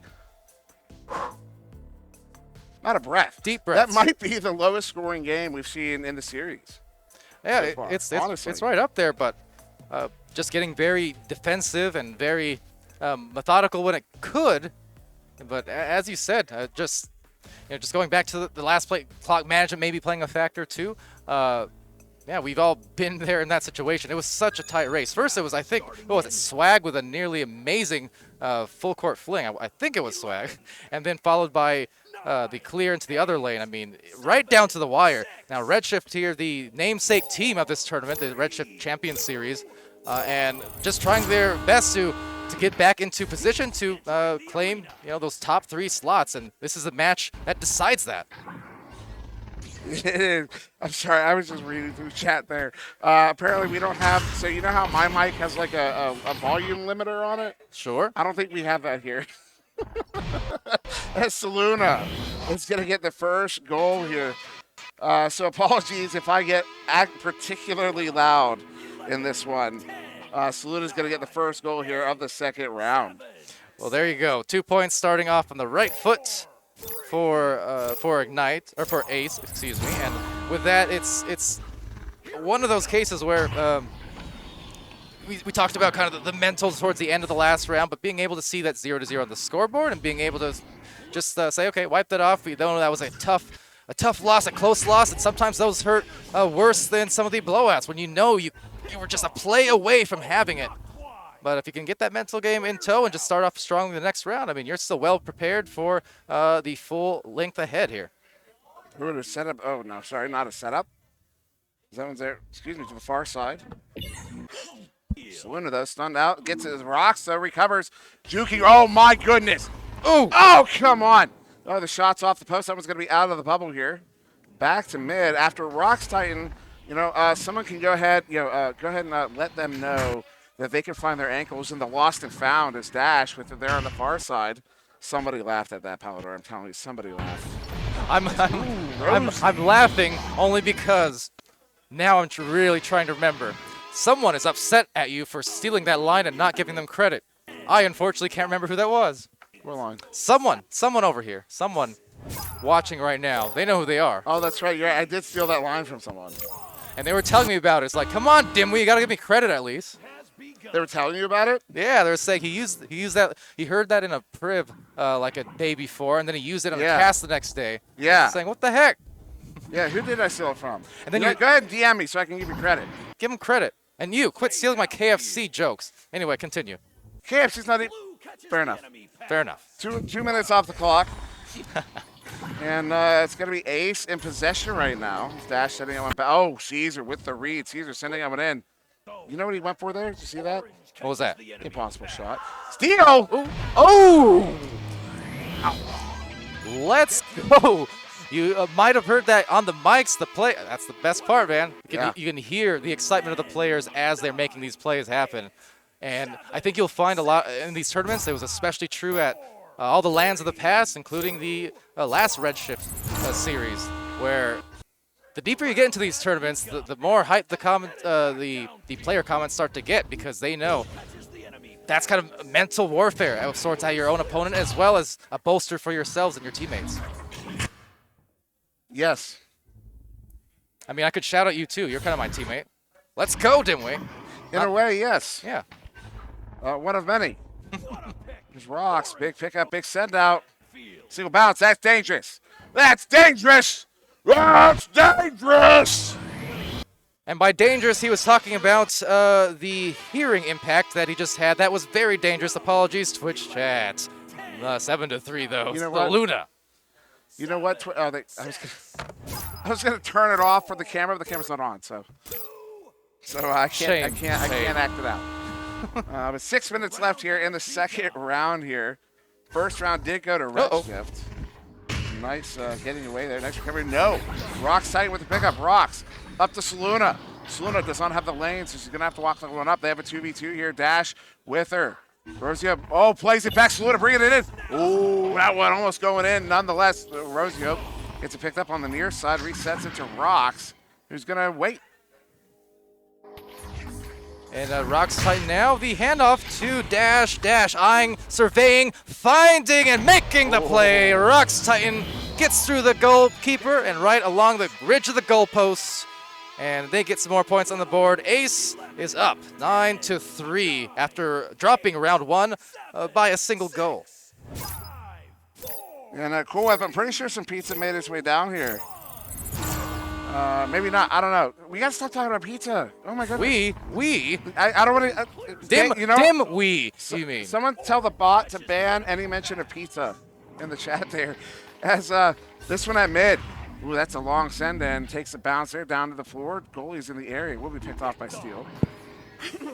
But Saluna there. Saluna bringing it in. A little hand off to Rocks. Doesn't juke. Back to Nice. Saluna. So nice. Hits it for the 2. They're up by 8.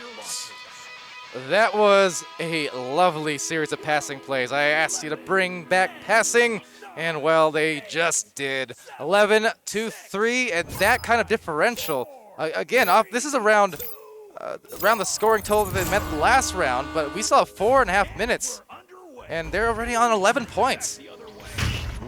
Where's it turning it around? And also, Gimmick. So there's only there's 2 more lower bracket games and 2 more upper bracket games. And we're going to be getting the 2 lower ones in a row and then the 2 upper ones. So we'll be back to the upper bracket in just 2 games. So that one gets turned around all the way out. 4 minutes still to go in this round. An 8-point deficit. Disc is loose for way too long. Disc is loose for way too long. Saluna gets another one.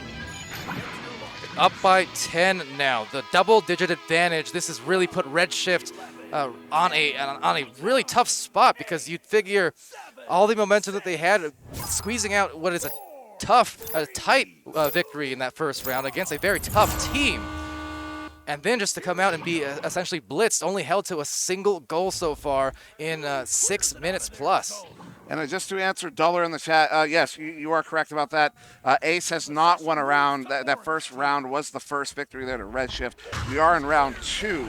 It's 1-0 currently in favor of Redshift in the rounds. As an opportunity, Caesar gets stuffed there by that chain. So yeah, apologies for that little incorrect thought there. As Rock sends that one in, gets the bounce. Ooh, that was on its way in, Palador.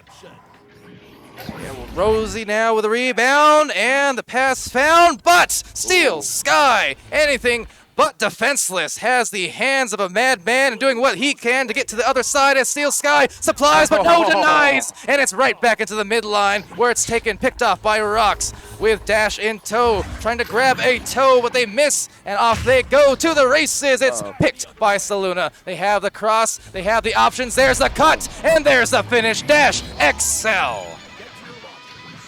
Dash certainly excels. I already did it, didn't we? You gotta quit taking my things. I did it 5 minutes ago. I did it 10 minutes ago, in fact, okay? No, you didn't. I'm denying it. And Drob. Denying it like Steel Sky ain't gonna work, though. Drob's wondering how I saw the voice. I don't, in fact. That's you can back me up. That's what I'm talking about. A swag war with it. Over there to Caesar. What? So, nothing. Rosie with a deep pass, or clear rather, just awaiting the return, maybe on the bottom of the floor, taken by Saluna again. Now, it's trying to space out. They know at this point they've got this round secure. For the side of Redshift, this is the kind of point in time where even though they know the round is in the books, they really need to make some plays here because they do not want to start off with absolutely 0 heat and 0 rhythm going into the 3rd round in the next few minutes. Yeah, that would certainly not be ideal as Caesar sends that one out. They have an opportunity. Bounce is going to be in the hands of Steel Skydiver. Steel sending it up. It's out of reach, but collected by Caesar. Oh, showstopper. Stop there by Rosie Hope. This one up to the ceiling, collected by Swagwar. Swagwar juking around, looking for a cut. Goes to Whoosh. Whoosh wants to score. Whoosh does score. And there they go. They finally get that 2 on that you were talking about. They desperately needed with just about a minute to go in the round. Yeah, much needed. So they cut the lead to 10. They still have time to maybe cut into it a little bit more. But anything they can get will ultimately be a positive reinforcement to starting off round 3 the right way for Redshift. Ace, in the meanwhile, actually just kind of misplaying, but you see how fast they zigzag back into position. Although Steel Sky there in position to send it down, and just another takeaway off of a stun from Saluna. Saluna is having one of those games.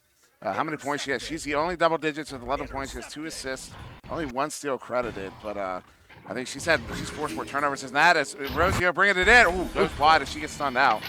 Disc is loose there on the far side. Caesar with it. Stunned out by that chain. They're going to be able to pick this one up. They have one in deep. Who's that with it? Rocks Titan. All they got to do is run the clock here, and they are going to get the victory in the second round. Of course, we are going to that third round as Caesar does turn that one around. 20 seconds to go. Only time for one more goal. As Rosie chucks it into the hands of Caesar. Caesar chucks it right back into the hands of Saluna on the back line. 12 seconds ago. Saluna sends that one into that far side trap collected by Rocks. Titan Rocks. Look for clear. Just going to chuck that one away. We're going to run the clock here. Maybe one more shot. Rosie up sends that one in. Dash sends that one in, and that goes wide, and that'll end the second round. We're going to round 3. There we are, and a very curious turn of events. And I think it's almost worrying for Redshift because it's as time goes on, just more and more cohesion is coming in from Ace. Really picking up that scoring pace of what we mentioned was a low-scoring first round, but this time exceeding their scoring output from the first did Ace, but also held Redshift to a lot fewer points. So kind of a double whammy of bad news bears for Redshift here. Yeah, that was, yes, indeed. I agree, as we get a dropout, so maybe a little extra time on this intermission. Potentially. But yeah. So far, as you mentioned, Saluna with the 11 points on the board, and that really leads the way for, well, the majority of players in this match, for that matter. But still, yet what I like and what I have seen, I talked about bringing the passing game back. In a sense, we've seen a lot of that here at this tournament, especially the more the brackets have gone. I'm going to pretend I didn't see that. Gone on. So one of the things is because there's so much adjusting to new muscle memory, new headsets, things like that. These players, as Law said earlier when I interviewed him, that you're going to see a little bit more passing. Maybe less long shots, but a bit more passing. Those short range, soft touch. And we got just that here with a lot of assists between these teammates as we go into the round 3 decider in these lower brackets. Of course, shout out to Cool Whip, who came down to hook me and Powder up with some pizza. Swag War with a really important grab there. 10 seconds into this third round. Dasho on the back line, able to collect on that one. Sending that one up. Rocks Titan sending it in. Into the hands of Rosie Hope. Ooh, the floater to Saluna. Ooh, classy for the 2. Wow. And they've got their first goal the third round, 20 seconds in. Mighty like a mouse, and we all flowed on, didn't we? That was a lovely play to get them started again on the right foot. Unfortunately, though, they also won the last round, so that means they're just on the rightest foot. I don't know. Pick me up here. Trying so hard to remember the tune to that song. I would do it, but I don't want to get hit with a violation. I'm accurate like that. Okay, are you? Steel Scott over the dump in. We'll just turn it over, though. Rosie had to get that one away. Oh, no, Steel with it. Steel sends this one up. Has Whoosh down to the floor. Nice disc move in here to keep it away from that stack. Oh, Swagwar with it. Big setup, Whoosh. Oh, off the post. That was rough there as that one's to the far side. Collected by Saluna. We'll get it cleared out, though. Looks like the stack, no, they overshoot it. Collected instead by Rocks Titan. That's teammates nearby. Has to juke away, though. Wisely off to the reset. And Rosie now setting it over to Rocks. Rocks has Caesar trying to assault. And just a hand back off to Rosie. So Rosie from the bottom of the floor now just walking it up gradually, casually. The defense just kind of waving off and saying, all right, let's retreat to the bubble before I dive. Swagwar again with a beautiful snag on that disc and just the incredible reflexes of Swag, the ability to do that. This is not the first time. It's certainly not. That was, oh, what a big play. What a big setup. Oh, what a stop. Dash is unbelievable. The most athletic man in Echo gets that one picked off. This one, though, is loose in the Redshift zone, collected by Rocks. Rocks passes over to Saluna, brings it in off. The showstopper stops that one there, sends it out of the bubble, though, collected.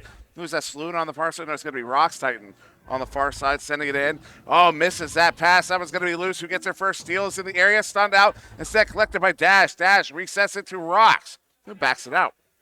Rock's now trying to calm it down before throwing a shot a little, or pass rather, low for the catch. So unfortunately for them, they lose out, and this is going to open up the lane perhaps if they can get the stacks back. It's 2-on-2 in the bubble as the disc gets distributed out towards the midfield. A quick jump and a grab from a dash, of course, and over to Rox now, who sends it left lane. The perfect communication, one inside the goal defending, and all the time in the world, Saluna able to walk this in from city to city, and leaving nothing to chance, brings it home for the 4th point. That's Saluna, 4th point. She's also got her 2nd in this 3rd round. She's the only one to score yet in the 3rd round, 3 minutes in. Also, shout out to Nightfire. Wish you were here. Of course, one of the VRML board members. Just subscribing at tier 1 there, thank you, sir, for 21 months. I believe that is the life of the channel, in fact. Yeah. As Caesar sending up a cross, caught that far side trap, will turn over, Rock's tight with it. Stunned out there was Whoosh in that trap. Rock sending that one up. Does get to that chain there. Dash-o, pocket pick by Caesar instead. Caesar sends that one out. There's going to be a race for a proper race. They're all in the area. Too many stuns. Big pickup, big stop. I don't know who scooped it, but somebody did. Caesar gets it back, brings it in. Another Rosie! stop. This one by Rosie Hope gets that one cleared out. That one is down and away. They're going to have another race. And Rosie, the defense, but the collection by Caesar. Right down the tunnels. A couple of players picking that up. Rosie.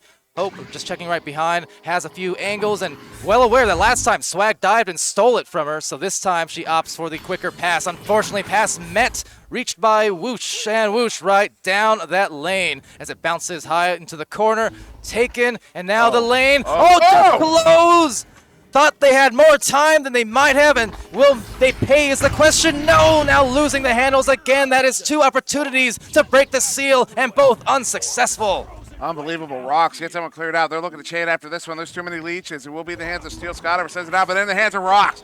Rocks and Rosie. Rocks sends it shot, and that one's off the post. Gets it back. Second opportunity. Oh, no. Uses the player for the layup and gets shut down. That one is sent out now. Collected there by, who is that? Rosie up on the back line, sending it back in, but in the hands of Caesar. Caesar gets stunned up by Rocks. Goal is not open. Rocks sending that one across into the hands of Saluna. Saluna hits it on the stunned out goalie. They've got a 6-point lead.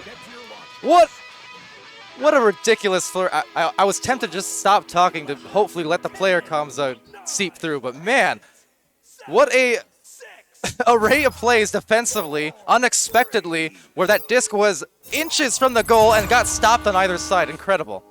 And JG saying, I've never seen this in VRML, but it's the same game ever. That's because every stun comes with an actual punch in the face. As Swag works, stop there. Right at the edge of the bubble. See that? He's crying right now after that one because he just got clocked in the face. He's talking about me, by the way. As he set across there, Saluna looking for the clear. Does get that one out all the way down. All the way down. All the way down. Oh, the big stop. Who was that? Steel Skydiver, another one. Dash up, bring it in. Another stop. Steel Skydiver has brought out the steel curtain and has shut down the blue goal. That's Rosio. Another shot. Steel Skydiver. No. Is incredible. Oh, my God. I love it. I love it. The score, this is the tough part because you play defense so well and then you get domed on anyways by Rosie. But hey, Steel, the real deal, the real Steel. Make a movie. Seriously. Caesar is not able to get that one away. Big pick up there. Rocks looks for the long heave. Bounce there is going to get away from him instead. Caesar cannot get that one out. Caught in the trap. Collected now by Whoosh. Whoosh has 2 teammates in the zone, gives another teammate the boost, sends that one in. Steel Skydiver with it, edge of the bubble, sets up his teammate Swag. Swag, back to Steel. Oh, the stop! That was Rosie with the stop, dash with the clear. What's this defense? Unbelievable is what this defense is. It's Rock sends that one in. Oh, almost got the lucky glance. But now collected once again by Rocks, gets his own rebound there on the far side. Juking around and holds on for a little bit too long. His own teammate tries to bail him out, not going to happen. That one gets slapped away. They've got the chain down. Oh, they overshoot a little bit. Who's going to get it? Whoosh with the slap. Defensive chain is going to get there. No, they overshoot. Oh. They still overshoot out. A couple good bounces there. Gets it back. The dash turns it around again here for ace. Man, the flurries I am seeing here from these teams just defensively. Now it's turning into these quick slap clears you've seen the last few attempts, but that's because the aggression has just forced the hands so many times near the bubble and even on the outer edges of it that they're kind of in the habit of saying, okay, I don't have a lot of time. I need to find my next options or just get rid of it. Again, they're covering off the lanes. Caesar clearing it off, and 8 points on the board without a score, not for a lack of effort, but just for incredible variety of defensive stoppage coming in from Ace. Yeah, it really has been an impressive showing from Ace. Still Scott Ever loses his handle, gets it back, sends it in, hits the post. I believe that was, he was trying to get that one off the backboard as Caesar was looking for the stun on the goalie. Though the send out in the hands of Swag sends that one across, hits a teammate, whoosh, ducking all the way to the floor there. Gets by the defender, sends it in, goes low, just under the goal. Rocks Titan gets it, clears it out in the hands of Saluna, who has to clear for that chain. The chain is going to chase this one down. They're looking for the bounce. They hit their heads, so they still get to it first. Uncontested. Ooh, 10-point lead. There was some authority behind that dunk as well. This is not your grandma's dunk. That is Rosie's.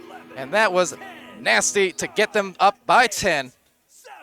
And with that, the combo, Saluna and Rosie, the classic almost, not only at these Redshift LANs, but across VRML as well. Just, oh my. They kill it, didn't we? And right now, they're putting them to rest. Call it a flower bed, if you will. 12-point lead. That is a minimum of 4 goals. That puts the reset time at 1 minute. Sir, we are out of mathematical time. Ace will be moving on to the bronze match. Unfortunately, Redshift will be going home after that one. Also to note, and this is what I was showing Palador there, that nobody noticed I was showing him because obviously we weren't on camera at the time. But the only goal scored so far in this round, I don't want to jinx it, Dash just did as I'm saying it. The only goals scored were by Saluna and Rosie. It was 3-2s to Saluna, 3-2s to Rosie. And Dash has to one-up him and hit the 3. If you want to send a hate mail his way, no one would blame you. I feel like, Dimwee, this has been one of the more one of the more misleading scoring differences we've seen this whole tournament so far. It's going to end 15 potentially to 0 unless a score comes here in the next 20 seconds or so. But considering how lopsided the stats now are, it doesn't do justice to how incredible this round actually was from Redshift as much as anyone between the absolutely just insane defense we've seen. From both teams, in From fact. both teams, yeah. Yeah. And one more shot there, not quite going to happen. Rocks is going to prevent it. And there you go, match is over 15-0 in favor of Ace in 3. What a performance from them. But they absolutely earned that victory. And it was an exciting one at that. Absolutely. Man, some of those plays got me jumping quite literally, and just fun to watch. So fun to watch. Now, as the players say their GGs over yonder and talk about the game that just occurred, Dimwee, well, what did you see? I'm gonna go and try and grab perhaps an interview here. Yeah, you go grab an interview. I'll run some talking here. It was a phenomenal game. It was really impressive to see the defense we saw from both sides. Steal Scott Ever. What a phenomenal performance there from him. He had some saves. I don't know how many. I don't have the stats in front of me. You guys can see them there. I just don't have the stream out actually in front of me. But actually, you know what? I have it on my phone here. Let's see if I can get the stats up on the phone. Oh, everything just popped up on me. You know what? I don't know how to use my phone. And I think Sputnik is trying to talk to me, but sir, I cannot hear you. Still Scott Ever. I can't see. It's just too small for me. 5 saves he had in that game. A lot of saves in that game, actually, from a lot of people. Oh, my goodness. Rosie Hope. How many saves is that? Is that 10 saves to Rosie and 13 to Rocks? Bro, do you see this? I'm seeing it. So we do have a couple of interviews here from a couple of very familiar faces. In fact, Dimwee, would you like to conduct this one for a change? What do you mean for a change? I've been doing them. Yeah, whatever. I mean, never mind. I feel like there was some shade behind there, but anyways. No, behind what? Off to Rosie and Saluna, of course. No, I'm just over here absolutely flabbergasted that Rocks got 13 saves and Rosie Hope got 10 saves in that game. How often do you see that? Not much. Never. Unbelievable performance, gals. I was gonna say guys, but that's because I'm a misogynist. Oh. Not really. Okay. Not really. That was the joke. This is the stream that Dimwee is fired from. Skinny, you're hired. No, but no, phenomenal. I mean, what a game. And also notable was you two. That's Saluna, Rosie, and then Dash, but nobody cares about Dash. In that last round, I mean, absolutely. How much? Tell me something. I don't even know what to ask. You tell me something. I want to learn. I think that we really wanted this win because our friend group now is all the podium, so like Ignite, and then we have Mozzie's team, which is our friends, and now we have our team, which is third right now. But it feels really nice that the people that we train with and we practice with, it's like coming out. Like we can see the progress. We can see that we're actually like all helping each other and like getting really, really good.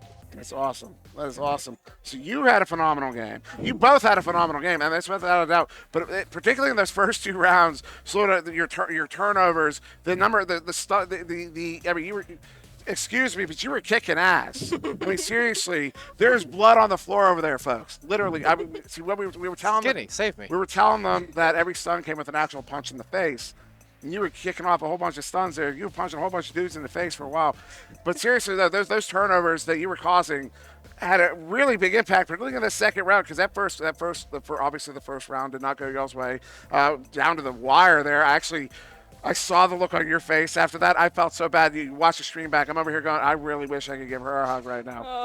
I felt it. We all know the feeling. But after that, you come back, you get that phenomenal. You have that phenomenal second round. You both have a phenomenal third. Obviously, your defensive performance is always at the top. But what was the discussion? I mean, after that first round, what is the discussion? What are you guys talking about? Who says what to get both of you on the game like that?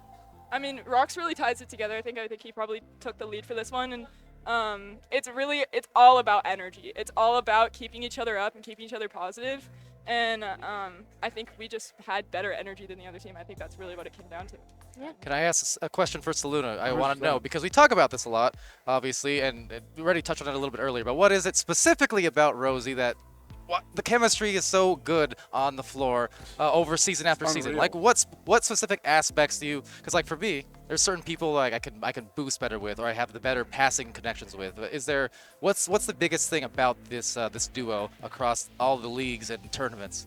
Well, we're just like so close. Like she's like really like my best friend, and I think that's a really big part of it because like I feel like you really like just think about it. Think of someone you don't like. You can never play well with them. Like anyway. I really love playing with her, and so I kid. So I think that's a really big reason we play well together, and we practice a lot together for that reason, which is like it just builds on top of each other, really. I can't remember the last time that we were on a roster not together was LA Destroyers. But you But joined even as a then, sub. I joined in mid-season. I don't Exactly. think. I think since Synapse, we haven't gone a single time without at least playing with each other. Maybe not on a team for like half a season, but I mean, we would still talk to each other all the time. Yeah. So last question, unless Dimmy has another one after this, but I've asked all my interviews so far. So far in this LAN, tournament or outside of the tournament, favorite moment, either or, from Saluna and from Rosie. You can go first. I don't know. Or just any particular memorable thing. I mean. Probably the last game there. Honestly, that was really, really fun, and yeah, it kind of made my night. I hope we can win the next one, because then we get to beat Mozzie, and I want to beat him. You heard it here first. Because and we will, because he sucks. I'm just kidding. He's our friend. He's our friend. One Don't of our worry. best friends. Don't worry. But yeah. That was hers. What's yours? Agreed. Oh, now you have to choose a different one. Probably when we played our Orlando Cyclones match. Oh, that was winning fun. that felt so good. Just like being able to like prove being able to prove to ourselves that we could do it despite having a lot of complications. And that was probably my favorite Echo moment here. So overcoming diversity, definitely the spirit of Echo Arena, the spirit of being on a team, and especially, well, for these two, being on team after team after team after team, to hopefully place high and maybe even claim a big first prize win, if all things go their way. But first up is Mozzie. I don't know if the camera can see that, but Saluna's words, not mine. So, It's joking. It's Joker. With that said, though, I've been Palador, that's been Sir Dibwee, Sputnik Cobra, and Smooth Riding over there. Thank you to Saluna22 and Rosie Hope for the interview, and we will be back with our lower bracket finals match coming up next. Winding it down. Don't go anywhere.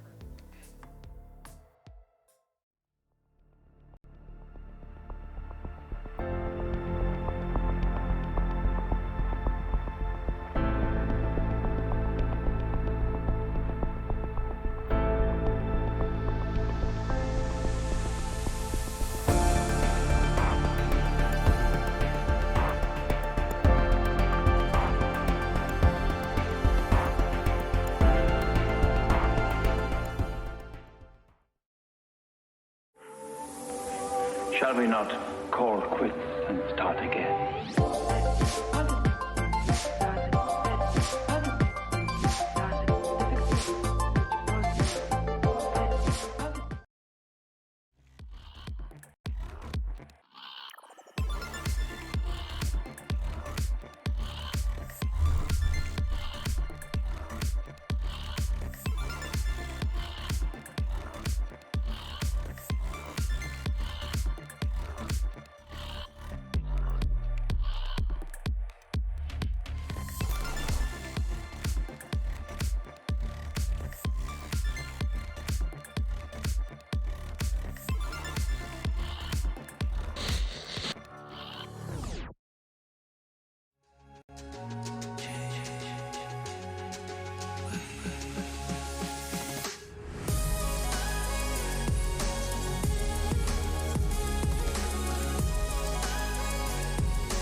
VRware. Our passion is for the future. Hollow tip. Hollow tip.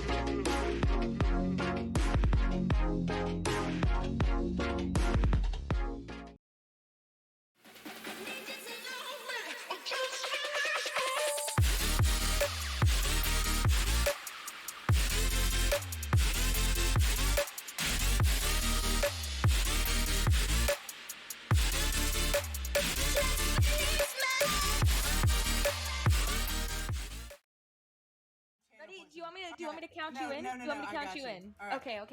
Stick it. Stick it. Stick it. Stick it. What advice do you have for the next generation of women coming into the sport? I would say find people who respect you. Word band, yes, With yes, the yes. word I. So see how this is going. There's one for you. Dorm room? I'm getting so good at this, you guys. Wow. Thanks. 1 second. I'm sorry. Oh, God. How did I say it again? Caterpillar? Caterpillar. I was told to ask you about how you peed on one of your controllers. So My first impression of the queen.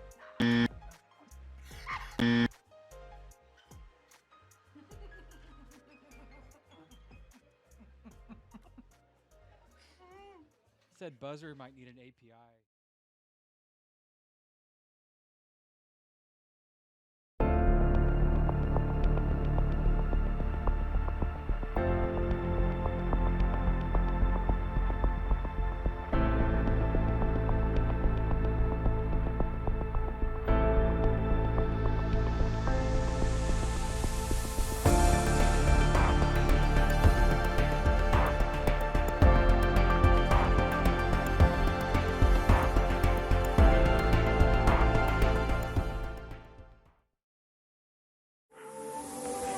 Shall we not call quits and start again?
VRware. Our passion is for the future. Hollow tip. Hollow tip.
battle for the last remaining dancer.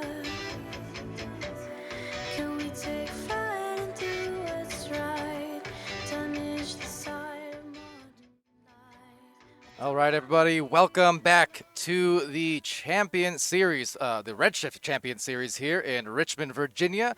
We are live, and we are about to enter the lower bracket finals match here between Ignite and Frost. Gonna be, upper bracket semis. My bad. It's been a long day. That said, a big match ahead between Ignite and Frost to determine who advances to those top two and who has to compete to stay alive. So on the side, we got Andy W. On this side, we got Sneaky, not W, but Sneaky Evil. I'm Palador. And yeah, we've got ourselves one heck of a match about to start. What are you looking forward to here in this one, Andy? Well, what I'm looking forward to is earlier when we were watching Ignite kind of rolling around, they were doing really well. It looked like they just were having no problems at all. They're able to put everything in. The positioning was fantastic. Right. And constantly, they just know where to be all the time. And it's one of their key strengths to everything. It's their positional. It doesn't matter what headset they're on, where they're at, what's going on. They always are able to just have this really great recovery drives, like really great positional play. And I'm excited to see more of that because they just proved it again earlier. They're having some absolutely nutty gameplay. And then even coming from the side of Frost, where you had Law who was popping off. Jason had some major saves. And they're just both really fun to watch. I mean, almost all of the players in here, they're players you should always keep your eyes on, like outside of like the Ignite crew, but it's really fun. They all have some flair that they add to the game, and they bring something every single time. Absolutely. And Sneaky, I know in doing some of the reviews here on the replay viewer and such, we last time around saw Ignite when they were facing off against Ace, for instance, and just how important those stacks were and the speed was. What do you think this roster, when we're looking at Frost now going up against them, what can they do, and do they have the firepower to make that happen, to contest this dominant team? I mean, I think they do. I mean, they have very long friendships between the teams, and also got long synergy within the teams. So you have both the knowledge of your teammates and your enemies just as much. So I'm looking to see. I mean, when we talk about Ignite, it's always you say like they're in the right place at the right time, but you usually think that's chance. You might think it's chance, but when you have the ability to control when you're in the right place at the right time, that's when you become Ignite. They're always there. Well, absolutely true. High level play, that's just how it goes. And where the small, it's really the small subtle things that you don't notice, like as you said, that bring the master tier to life, and that especially the upper master tier makes the biggest difference. So just knowing how to position, how to play those positions, how to squeeze out the extra tiny little edges and advantages, it really is that difference maker between being in the top 1% and the top 0.1%. Right. Yeah, there's always been kind of like a massive difference too. Even just the bottom of master, the top of master, it's such like there's this weird skill gap to it, and it's so hard to just learn and become that. I mean, it's just years of experience at this point. And now finally getting it underway here for this match today.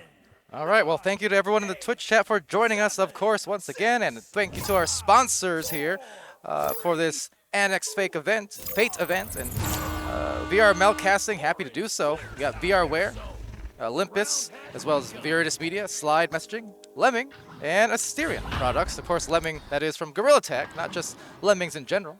But that said, Jay Walker acting like a floor general, being able to deliver that pass over to Ryan. First play and 2 points on the board for Ignite.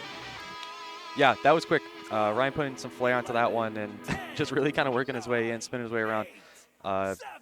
That's fast, and usually inside of like these top 0.01% games, you really don't want to see a scorer get put on that fast because Ignite can really run away with it here. And we've seen it so many times, right, where that train, the runaway train, starts off instantly, and then suddenly 3, 4, 5 minutes later, we're looking at 15, 20 points on the board. So really got to be careful to avoid that, as they will have a turnover here, though, and back to actually the possession now of Mozzie and Frost. Yeah, and that was actually a really nice interception there, and they're going to drive it in, and what a stun there from Kung to be able to shut down that play. But as we were talking about positioning earlier, I believe that might have been C. Jason in the back line being able to catch that one and bring it back forward. But Now we got game moving forward with the disc and a nice clear, and actually that's a huge opportunity here as Ryan walks it in, but it barely just dings out. JDG trying to get this one out for his team, and he will. So JDG, the deep, deep heave, and that's going to bounce right off that side of the backboard. A couple of players for either team able to get into the bubble, but no one actually on the disc. So instead, Ryan secures it, goes for a mini Joker train, a quick handoff, a clear. Now the boost down the floor, putting themselves in position for maybe a collection and a press up with a numbers advantage. A few in the goal for either team, though, trying to press it up, and will press it down, but instead, the rebound, the recovery from Mozzie off of a stun and the clear, but interception to Game. Yeah, and Frost really shutting it down there, but Game being able to keep this one in and collect it. We're going to weigh in some nice, quick passing plays here. 1, 2, and 3, but a little bit loose here, but it looks like they're going to be recovering it off the ceiling. And a nice stun out, actually, and Law is going to be able to recover this one. Yeah, we keep kind of talking about it. It's starting to kind of dive into the chaos, but they're doing a really excellent job, though. Like, the stuns keep coming out, and as you can see, kind of a rush coming in here. Oh, nice goal as somebody gets locked up almost in the 2-1 there for a second when flying in. But, yeah, some chaos kind of coming around there, but finally being able to put their first 2 points on the board. That was a long minute and 40 seconds there for that play. It was, and whereas we started off this first round saying off that Ignite score, oh, that could be bad news, that could be a bad sign. Well, now I'll flip that around because after a minute 40 off the clock without anyone scoring, that's a good sign for Frost. The fact that you held it down and then you scored a tie. Something that, as we've seen, it's hard to do against the scoring pace of Ignite. Yeah, and it's really difficult, especially with just the speed of any of these guys. They can always just do it to each other. They're all capable of it. And a nice turnover there, actually, in the midfield. Going to be clearing that one through. I believe that was Mozzie. But, oh, actually, the triple chain is going to be trying to come forward and try to attempt to get a recollect here. Kind of a crazy bounce, too. Just, oh, what a snag. And already having a player down into the bubble and trying to pass that one, but it's not going to be working out as they quickly try to get this one back out so they can get some time.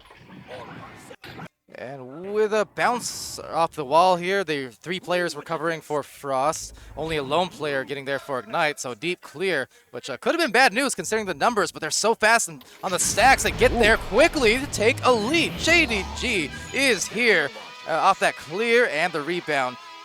Hey, in control. That was well done. Yeah, really well done, and it even looked like he was just down there by himself, and that was a really good, crucial play here. Any points you can take is going to be fantastic, and a 2-pointer right now, especially after they've had this kind of scrimmaging back and forth and actually winning out on some of these exchanges. That is just absolutely crucial for this game right now. Absolutely. A rebound here to the Law, and I think they're feeling, again, this is a winnable round already. I know it's a low-scoring situation, but anytime you see a lead on that board, and especially this low of a scoring, honestly, I'm super impressed with what they've been able to do. They are looking in control. Look at that, the reset as well. They are playing the pace beautifully now, and they know that they can kind of dictate exactly how they want to play this game on offense. Ooh, a little steezy self-pass there coming off the root, but some fantastic control as he tries to drive his way into the bubble here. Another pass out. I like it. They are taking their time, and I really like to see how they're just slowly working the bubble defense, but Game with a massive shutdown. They did waste a bunch of time doing that, but the stacks are going to be there first, and this is... Whoa! What a save! What a save there, and actually going to be able to try to just get that one out. You know, we always talk about it, especially since the last LAN, but the defense buff that LAN provides right now is really shining. Exactly. We've seen some absolutely stunning plays here on the defense. Even that last match we just witnessed as we see a pass just off the side, so unable to gather it. Staying incredibly low scoring here. Now, neither team able to really punish a couple of brief mistakes, but Kung will bring it in, swing it home. I take it back. JDG again, who's really lighting it up in this round with some stellar plays, is able to cause some disruption and get control.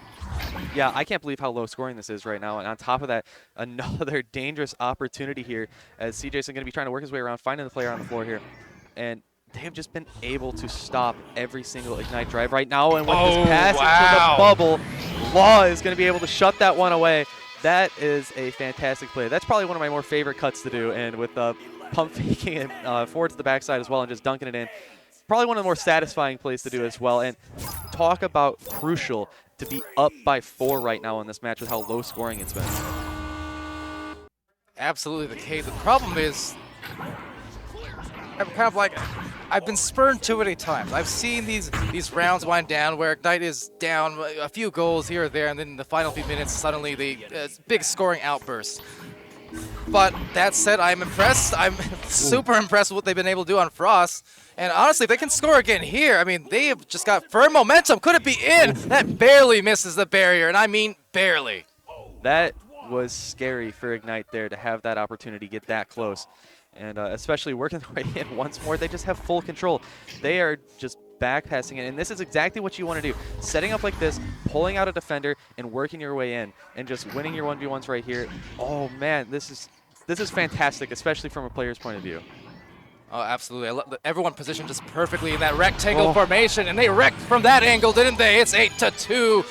In firm control as we wind down this round, potentially holding Ignite to 2 points. Frost with 8 on the board, and it's all about that patience, that control. The pace is theirs. Yeah, and you're kind of talking about it too. Ignite has been in some situations where they might have kind of dug their own holes a little bit, maybe came out a little bit slower, and they'll just speed run all the way to the end and make sure that they get everything they can done. And right now, that's really what you're going to be trying to look to see. Is Kung had an opportunity there, but JDG is going to be making it back. And a huge stun there, and for Law to be able to actually clear that, I can't believe to see how good this defense is from Frost right now.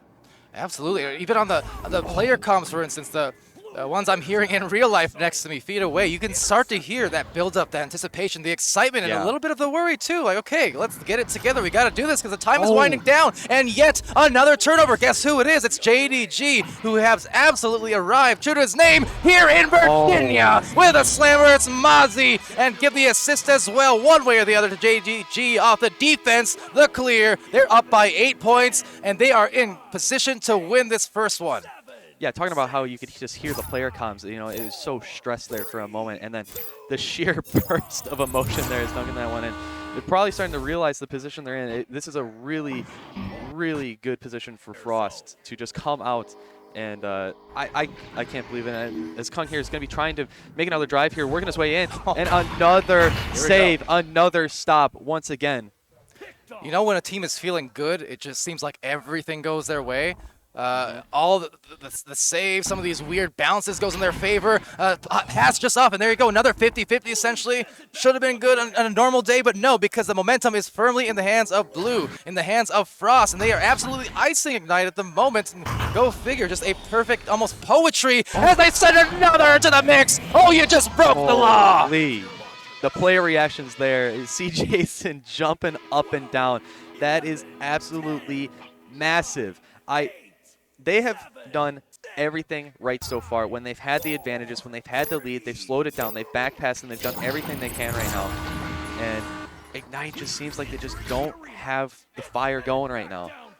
And viewers in the Twitch chat as well. Equally, I'm hearing the same things I'm hearing from the players in real life, I'm seeing in the Twitch chat. Just unbelievable. And had that gone in, I would have left this desk completely. I am not even kidding. 24 seconds left. When is the last time we've seen 2 points for this team in 10 minutes of action? I couldn't tell you. I really couldn't. I have no idea. And just an absolute phenomenal masterclass of gameplay. And going for the Caesar. You know, that's right. You know, I respect that. I respect that. He's really, truly feeling it right now. And I mean, that is a complete indicator as well if you want to understand how players are feeling here on Frost. That is sheer confidence right there. And they should be. Over to the analysis. I'm interested in hearing what you thought of that round, Sneaky.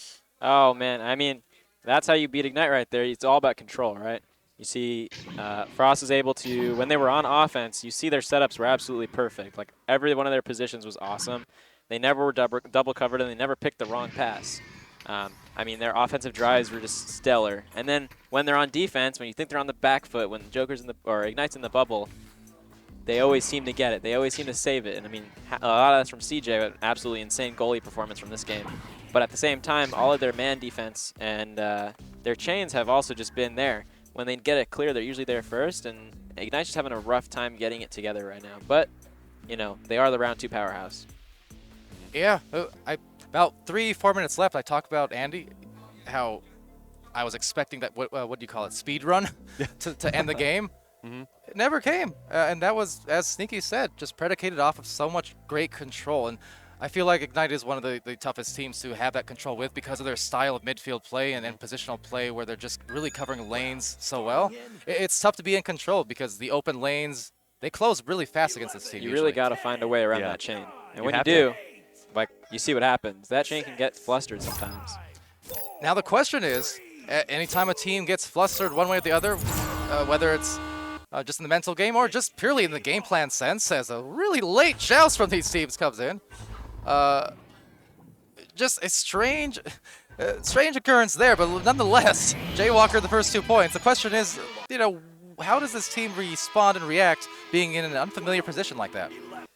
Well, they've been in these positions in the past. It's not necessarily over at all. And I've kind of talked about it earlier when we were casting, is that with the VRML Rooslet, after round 1, you always have to be able to clear your mind because anything can happen. Even if you win, you can't necessarily let your foot off, and you can't just let what happened to you in the last round go. And Jaywalker did exactly that right there. I mean, that is pretty clutch on exactly what you need to do. It's just getting a 2-pointer in there really quick. And that's a massive morale booster as well. And as we talked about the importance of how much mentality matters. Yeah. So that's going to just be absolutely massive as they already boost all the way down right here and shoot the shot, but the stack is actually there to recover for another save for Frost.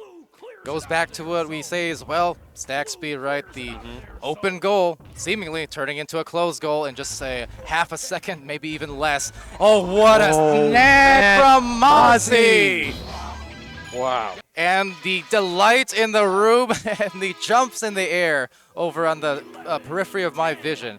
It speaks volumes, literally. Yeah, that was some elation down there on the end of Frost.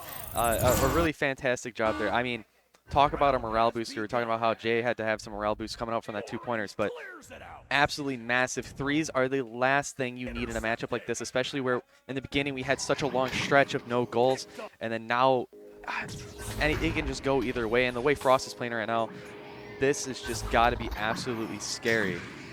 It is. They again, 2 points on the board now after 2 minutes of play, and really need to score here. And I mean it because at the moment, as Ryan finally secures a shot, but they need to find some rhythm to build on because I'm seeing so many of these kind of unforced errors coupled with the forced ones that, to Frost's credit, they've just taken such good advantage of over and over the course of the last 10 minutes of sorts or so in between rounds 1 and 2. I mean, they're punishing. They're just punishing. Yeah, absolutely. And they, the thing is too, especially what I like to see, Jaywalker going to be able to scoop that one up, because that one was definitely going to be going into the rim. A nice save there, and some fantastic positioning. But they kind of, beforehand, they might have been doing a little bit too much solo play, trying to work on the juking, just getting into the bubble, get onto the geo, and work your way in. And those last points that Ignite had before the 2-pointer Jay just grabbed, it was a very, very nice passing play and working together. So maybe that's all that we're going to need here. You know, this joust right here will be the telling one, and there it is. We saw 2 in a row. If they make it 3, this is where you kind of get worried if you're the opposite team about the speed runs. So for Frost, this is when they need to hunker down a little bit, and instead they lose the disc. And this is where, again, it turns, because otherwise, well, it burns! Jaywalker, 3 points, and that is 9 on the whole. They're up triple. Wow, that 3-pointers hurt. 3-pointers are what hurt in this game, and you cannot be having that in wide open 3 right there. It's the last thing you need. Frost's going to be able to kick this in. They're still maintaining their composure of how they were acting on defense, but maybe just a little bit too much communication and boosting out of the bubble too early before it was actually gone. Yeah, might have been the case. Just really got to be careful with taking care of this disc here, because as soon as one team has one momentum, it just takes a few in a row like that to really drastically change the whole scape of the match. And I kind of put it now back in the hands of Frost, where now they definitely need a score just to still feel good and still feel in it at this 6-minute mark in round 2. Lots of time here, and definitely something from kind of our off-season leagues is that you learn how fast these stores can get run up, but you can also learn how fast you can retrieve them if you're on the back foot here. So definitely nothing to worry about for Frost. A lot of time here, but another 3-point opportunity almost goes in. That would have been absolutely soul-crushing if that went, but another wild bounce in mid while they all go try to reflect. Yeah, just a narrow miss, but see if they can punish off there. It's quick fling. They really didn't have much time to work with off the barrier, though, fortunately for them, actually, as it will allow them to retain possession. Mozzie dishing it to C. Jason, being contested in the midfield. Some more tightly played defense and just a pass astray will be back to JDG. And you can see they're attempting to do what they did in round 1 and attempting to find those extra passes, but this time it's just not working. Yeah, this is where you're down, and maybe you need to start speeding it up just a little bit more, but working his way in and trying to juke his way in. But going to be some nice defense there, shutting out Frost here. Ignite just dancing around on the ceiling with the defense on his feet. I don't know how he gets away with that, but a nice in pass here. That's actually really what? How did he get away with going all the way to the nest and a nice backboard pass, being able to shut that one in? That was a wild exchange of just people being within 1.5 meters of each other and just getting away with it. We're in a ballroom right now, right? So yeah. It's fancy footwork, I guess. They are dancing. Yeah, they're truly dancing right there, and that's going to be fantastic for Frost there. Kind of a big turnover, rather. Sorry, but yeah, we're going to be able to tuck this one in the middle. A nice offensive chance here. Going to be able to walk his way forward, and what a nasty juke! And you can't stop that. 2 pointers that close into the bubble, 4 points with that kind of accuracy. Good luck. That was that juke. It was basically Jaywalker walking it up into the barrier and looking. If it makes sense, looking through the defender. It was right in front of the face, but was looking through him, just as if, I don't care about you. And then as soon as that little dive came in, Jaywalker made the play, just like Ryan's making one here, but so is Mozzie right there. So gets the grab, dodges the defender, and tries to set a pass out here. You see that they're trying to prioritize that pass as opposed to the quick clears, but not working out, at least right now, because that defense has tightened up so much in round 2 for Ignite, as that shot just goes off to the left and right in for Mozzie, rebounded. That was an insane save to begin with, and just threw it a little bit too slow, kind of just tried to maybe just push it in a little, and ended up biting him. And that is the last thing. It feels really bad. I've done that way too many times. And kind of a really big, crucial mistake that could end up coming to bite him. 3 minutes left on the clock. Frost definitely sped it up a little bit there, and it really rewarded them as well for that play. Absolutely, and as this continues out to the right lane, or left lane rather, of the blue zone. Just takes a few bounces with a few overshoots and a grab. This could be an important goal, but an important save. See, Jason has been doing it all day long, all weekend. In fact, just showing why he's one of the strongest in the goal, defending it, that is. But see if the second time will cause some harm, and it does indeed. These final couple of minutes now, check in with Sneaky Evil. Just curious if you have any ideas on, or any thoughts on how this one needs to be for a little comeback here on Frost's end. I mean, if they want to come back here, they're going to need some really controlled passing, and I hope we can see right here. We've got a short play, and this should lead up to. They're trying to focus on that front chain. If they can get through the front chain and through mid and get at least 3 players through, they have the advantage on this offense. And there's the third player. Fortunately, the front chain gets back here, but I mean, with a series of some decent passes, or just a shot, they can get it in. Well, they got what they needed, 13-9, and only 17 seconds burned off the clock on that possession. So they are still within reach. And on that note, it's still just 2 highly successful rounds for Frost, I will say. Regardless of the result of this round, it's close enough where you say they have found a recipe for some success here. Yeah, and especially even just looking at some of the stats, there's so many saves from the entire team from Frost. Just shutting down so many offensive drives. But some of these passes like that have just been the key point of what has been burning them right now. It's just these just absolutely gives away, and an open 3 opportunity is going to seal that one away. Ryan, at the most important juncture of this round, perhaps, is able to make a big goal to ice a little bit of this Frost team and just put them a bit outside of reach, at least likely for any kind of comeback. I mean, down a few goals now, those threes hurt, and they hurt bad when they're in the last minute like that. Yeah, exactly. And with the clock rushing down, they have to do a fast play here. They have to be quick. The stack's already on top of him. He's waiting for his player to get in there, and a unfortunate pass is going to be trying to go up to the top, but CJ's going to be able to recollect that here, passing it across and trying to get it away, but looking for the reset, but nobody's home, and that one is going to be painful. But actually, a really nice recovery there still, a nice chain to get back to the disc. For sure. So, despite the loss, like I said, there's some things to work with here. Ignite putting on 16 points, maybe a few more depending on this next boost down the floor. Maybe even just a 3-point score, but off the barrier will not be the case. Frost now need to make some adjustments, and I'm going to go check in with Sneaky Evil now. Just curious what adjustments you thought were made to bring Ignite, where they scored 2 points in round 1. They've got 16 here in the round 2 win. I mean, I think Ignite got punished a lot in the bubble in the first round. They were really unable to score on what is the wall of CJ today. And while that is skill of CJ, I think Ignite has they had a few technical mistakes in the bubble. And I think now they've got it under control. They're able to make that one more pass to kind of throw CJ off in the goal.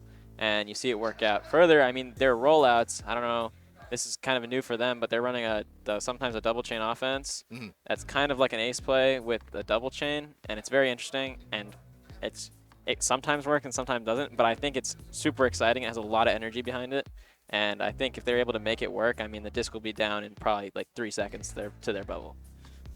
And I think when it comes to adding in new things to the mix, I do feel like it's a double-edged sword sometimes where, yeah, it can work because you throw off the opponent's game plan and what they were preparing for.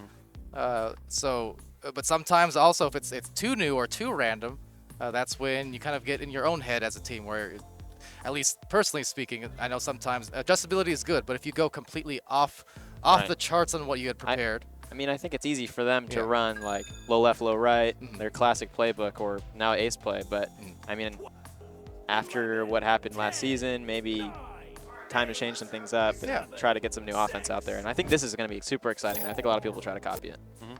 All right, well, third round about to start here, so thanks to Sneaky Evil there on the analysis. And again, Palador with Andy W here on the booth as we begin this decisive third round in the upper bracket semis, and that's a pass just glancing by the cutting player. Yeah, and exactly, and that's kind of one of the things I wanted to bring up too, is the last thing they need is they just have to have some more accuracy with these passes. And that's been kind of the thing that's been biting them, is they've had such a good defense, but it's the offense where they just have these setup opportunities and they end up giving it away to a stack or a defensive like zone. But a nice slowdown play. Frost has been doing this the entire time where they've really been working the defense, and this is so difficult to deal with. But Law actually not going to be able to break through and penetrate the defense, but loose down, or actually just down to the floor there. I almost didn't see him there for a second. And working his way into the backboard, the most dangerous spot in the game, and a massive way to open up this game for Frost. And some big shouting going on there from the Frost team in real life after that goal, and I'm happy to see it because could be discouraged by maybe how that last round went a little bit, knowing how well you did in the first, but no, coming out with that spirited gameplay, and they're off on the right start, trying to set the pace. Says, turnover, could have been an open goal, but just missed the catch by an inch. Still retaining possession though, 2 points on the board, could it be a few more? That's gonna take a high bounce into the arms of Kung. Yeah, that could have eventually led to what might keep him up tonight a little bit, but a massive mistake to bail out Ignite there. As Game's been trying to walk his way forward, and a backward shot just going slightly wide, and a huge recovery there. Now we're up to 2 massive drives that just barely aren't going to work out. Jay actually perfectly placed, but another defender, Mozzie's the one who's going to be able to stun him out. JDG going to be trying to work his way in, around the shoulder, working his way in, and a nice back pass, and back to the slow play from Frost. There was a small window for maybe a 3-pointer there. JDG, though, opting for maybe a safer play, and hey, they laid it in, and high percentage goal, 4 points on the board in this third round. Ignite behind early. Yeah, that was excellent. It's just the way Frost isn't solo playing too hard, and even when JDG kind of seemed like he got a little bit panicked, got on the back foot, working his way around on the Geo, still hits a back pass, listens to the comms are there, you can hear it from these players, and they were able to capitalize and work their way in and make the 3 extra passes that they needed. And now dislodge the disc as well to get possession back. The tap over to Mozzie. Quick reactions. The comms on point. And maybe some more points on point. The Law does it again off of the defense. And they turn it to offense. Makes a lot of sense, don't it? 6 up for Frost. Some crazy pump faking there as well. And there's not much you can do there. A single goalie in the bubble, 1 versus 3, and just working their way in. And those pump fakes are so hard to read, as I've been playing too much goal recently. And killing it, might I add. Thank you. I appreciate it. It's been a change of events, but it's been something. It's definitely been something, and you got to really, really kind of congratulate a lot of the goalies in this game, especially the high-end goalies, because it takes so much skill. But a huge chain there to come back in game, going to be able to recollect that one, as that was dangerous. The chain almost made it there for Frost. But Ryan slowly working his way forward, and this is definitely good here to see. See him slowing it down, taking his time, and just not letting it get away from him, because Ignite need to make this count. The possessions need to count right now, as they're already down by 6, and we're getting closer and closer to the halfway point. Yeah, this is looking closer and closer to what round 1 was, it seems like, just a shutout. But a beautiful interception, a quick fling right into the arms of the defender. So out it goes and ejected into the midfield, leaving them a little dejected in a one-on-one situation. Can they get it done? Yes, sir! JDG is here in round 3. That is the last thing you needed. They did such Ignite, did such an excellent job working it forward, and you know, that three-pointer was open for like a millisecond, and it reminded me almost kind of just like a YouTube, where the goal was just kind of dangles it in front of your face enough for you to take it, and then it's just swiped right away from you.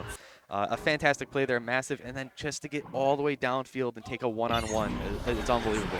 And taking a disc back, it's the Law. Right back to JDG. The 3 just off to the side, but on his own rebound, gets the stun on Jaywalker, collects the disc, back passes it. JDG is on fire on every aspect of Echo Arena right now, doing everything he can to just will his team to a potential 10-point lead in the next few seconds. Another collection by the Law, they'll have some more chances.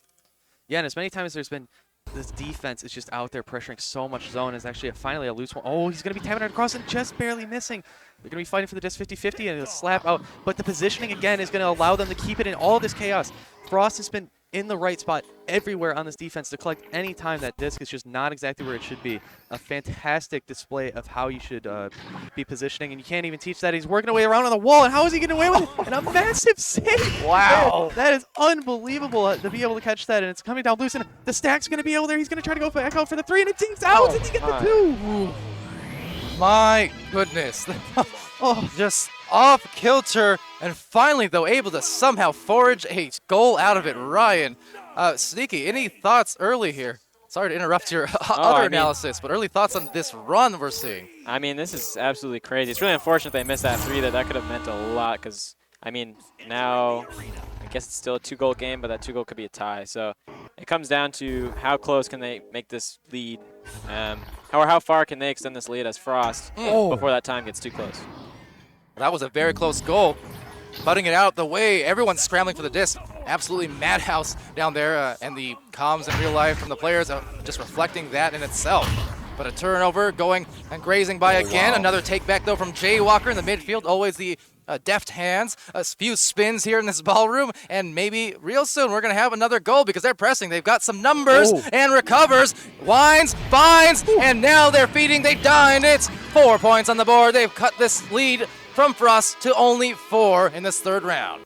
Yeah, it scares me because that was a massive solo play there coming out. The ender was just what caught the defense off guard and being able to shoot that in. And kind of the same shot, I think, earlier to what Jaywalker did, but on the opposite side, bouncing it off that top right corner of the post.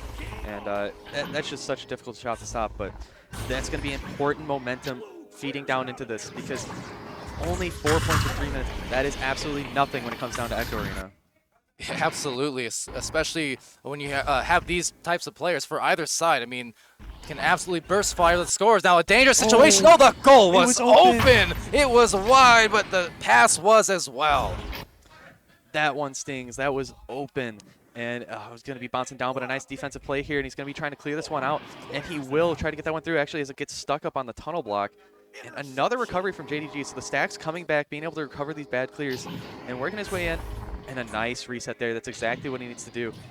Actually, oh man, that took a while there for the Law to get there. I was getting a little bit concerned that a stack was going to catch up to that and chase it. But man, this is some slow play. This is discipline coming out from Frost right now. And you really love to see that kind of discipline, the excellence of execution. It's not an easy thing to do. And they're looking engaged the same way they were in round 1 and throughout points in round 2, where they're really laser focused. Look at this, cutting apart the defense. Oh, and it cuts through the goal. Unfortunate for Kung, but very fortunate for Frost.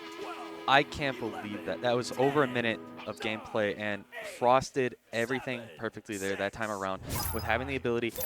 It takes a lot of discipline not to just push the disc, especially when it's close. You're going to want to score. You want to try to get that score differential up as high as you can. But they ran the defense up and down and put them through their paces until they got exactly what they wanted and drove in on that 2v1, essentially. They had an extra cutter as well, and he didn't even have to take it. Yeah, exactly. Just incredible discipline, as you said, and to see that from this team as they dish it off. Whoa, what a save! See Jason, the wall of defense aplenty, but back to game instead. So they're going to have to scramble back into the goal and maybe find another just errant pass, sending it off the wall, off the tunnel now, and it'll bounce right towards the bubble with a recovery from Ryan. But you can see it, these stray clears, these passes, you're seeing so many bounces that you do not see very often from these players. Yeah, and another back pass to reset it, and the time is just gone. They've ate away the entire clock, and a bounce off the bottom panel, and he's going to be able to try to drive, and goes for the pass off the backboard. That one is going to seal away the game. That is going to stamp it home. Wow.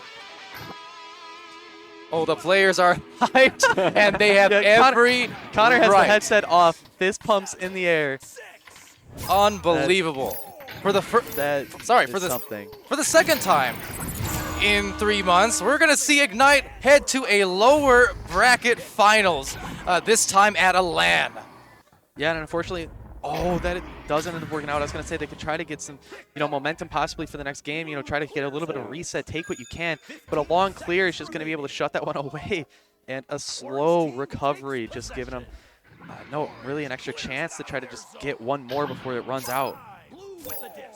And no extra score will be had, it seems. 12-4. Frost has done it. They're going to advance towards the finals for the top 2 spots. Amazing effort.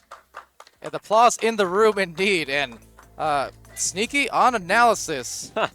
What made that work? What made that happen? I mean, look at the offense, right? Frost never missed a pass. Okay, maybe they missed 1 or 2, but I mean, the dominance was really there the whole time. I almost want to say I see glimpses of like Joker, not Ignite, but I see Joker in them, where the control is just so hard, and when they make a shot or when they take a shot, it's either going in or it should have been in if it wasn't for some insane goalie. I mean, you're seeing absolute dominance on the offense, and then even CJ and also all the defenders that are working with CJ to stop that disc. Man, it's so cool to watch. And seeing Ignite go down one more time, I mean, everyone wants to say it, everyone wants to see it because it's interesting. And I mean, you see what it takes. Yeah. What it takes. And with that, it took a lot, but my goodness, I know I saw Twitch chat pointing out as well, asking, last time that Ignite had lost the match with Game as well. But whatever the case is, that's why we say, expect the unexpected sometimes, because at the highest levels of play, wherever you are, online, LAN, or otherwise, all you need is a team to be feeling at their absolute best, and another team just not quite there, and you're gonna see what we saw here, a well-prepared game plan that was executed to perfection, and it resulted in the win that they desired. I think you got some more stuff for us here on the analysis end, so let's take a look. I just kind of want to focus on some of that amazing offensive play from Frost here. I mean, you think about what it takes to have an offensive drive, and you got to pick the right passes, you got to be in the right spots. And if you see here in this play, I mean, the disc starts in the bottom left corner, and you'll watch it go back and forth, always picking the right pass here.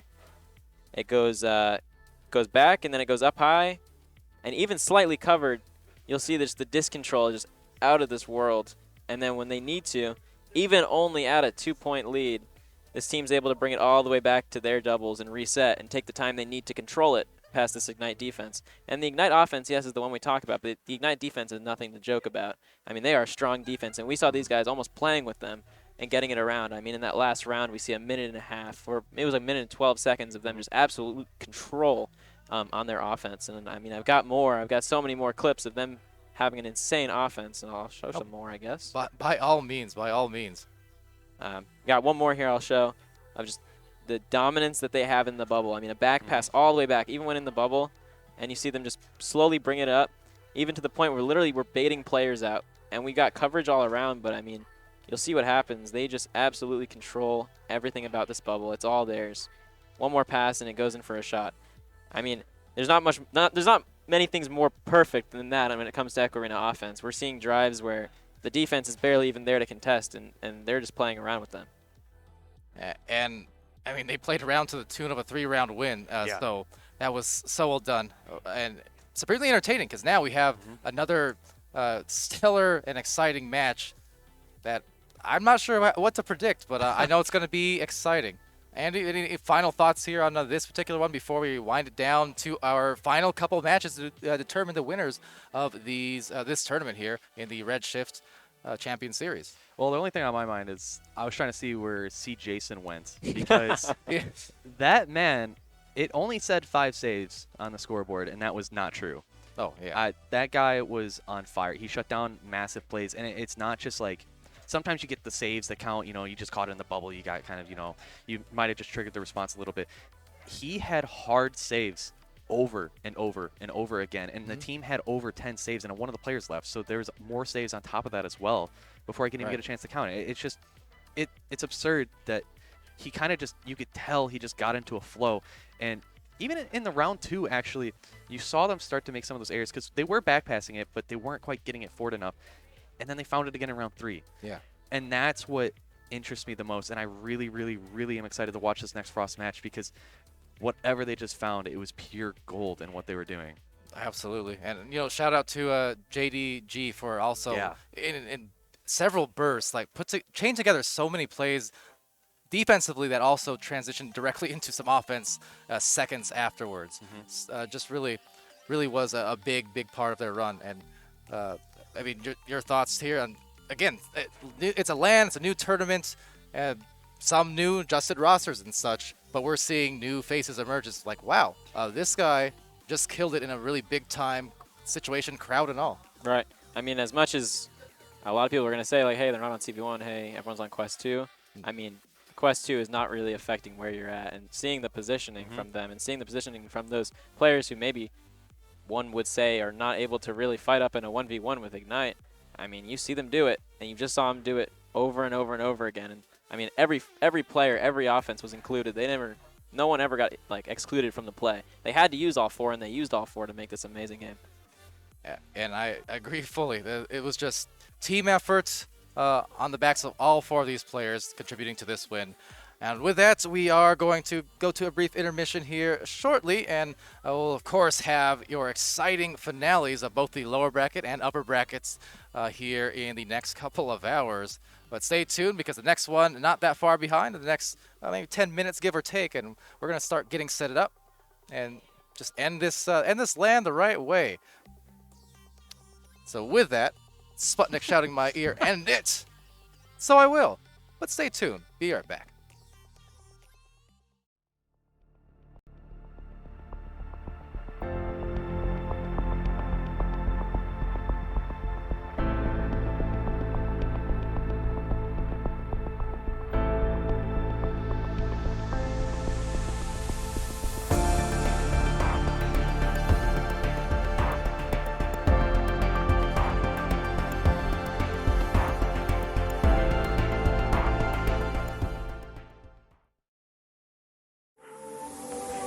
Shall we not call quits and start again?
VRware.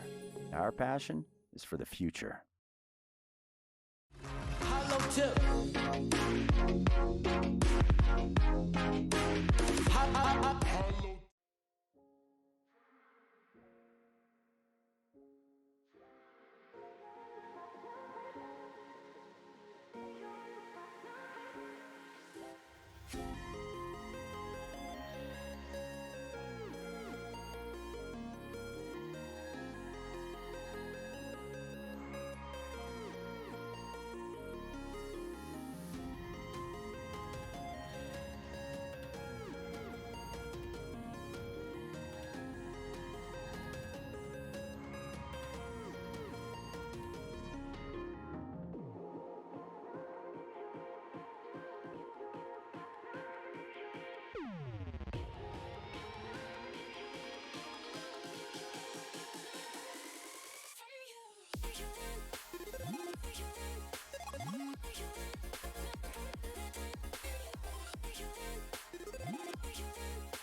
settle for the last remaining dancer? Can we take flight and do what's right? Tarnish the side of modern life. I don't wanna be the lone survivor. Don't tempt me, I'll find a way. Don't break me, I'm here to stay.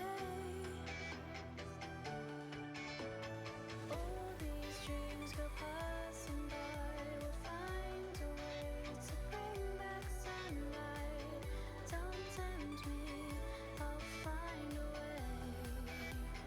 We will find a way.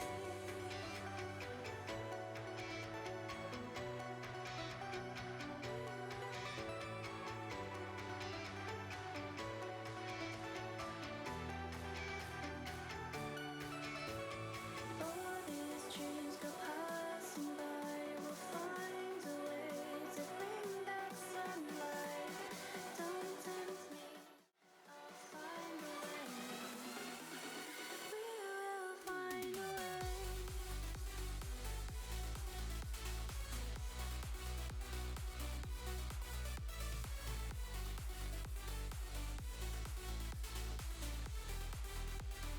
We will find a way.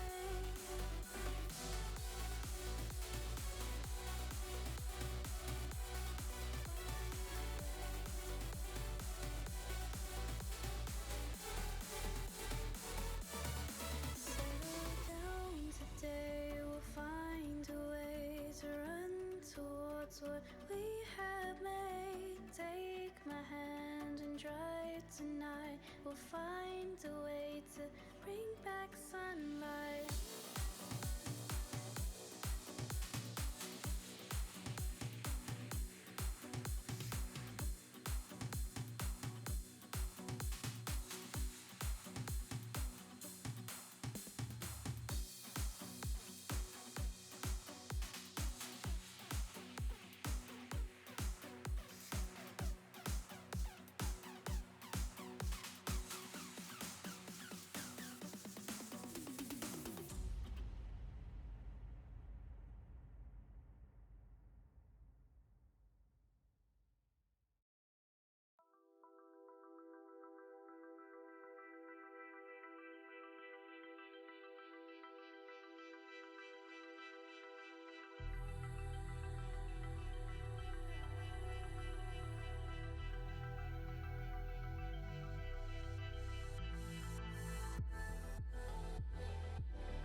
All right, everyone, welcome back to the lower bracket finals now of the Redshift Champion Series here in Richmond, Virginia.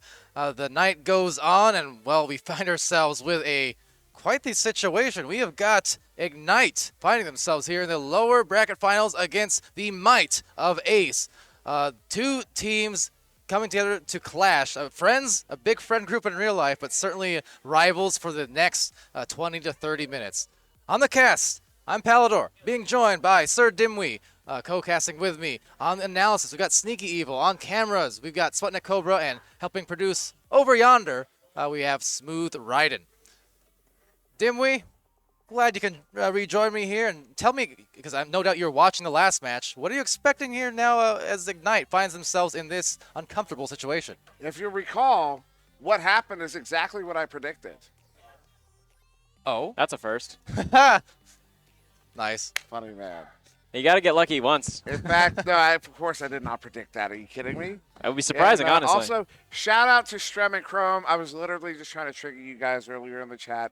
I'm not trying to start any actual drama. I love you guys, and no asterisks here. As we're going to get started in Ignite versus Ace, launching out here. Will be first touch to Ignite. Here to prove a point, I think, Palador.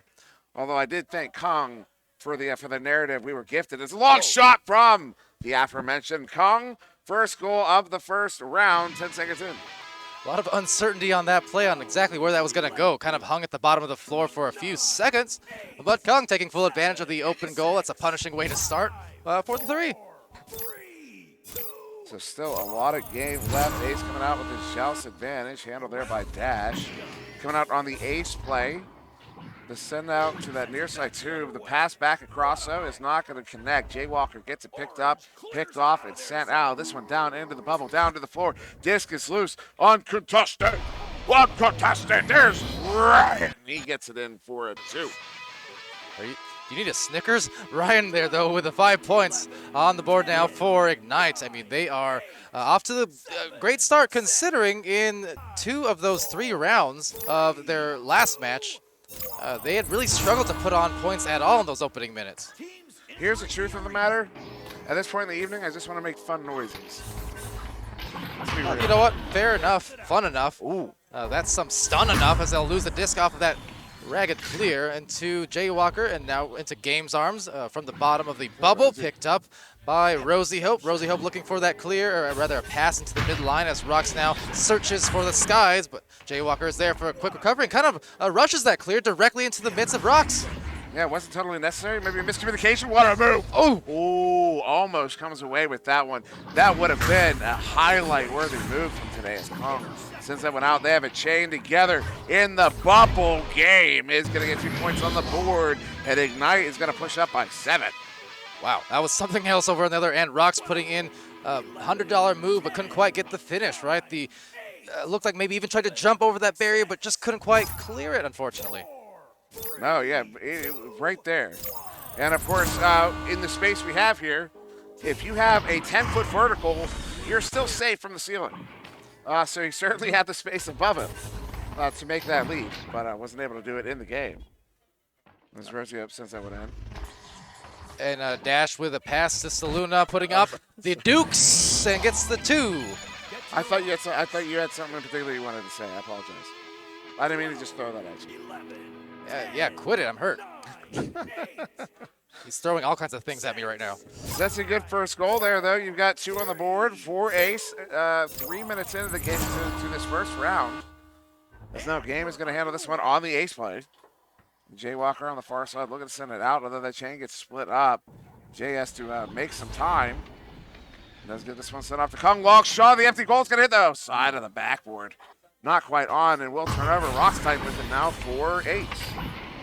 And some bouncing clears goes right into Ryan's arms. Has a cutter at the barrier, but the wiser reset to Kong. Kong trying to get that game on as he'll assist now Ryan on that cut, but all the players converging at once for Ignite in that bubble to put them up by 7. 7-point lead. 7 points indeed. Doesn't make sense for the rhymes, so it's good enough, right? Half the time.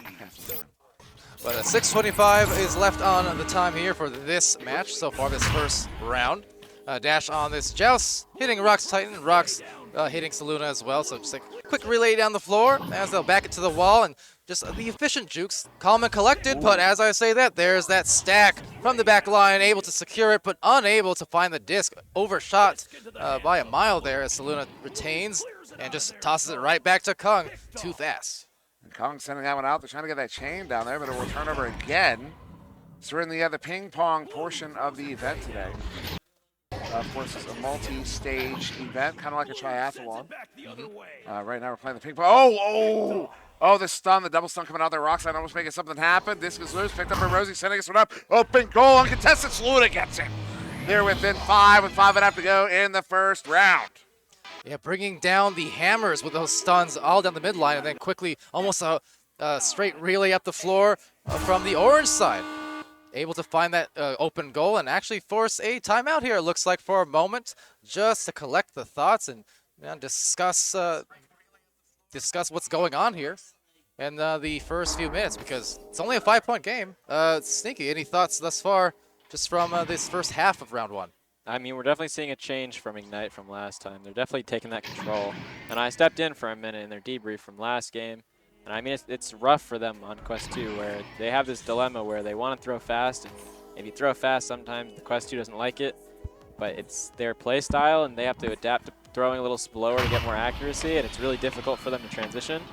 And with that, they're really focusing on more passes. Yeah. And, I mean, we're seeing it happen here where they're able to get it back together, and you'll see they're out with a lead right now. I mean, while Ace is coming slowly back, I think Ignite will be able to hold it off for at least a few more minutes until it starts getting to that danger close area.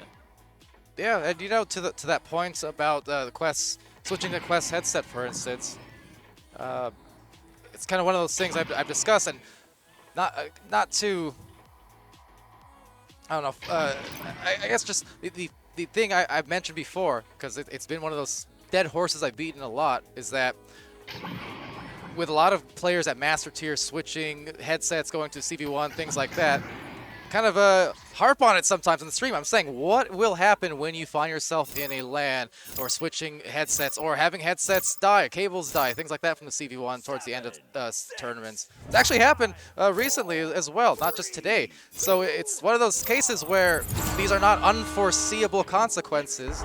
It's just kind of the reality, and as you said, adaptability is important. If these other teams have adapted so far, like Frost, for instance, the adaptation needs to come from Ignite as well, because they have done that. The adaptability, they've done that to win as much as they have throughout the last few years. Right. Nice shot, was almost in. Hit the corner of the cone on the backboard there. Took it just wide of the goal. Jaywalker on the back line handling it now for it. Currently in possession as we come out of that timeout. I believe that timeout was taken by Ace. As Game juking his way in. Big shot, ambitious shot on Rosie. Handles that one cleanly, sends it out. They've got a good chain, open goal opportunity here for Saluna. Saluna on the Quest 2 is not going to take a shot instead. Juking around, trying to get closer in, not going to be able to get there, and then we'll get sent out again. Oh, got a little bit frazzled there just after the attempted stun, the shield rather. The first one missed, and then just didn't really know where to go with the disc afterwards. And as that happens, well, so does that stun. Return to Game, though, and Game kind of a lateral pass over to Kung before Kung backs it out just to create some space nicely. This is the kind of gameplay that Ignite needs to provide and needs to show to buy themselves the space and buy themselves the high opportunity goals. 11-4. There you go, 2 points. I didn't actually see what happened, but it looks like, Sneaky, it looks like you really have something to say about that. I don't know yet. I'll tell you in a second. Okay, fair enough. As that's going to be a 7-point lead now to Ignite here, although considering it is Ignite, it is only 7 points. As I handled here, Ace with it, Dash in possession, sends it across there, Rosie Hope back across. Trying to get it there to Rockside, not going to happen. Game sending us up. Kung with the no look. Excuse me, Jaywalker with the no look. And Kung assisting that one for the 10-point lead, 14-4. That was filthy. I'm sorry, I'll shower after. Jeez. 3 minutes in the house. left. I just offended somebody. I'm sorry. I shouldn't say that. Dash, near side. I'm from Pittsburgh. It is, it is how it is. There's a run. And the headbutt there. Saluna going to collect on this. Saluna looking to cash in. They're within 7 again. Saluna 22, cutting it to 7-point deficit there with that very big, important 3-point shot. Always such, getting those threes. I talked about it with Andy earlier on when we were casting the lower brackets and such. You don't get open goals a whole lot, those open threes a whole lot. So every time you are presented with an opportunity, if you could make it count, those points, those extra points from 3 really do add up. And Jay Walker, the threes do add up. You see it time and time again. It's Ryan. So big cut over the game. Game back to Ryan. Big stop. Saluna gets that one picked off and sent out. Now out to mid. Saluna's looking to collect on it. It's up high. There is 2 in front. She's not going to be able to take that shot. Sends it across far side of Rosie. Rosie looking for the cut. Nice read there by Kong. They were trying to hit dash. The one is going to get cleared out, but a goofy bounce there off of that bird's block, and this is still loose again in the Ignite zone. Rosie Hope block shot goes just wide. Recollected here by Saluna. That one wide as well. Third touch to Charm. Come on, no, it's going to be game trying to send it out, and Ryan with the clear. The stack, though, already prepared to pounce on it, and they do retain control only for a moment, though, as the midfield madness unfolds, unwinds, and will bounce high into Rox Titan's arms. Rox has a lane, looking for that clear. There's the stacks again, all in a row, able to collect the disc. It's Saluna, 22 from that pocket, that trap, and trying to dump it off into the goal area, but again, the stacks meeting each other. We're seeing double stacks coming in, back and forth from both ends, where there's a clear, but there's always a stack there from both teams, able to get on the disc. It's only just now that we're seeing it slow down for only a second before another turnover goes into the favor of Ace. Well, they're going to have to score very quickly if they want to come back in this first round, because we only have a minute left, 7-point difference. That's a minimum of 3 goals required. That's a reset of 40 seconds. They have to get this one. They do get it, possession of it. Rosie up, turning it around, sending it through. They get it by the back line. Disc is still loose. It is in the Ignite zone. 48 seconds, game is going to get there. Dodging dash, turning it around 45 seconds. We are basically at the point at every turn. Round 1 will be in the hands of Ignite here in this best of 3 as Ryan, somebody, pulled off a whole mess of stuns. So Rosie up with the pickoff. Rosie up looking to send it up. She's looking for that pass option. You can see her looking high up. Big up to Saluna, one-timer. That one off the post, so as Ryan gets picked off and sent away again. And will be the end of the round here in the next 20 seconds. 14-7, very close differential, and maybe will be a little bit wider after this following play. They still have some time, but a great showing and a nice tap pass or tap shot there off the Kung pass to Jaywalker, and 16 points. Just like that, they will secure their first round victory, and with that, maybe some more confidence and that rhythm possibly back for Ignite after their loss just minutes ago in their last match. So, Sneaky, what did you see in that round, and what can we expect maybe in round 2? Yeah, I think all this, as we were talking about earlier, is about adaptation. And I'm seeing an Ignite that I don't usually see, but I think I'm slowly seeing what they used to do back home coming out right now. I mean, I'll say it all the time. They have a hard time playing from behind. Once they get that roll going, you can't. It's really, really, really difficult to stop them. But if you're able to stop them early, they have a tough time playing from behind. Usually they often get too fast and they get too frazzled to try to get that lead back because they only know leads. And when they're not in the lead, it's kind of difficult for them. Yeah. But I mean, once they get that lead, you see it. It just multiplies. They're on it all the time. But yeah, when they're on the back foot, it can be kind of difficult for them to make it happen. So I think if they're off to a good start at the beginning of this round, it'll snowball to, I mean, it could be a shutout. But if Ace is able to open up with some strong plays, get some early goals, I think it'll be a lot closer than it could be otherwise. No, for sure. Single-digit game in that first round, that is, but just doing well for themselves, as you said, to establish that early lead and start getting that momentum behind them is such an important thing. That's why I say every time you open up a round, you have to do it on the right foot. You have to be the first score. Put the other team on the pressure, basically, the pressure point where you're feeling like, okay, it's not about what I'm doing to stay ahead. It's about how I'm now playing the comeback game from the very beginning. It's a different type of offense and different type of system that you have to kind of develop game plans for. But back into this round now. The first shot, in the pocket for game. Able to hit that right in the corner. What is it you call that, Dimwee? Dr. Pocket? Dr. Pocket. Dr. Pocket.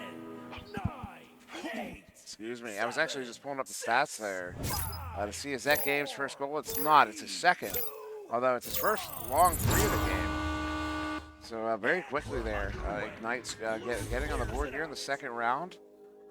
As Ace coming out on this play now. Rocks walking it up.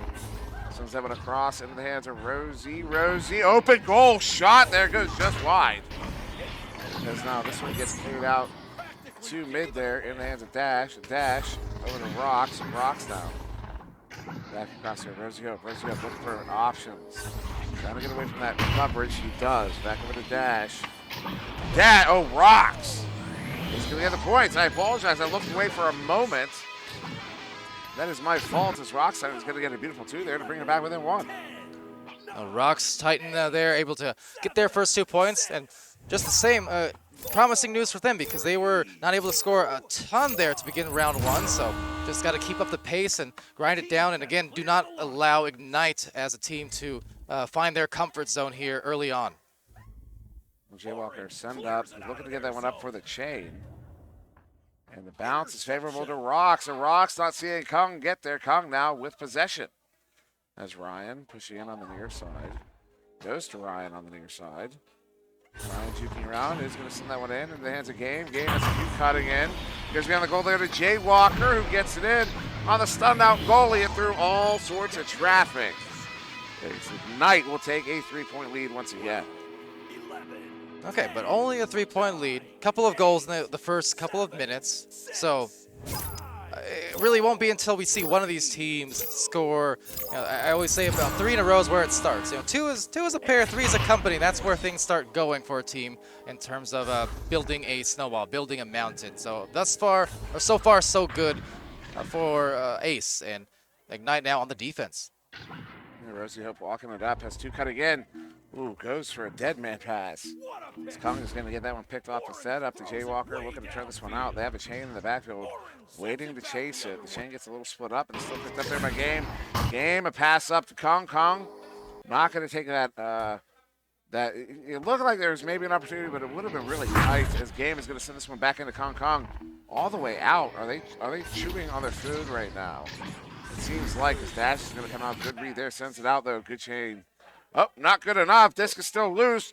Collected by Dash. Dash sends it in. They're going to dribble after this one. Sloan has to get this one collected off that bounce. Tries to juke around. Not able to. His Game gets it recovered again. 2 in a row, 1 stack for each team. Just getting caught up on a Geo on an attempted clear recovery. So that disc is just everywhere but where they want it to be at the moment. You see the pace of this game has just sped up mightily with turnover after turnover. Now grab after grab. Rosie Hope able to get a clear down the line. And there's another overshoot from a few different stacks before it's finally taken by Rocks, who's taken out by Game on the stun. A short range pass to Jay Walker. Jay Walker attempting to look down the floor, scan and survey the situation, seeing what they have to do to find a little bit of calmness and disc control. You can see they're looking for those passes. They're looking for those passes, and it does get passed with a 3. 8-2 on the scoreboard. Kung doing that one. Yeah, that was just a lot of good disc movement. Both teams up and down the field here. There you go, 1.5 minutes as we do get another timeout. In fact, I don't think we haven't seen many timeouts during the series today. Looks like there's audio issues. If there's any time for a timeout, that being said, though, it's going to be at the end of the tournament like this, where you have win or go home. Figuratively speaking, again, this is a in-person LAN event here in Virginia, but you win, you advance, you secure your spot in the top 2 grand finals match. You lose, well, you are done for the evening and fly home tomorrow, still in 3rd place. But obviously these teams aren't going for 3rd or 2nd. They're going for the gold. I'm going to make my educated guess and say Rosie was adjusting her noise canceling settings. That's what I think was happening. Expert real-life analysis from Sneaky there, kind of watching the players on the sideline. So there you go. Probably totally correct. As Rosie is going to get this one. Oh, what a read there. Jade Walker gets in that lane. Rosie was looking to get that one to, I believe that was Dash. And that's a long heave. Is that going to go in? Not quite. Really? Almost. Almost gets a second ding as well as Rockstiden's going to get there picked off. Looking for that clear, but, almost gets it by the stacks. Rosie Hope was in the tube there. Looking to get that one picked off. We're looking to receive it. Lock shot. Is that going to go in? No, again, off the cone this time. It's Rockstiden looking for another clear. Actually does get that one to Saluda, who does send that one away, but in the hands of Kong again.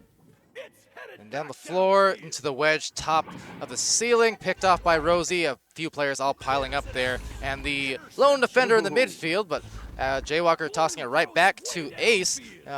Both squads heading down the floor. There's a stack from one and the other. Could not find the goal. A tough angle to convert upon as a clear, again, is sent out. But we're seeing some of these long clears, passes, etc., turning into these bouncing discs that just ricochet all over the place.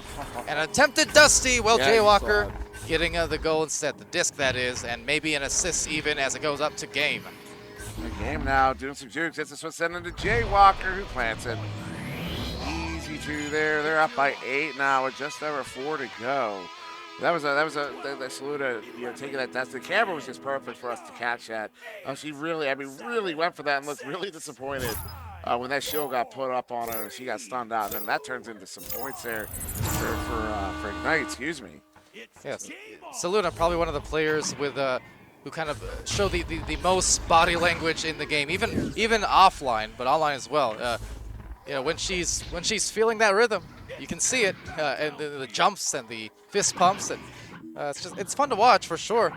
But at the moment for her team here, it's kind of gut check time because they have found themselves at the receiving end of a lot of shots, including that one right through the rim, and a 10-point lead. This is, as I said, gut check time. This is the time where if they're going to turn it up at all, it needs to be basically in this next minute, or they're going to be in too far of a hole, most likely to start overcoming. See, when I hear gut check time, what I imagine is someone from Ace spearing someone from Ignite physically in the play area. I mean, it's technically possible, but I would not recommend it. I have been encouraging way too much violence today. As Jaywalker, long shot. That one's not going to make it into the bubble there. Now down to the floor. Rocks Titan. Sending that one across. Takes that bounce to the far side. Well, will be collected by Rosie Hope. Trying to turn this around. Actually, what a read their game. Game missed an opportunity. This is rough. What a stop! Rocks Titan. That was absolutely gorgeous. Gets it sent out as I am now feeling that in my throat. As that one gets turned around. Kong with it again on the back line. Well, Game with the disc here, looking for some two-man game, perhaps the back-and-forth passes, but little miscommunication, actually. Kung trying to cut to an anchored bow tie, rather. They will, fortunately, be able to get back on the stacks, up by 10 points. Really, all these seconds wasting off the clock, ricochets or otherwise, it is to the benefit of Ignite in the lead, and you know what? It's going to result in the easy does-it sail-in 3 from Kung, who waves over at the opposing team, saying, goodbye, we got this. You're going. We're going up to the upper bracket finals, looking like more of a reality by the minute. Indeed, yeah, 13-point lead at the minimum of 5. 5, count them, 5 goals required here from Ace to come back. That is a reset time of 1:20. So they literally, Oh, man. The disrespect, yeah, you know. You know, look at that, he knows. We've seen him take that before, but it's always one of those when you see a rare bounce occur. Just makes you smile a little bit. Smile is certainly one word and one reaction. Right. That's one way to play it. Well, look, knowing how tight-knit these players are in both online and real life, I don't think any harm is meant by it. Absolutely not. No, certainly not. Certainly not. It's one more. Shot there goes quite wide. Getting that one sent out of the bubble there, but Game on the back line again with it. 1:15 in the game. We are past the point of no return. You'll see a few more of those, I think. In the minute. Here we go. Goodness. Oh, Kung is literally on his knees. Oh, and I am begging you. Don't tell me he just did that. Okay, hold on. That boy just fell to his knees, did some goofy wobbly business, got back up, and then shot the goal. Yeah, that's Kung. He knows Kung Fu. You know, if I did that, I would literally injure myself. Oh, man. I'm not even joking. I believe you, don't. Their faces say they think I'm joking, guys. No, I believe you. Ladies and gentlemen. But yes. We believe it. Wow. So Ignite will be moving on to the grand finals to rematch against Frost. That is going to be really exciting. Also notable. What a stop there by Kong. Ace is not letting off the gas here. But notable is that the so there's not going to be a bracket reset. Nice. Looking for the the 150. Wow. Jay Walker, he was lining it. You see him line up that shot. He goes quite wide, but he was looking for that long heave. But yeah, instead of a bracket reset, it's going to be a best-of-5 series instead, as I understand it. So Ignite will move on. Ace, unfortunately, done, but finishing third overall at the Redshift Champion Series LAN, which is not for nothing. And congratulations for sure to both these teams, as the applause now come out from the audience, and rightfully so. This has been a tremendous event, and we're winding it down now to the decider, the final game coming up next, with that's securing of third place from Ace and Ignite with a fight back into the upper brackets. Sneaky, aside of the last play, what did you see in that game? I mean, it was Ignite dominance. I mean, you see it time and time again. Right place, right time, right plays. They always call the right strats when it's needed. And especially here in that last round, 17-2 victory is nothing to laugh about, especially against a team like Ace. I mean, yeah, we're all friends, and when Lee gets away, they're going to start trolling like that. But, I mean, it was serious up until, like, the last minute. And, I mean, 17-2 victory is an absolute stomp for a team like Ace to receive. So they did a lot of things right in that game, starting with their offensive rollouts. They finally got them back together. Quest 2 adaptation, and especially when Ace was able to disrupt their offense, which was often because we are friends, we know each other's plays. Right. It's easy to disrupt an offense like that. They were able to adapt and get it together and bring it all the way home for what they need. And that was really the running theme from the beginning, right? The first round and so on, and as well as the last game we saw from Ignite versus Frost. So the adaptability at the end of the day, providing dividends. It took them a few extra rounds to get there, a few extra minutes, but when they got there, I mean, you can see how good they are and can be with that big scoring output like you mentioned. Dimwee, thoughts on this one as we wind this into our final match?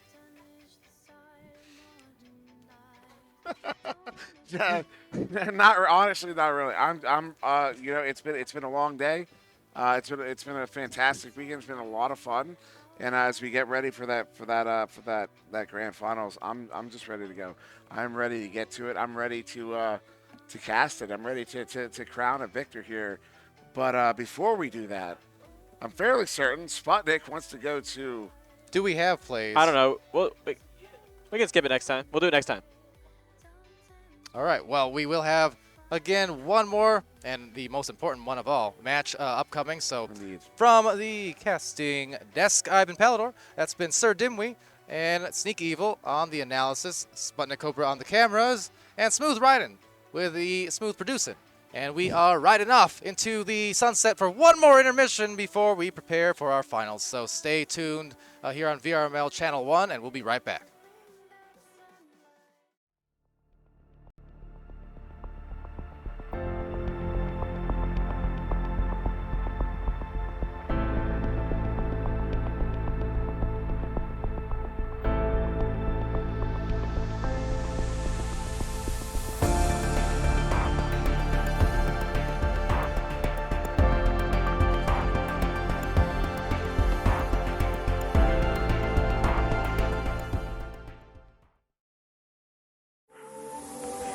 Shall we not call quits and start again?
battle for the last remaining dancer.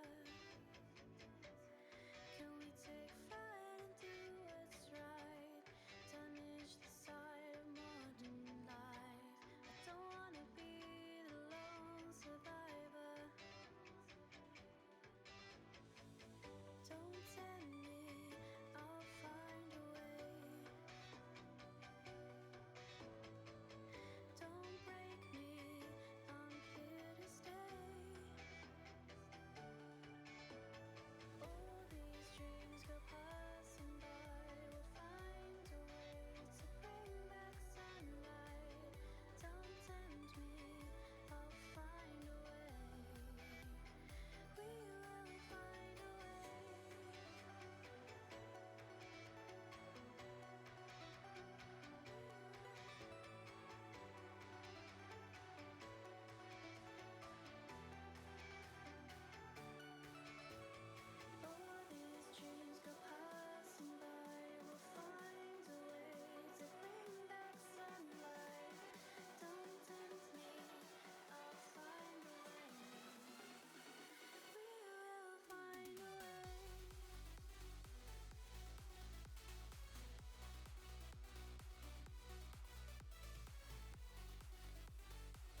All right, hello, and welcome back, everybody, to the Redshift Champion Series, and this is indeed the champion game of the series, championship game between Ignite here and Frost. Now, we've seen them duel once, and that match was what sent Ignite to the lower brackets, where they had to work their way back up through Ace and claim their spot back in the upper bracket.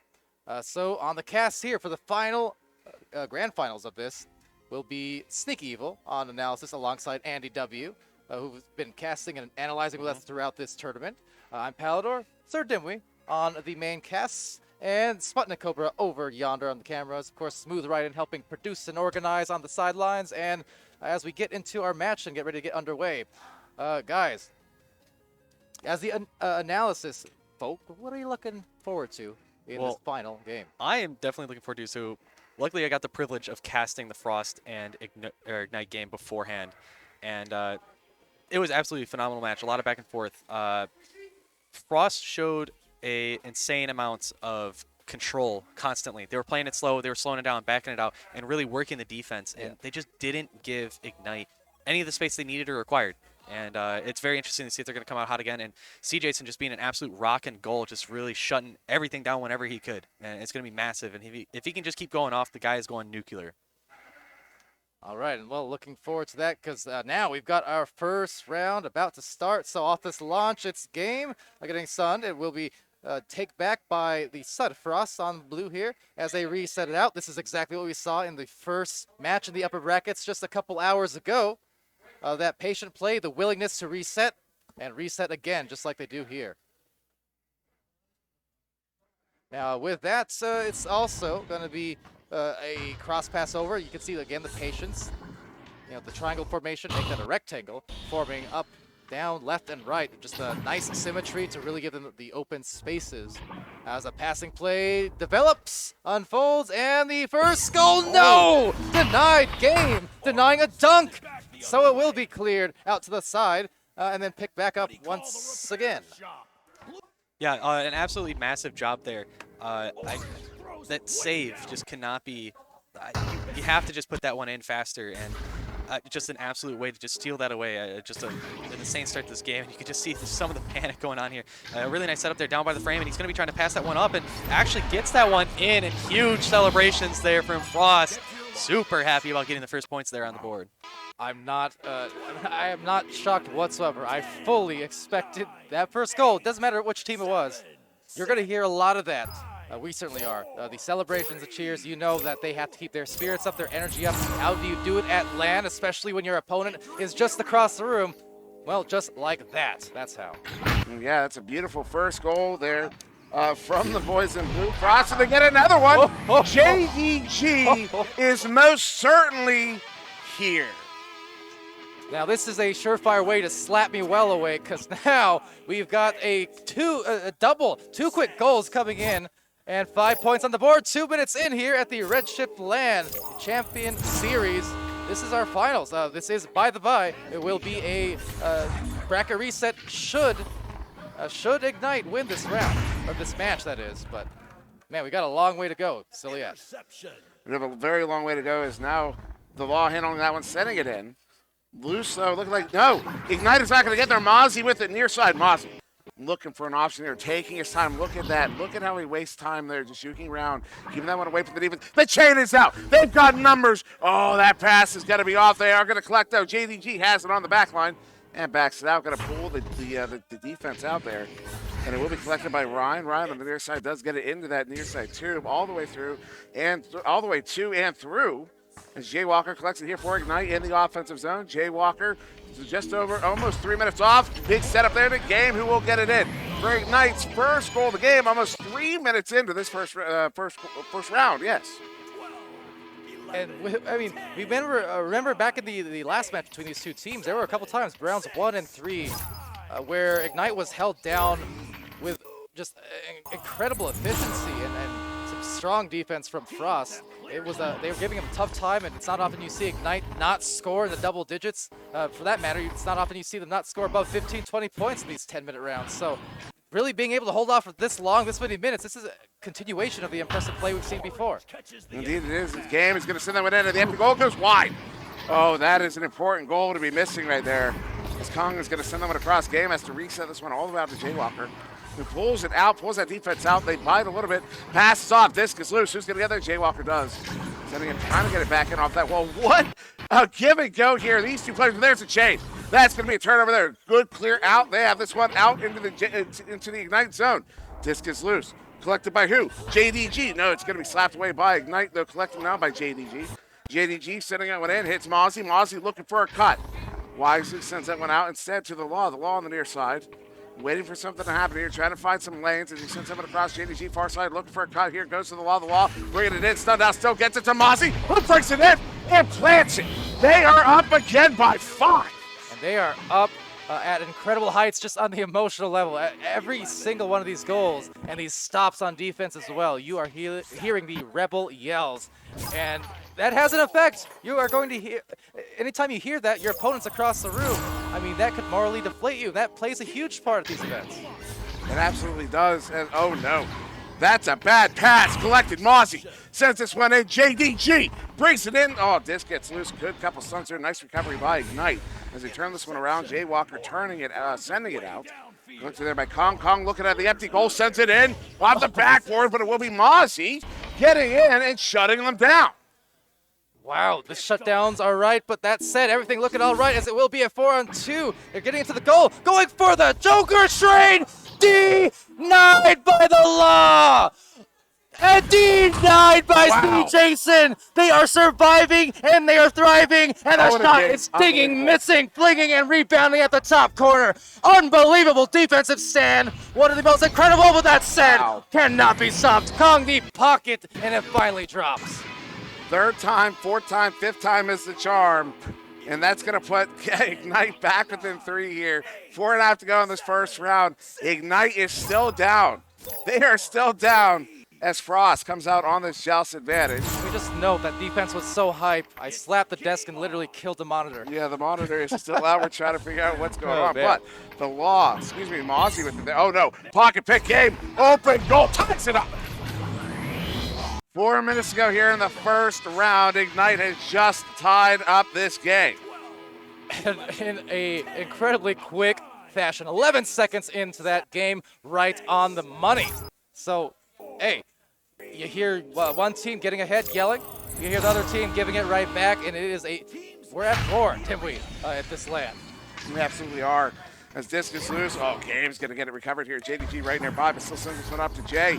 Jay has one in behind the goal, goes to his partner, Ryan. Ryan all the way back out here, going to force that defense to spread out, and they do. Jaywalker has another one out of the bubble.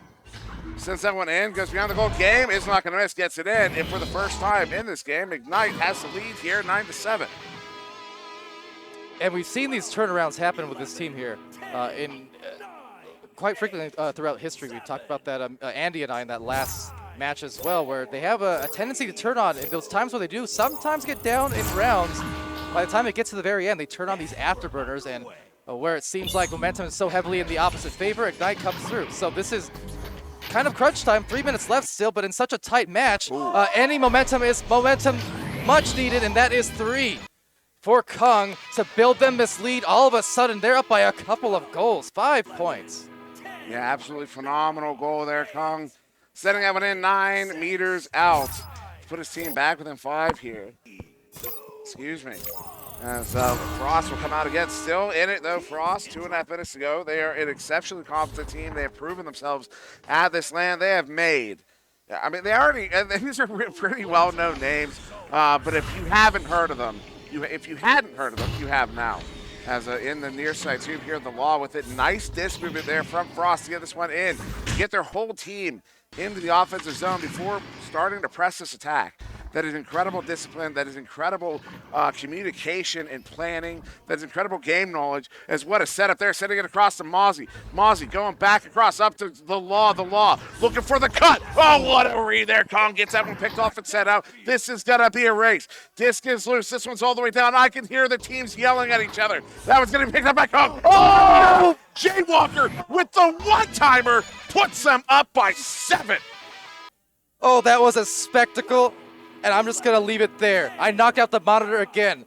14-7. What a play. You know what? Dimwee, that slapped. It indeed did slap. As a minute and a half here, well, we got 7 points. Minimum of 3 goals required. That is a reset time of 40 seconds. They have 40 seconds to score 3 goals. It's not impossible. It's not unheard of. They gave this one all the way in. It's loose. It's clean. It's going to be grabbed there by Game. Sent back towards mid. Still loose, though, at mid. Collected by none other than the Lost, setting this one up. Mozzie in the area. Instead, it's going to be C. Jason. C. Jason cannot handle it. Does get it. Sends it at Mozzie. This one's still loose edge of the bubble. Collected by the Law. The Law bringing it in. The Law sets up the press. They're bringing it in off the ding off the post. That is a heartbreaker inside of the bubble. They're still in possession. C. Jason with it, looking to bring it in. Sets up the pass. They're bringing it out. The hook shot. It's stopped by Jay Walker, and that is cleared. With that, the opportunity cost, the opportunity lost, it would seem, because time is winding. And an incredible run on defense there, and just having a hard time to score in these last minutes when they so desperately needed it. So another attempt at this goal, hooking it from the inside, but getting stunned by and waving this round perhaps by, because with not a lot of time left, it looks like Ignite shall take the first. What a game by Frost. Absolutely unbelievable play. They still haven't given up. There it is. They get a very important goal right there. Now, it's not enough to get the victory in the round, but that is momentum. That is something that can carry over into the second.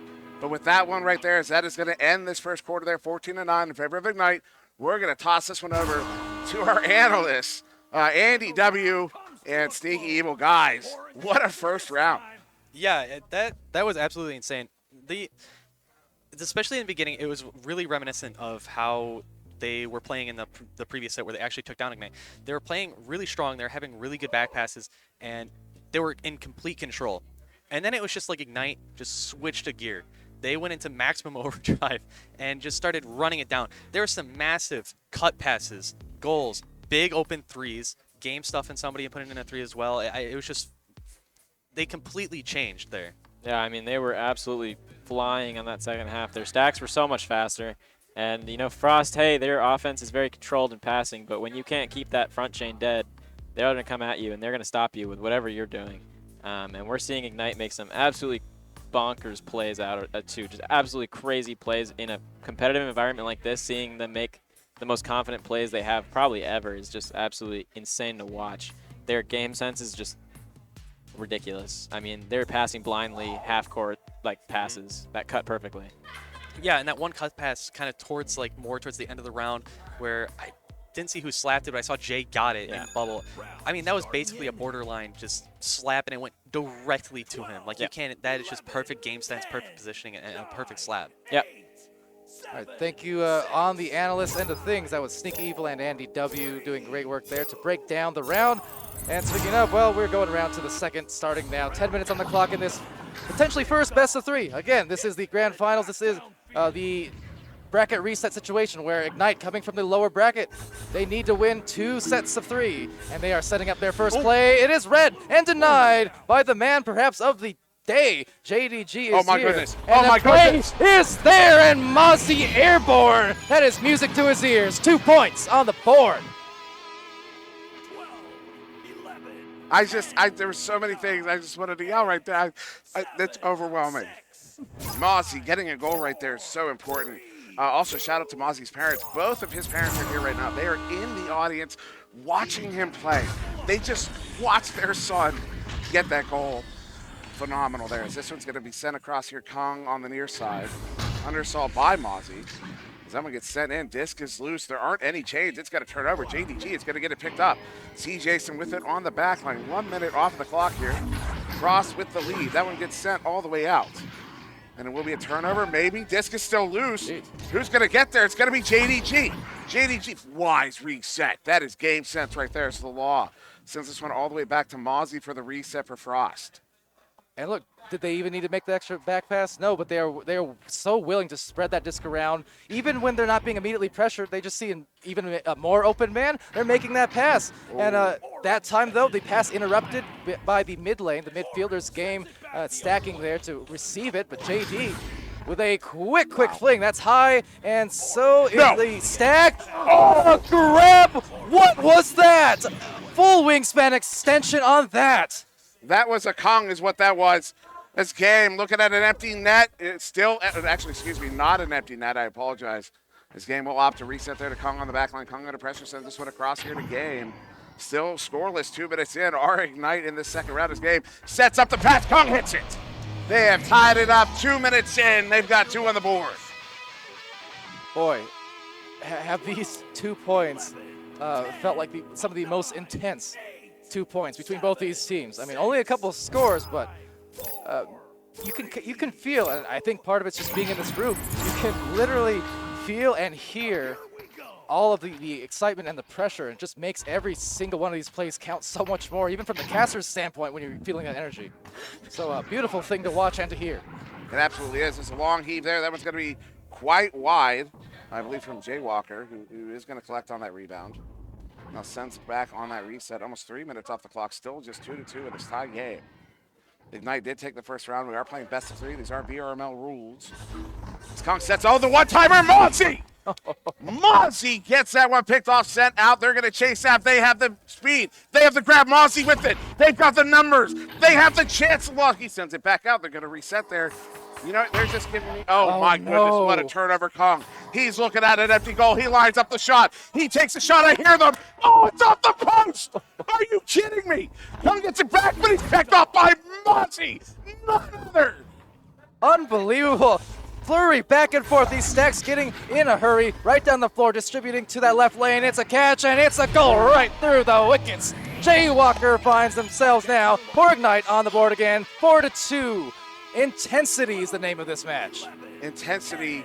It's unbelievable. Looking over there and watching these guys literally jumping up and down after their goals.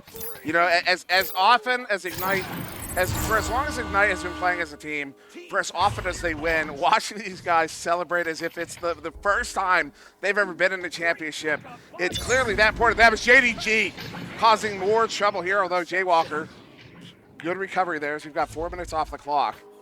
Gives it away. Mozzie on the back line. How many times have I said his name in this game? Unbelievable play from him so far. It's been a recurring theme, did we, in all these matches. I mean, talk about a way to just really elevate your entire clout in that sense. I mean, JDG has been insane, but that said, on a bit of a run here is Game running to the goal, and it is sent. Game to Kong, and once again, Dimwee. A score from Ignite, 6-2. And once again, it's a one-timer goal from Ignite. They're setting up these cross passes, but they're not holding it. They're slapping them in every single time. You know, I think what's going on, I made a comment not long ago that we needed more one-timers in the game. I'm wondering if that started a discussion with these guys. Because we've seen so many of these in this game. As collected there at mid, no, it's going to be turned over, picked up the Law. Maintaining possession are Frost. Law sending it over to C. Jason on the far side. C. Jason back from the Law, but gives it away to Jay Walker there. That was a little too easy. Jay Walker is going to get this one sent out. No chain getting away cleanly here. Nobody getting away cleanly. There it is. It's going to be Frost getting in the area first. Mozzie with it again on the back line. One player kind of getting left behind there at the goal, so this will be a potential disadvantage on the numbers end of things. And indeed, Ignite recovers on the orange bubble. And Game with the pass over to the side. Now it is contested very well by the Law. The Law causing some trouble, but a little monkey in the middle. But still in the mid lane, it's taken in a hurry, back and forth by both teams. So quick successive turnovers will produce a attempt now at a back pass and a reset, maybe looking for, again, that patient play, if they can, on their side of the field for Frost. Yeah, Frost back in possession here. Really good play. They're having to play so fast. The pass have to be so crisp. That one's loose, though. Caught in the near side trap. The Law trying to track it down. Notes Jay Walker somehow gets that grab. Sends this one away into the Frost zone. This one's loose. A slap back to get it back to mid.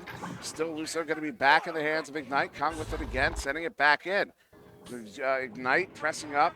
Mozzie encroaching on Game. As Game sends that one over to Ryan. Ryan's juking on the ceiling here. It looks like they're trying to make some space here. There's a lot of activity to my left, though. Something is going on. They're really excited about whatever they're doing right now. As Ryan bringing it in behind the goal there. They get it. Top corner pocket. They're up by 6. I think they were just calling red. They were calling red. They were calling positions, and they got in position for that dunk. 8-2, and we're going to see as a result a timeout. Talk it through for Frost. I guess with this time, maybe I'll hand it over to our analysts here, Sneaky Evil and Andy W. Just give us some thoughts on the round so far, about halfway through. I mean, you're seeing the control from Ignite through here. They're all hyped up. They're pumped up. I think they're finally finding their stride, and they had some difficulties when they first lost in the upper bracket. I mean, they're finding their strides now. Maybe it took that loss. Maybe it took a little bit of talking. Maybe that 15, 20 minutes of talking they had in the circle over there really helped dividends. I see them going back to some of their old strategies, maybe the ones that worked the most, and they're here making it work with an 8-2 lead currently. Yeah, they absolutely reverted some of their play style, and coming back from the match where they ended up losing up against Frost, there's a big shift in the stack speed, where they're going, and the clears.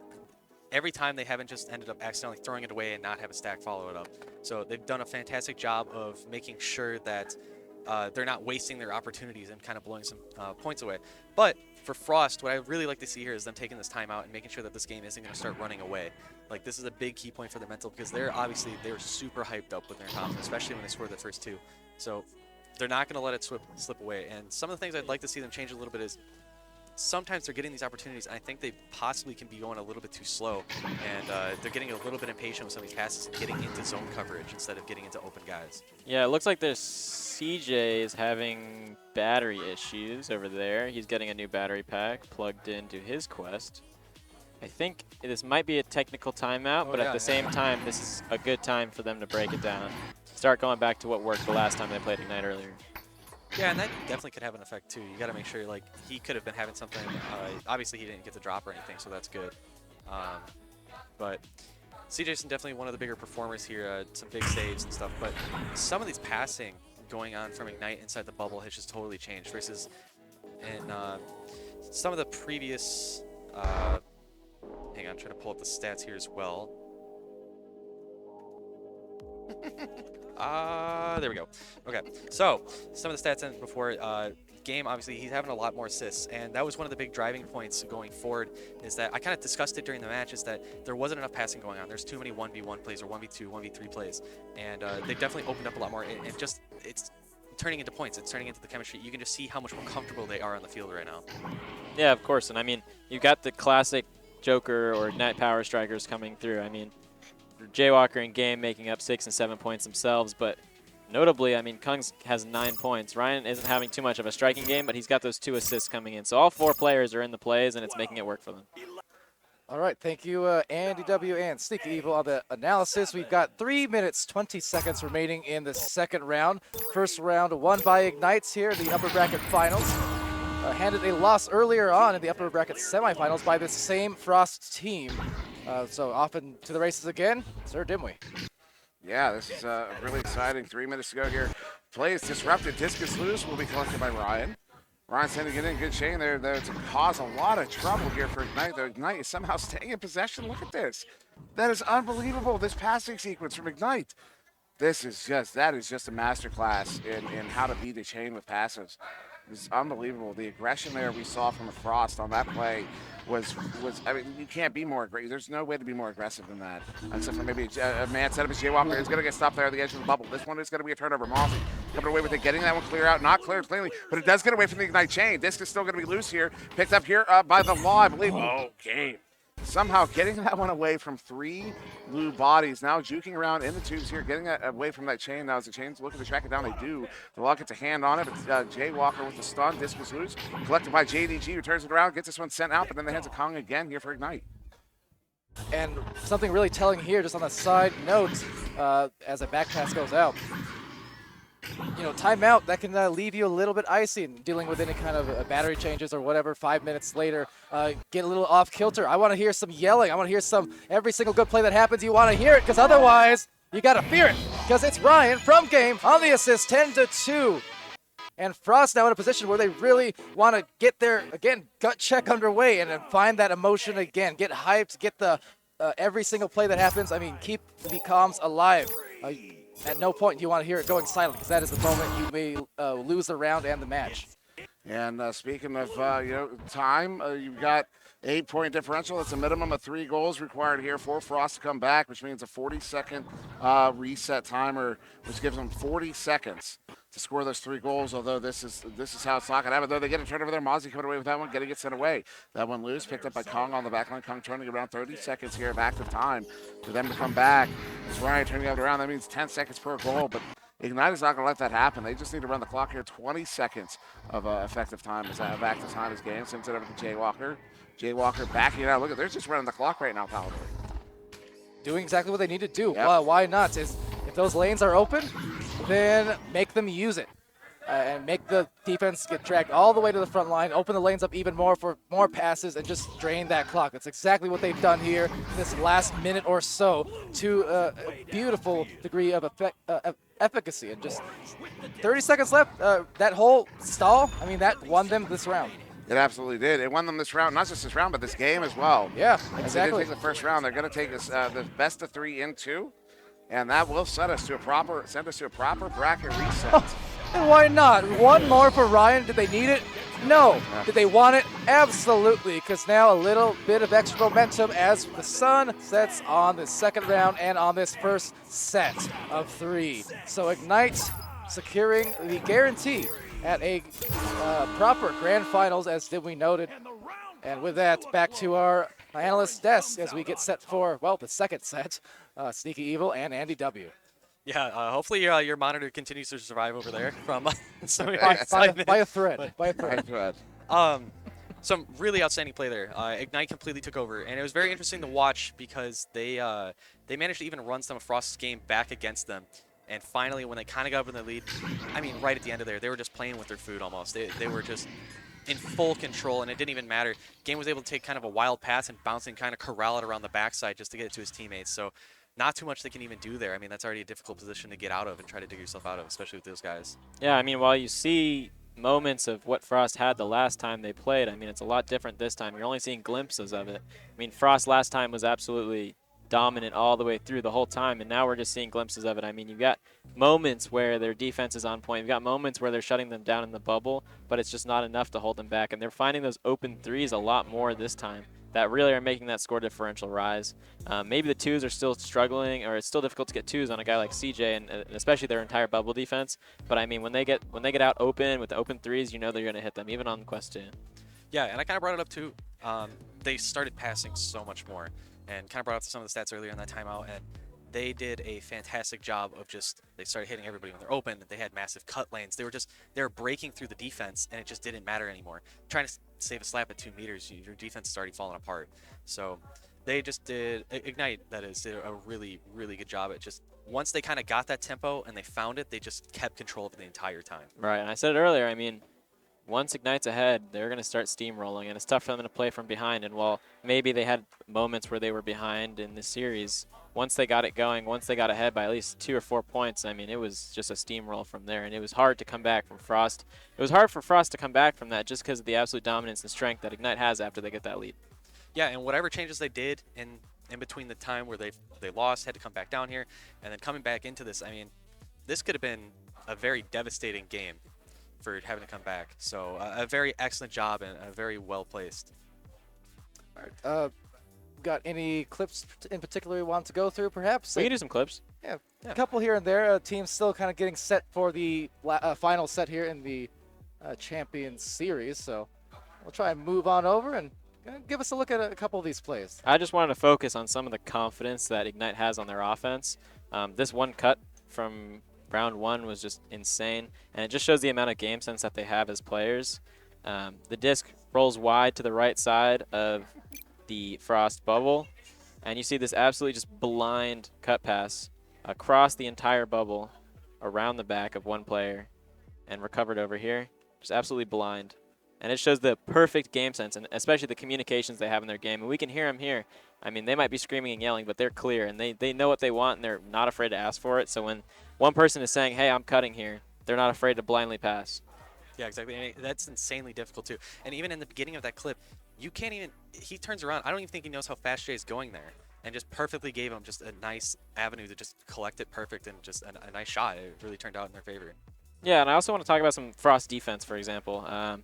The Frost defense has been strong this whole time, and while their offense might not be able to capitalize on some of their defensive wins, it's definitely notable to see how they're playing their defense and how strong they are in the bubble. Ignite's able here to get it near the bubble and within the bubble, but we see the moment where the Frost defense starts to overwhelm them. Right about here. He tries to go in for a 1v1. Unfortunately, you see we've got 2 Ignite players over on the minimap. You can see him just way out of the play, and this was because of that initial clear that they did. This gives this player either one option here or just a straight shot. I mean, Frost has the huge advantage here. We got 3 defenders coming at him, and as you see, one of them does get the stun off, and there's nothing he could do about it, and this leads to a Frost turnover and ultimately a clear. So that defense, I mean, it's so strong, and they're able to bait the Ignite players to play back and slow down, and in the fact of them slowing down, they're even changing how they expect to play, and they're not even used to not having all those players up in the bubble, and I think that's affecting them a little bit here. Yeah, definitely a big mental too, and especially kind of getting shut out in the way that they did. I mean, only getting like 1 point on the board there towards the end, and CJson really popped off in goal when he had the opportunities, but when you're getting overwhelmed so much, I mean, that defense right there, it could have also gone very poorly, especially having 3 people in the middle like that. If he would have just hit the pass, that could have been a severely damaging score right onto the board as well. But a very nice defense, though, that did end up actually working out into their favor, though. So, I mean, they were strong. They've been strong all day. Yeah, they've been really strong. We can show one more. I just want to show some of the offensive skills, again, of the Joker players.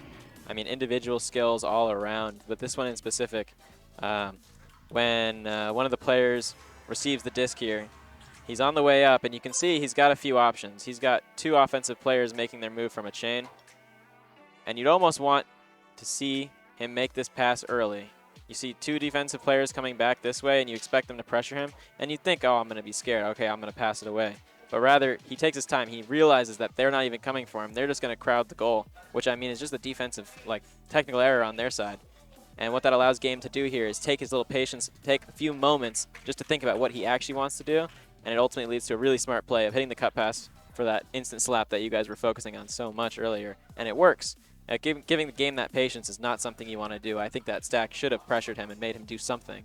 Instead of just letting him walk it up like that. Yeah, and especially, and that's one of the big things with a stack is you just, even if like it's not the goalie, say it's like normally your front stack players, you have to have somebody be able to go home, and that other guy has to split off. If you have 2 people in the goal, they let Kung open right out in front of the goal, and they let Game do exactly what he wanted. You can't buy people time, and if you buy people time, it's going to lead to goals. Happens every time, and we see him do it time and time again. Giving Game and other power strikers time like that just gives them time to juke around and make their moves. They can almost get to control the entire play. I mean, if you don't give them any pressure, they can make anything happen. I mean, they've got 3 other teammates at their disposal just through a communication. Hey, do this, and they can play the whole bubble however they want to do it. And especially if you give them time on the outside or the edge of the bubble where they can really control the play from like a bird's eye view, I mean, it can't happen. Yeah, GG's. Yeah, literally, it's wraps. All right, well, that's a wrap on the analysis, and that was, again, awesome. I think everyone enjoying certainly on the viewership end, and here as well, courtesy of the replay viewer, conveniently courtesy of Ignite. So breaking down their own stuff with their own stuff, if that makes sense. That said, excellent stuff, and we've got another round ahead, another series ahead, didn't we? I just wanted to say, Yes. if you are a fan of what Sneaky's been doing today, this isn't anything crazy. Once I get home over the next couple of days, we're taking all the segments he's been doing with this, cutting them up and popping it over there to the Echo Arena VRML YouTube channel, giving them their own video, their own special video, because this is some of the best content, I think, Echo content we've gotten in a long time. So I want to thank Skinny. Oh my God, I just did the thing. I want to thank Nikki.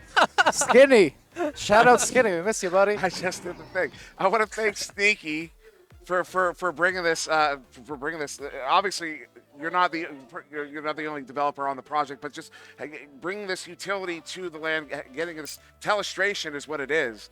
Right. Awesome, this great feature, because I'm sure you've seen chat at least once at this point responding to this feature. It's awesome. It's one of the best pieces of content we got in a while, so look forward to that. All of it's going to be over on the Echo Arena VRML YouTube channel, cut into its own video over the next week. So I just want to put that out there. And I'm going to plug the replay viewer, because it's not a company thing. You can download it itself. You can look it up. It's on the Oculus Store, Echo Arena Replay Viewer. You can also, if you look up Echo Arena Replay Viewer on GitHub, it's the source is there under my name.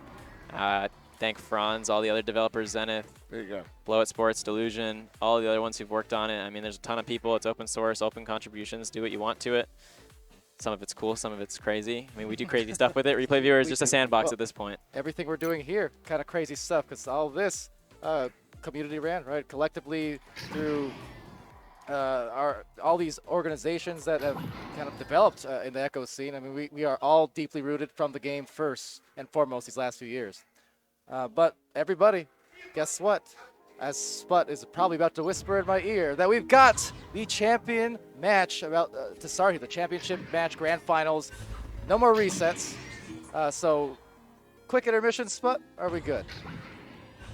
I think we are good. So, with that, we will head to this championship match soon. And again, Sir Dimwee joining me in the casting end. I'm Palador. We've got Andy W, Sneaky Evil, Sputnik on the cams, who is doing, for the second LAN in a row, just an incredible job, exhausting himself, but doing amazing at it, and a smooth ride in as well.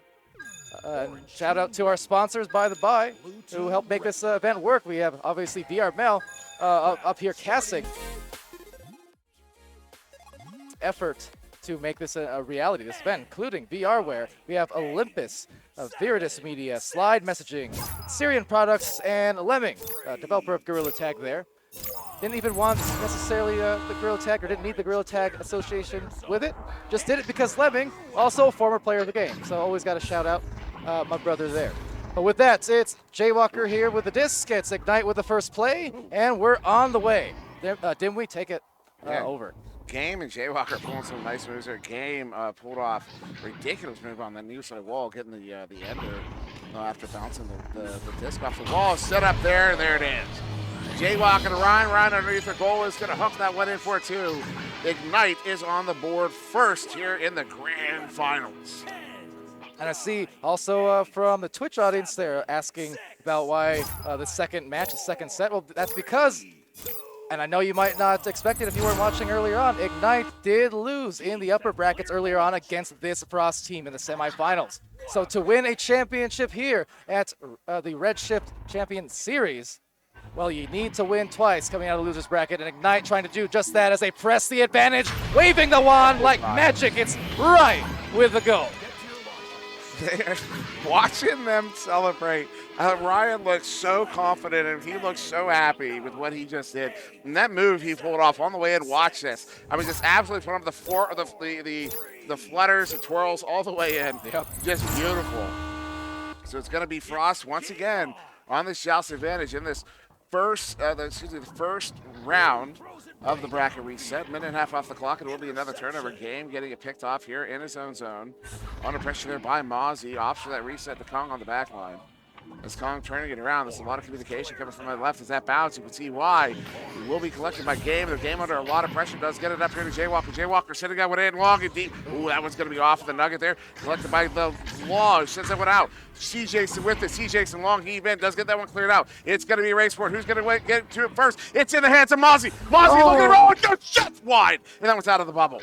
Oh, tough turnaround there. Looked like it had an open lane to walk it in, but instead lost the handles with a stun. Still yet, though, a collection from the Law, sending it to C. Jason over on the opposite end. And once again, back to the Law. Some quickly strung passes and some highly strung players. It's going to be Mozzie through the layers of the defense. 4-2.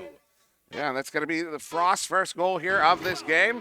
2.5 minutes into this first round. And that's why that one from Mozzie, M-O-Z-Z-Y. Don't you forget it, Mozzie. As they Ignite on their first Joust advantage of this game. Launching out here, it will be handled, of course, by Game. Under assault quickly, as looking like a 2-1-1 here from Frost on that defensive joust. As Jaywalker handling it in field, sending that one up. Hear a lot of yelling right now as Ryan's up on the ceiling. They're still getting away from that defense, so no turnovers there. Not sure what the yelling was about. It was just interesting. I know what it's about. They're shouting no chain, and no one to blame. Ooh. It's going to be a score just the same right through, and there's 6-2 on the scoreboard. They're yelling at, they had a brawler in the back line, not positive who it was, but they're saying no chain, trying to let the front line know that, hey, you got no threats from the back, work it up, press the numbers. This is So just excellent communication from Ignite as they get one in. A technical goal is a goal. CJ's got the hand on it, but Ignite gets the points. And they also are going to get that turnover. Jay Walker sending it back all the way back to Kung there, deep on the back line. Kung sending it back up. Hits Ryan on the far side. Ryan just walks it up. They've got a lot of room, a lot of time. Still 6 minutes to go here in the first round. Only a 4-point lead. What a read there, Mozzie. Oh, Mozzie. Oh, it's got to be disrupted by Game. Game now looking for a cut. That's a headbutt out of his hands and another send out, but somehow Ryan gets there. I don't know how. And he opts for that reset to Kong on the shallow back line as Kong will back this one out.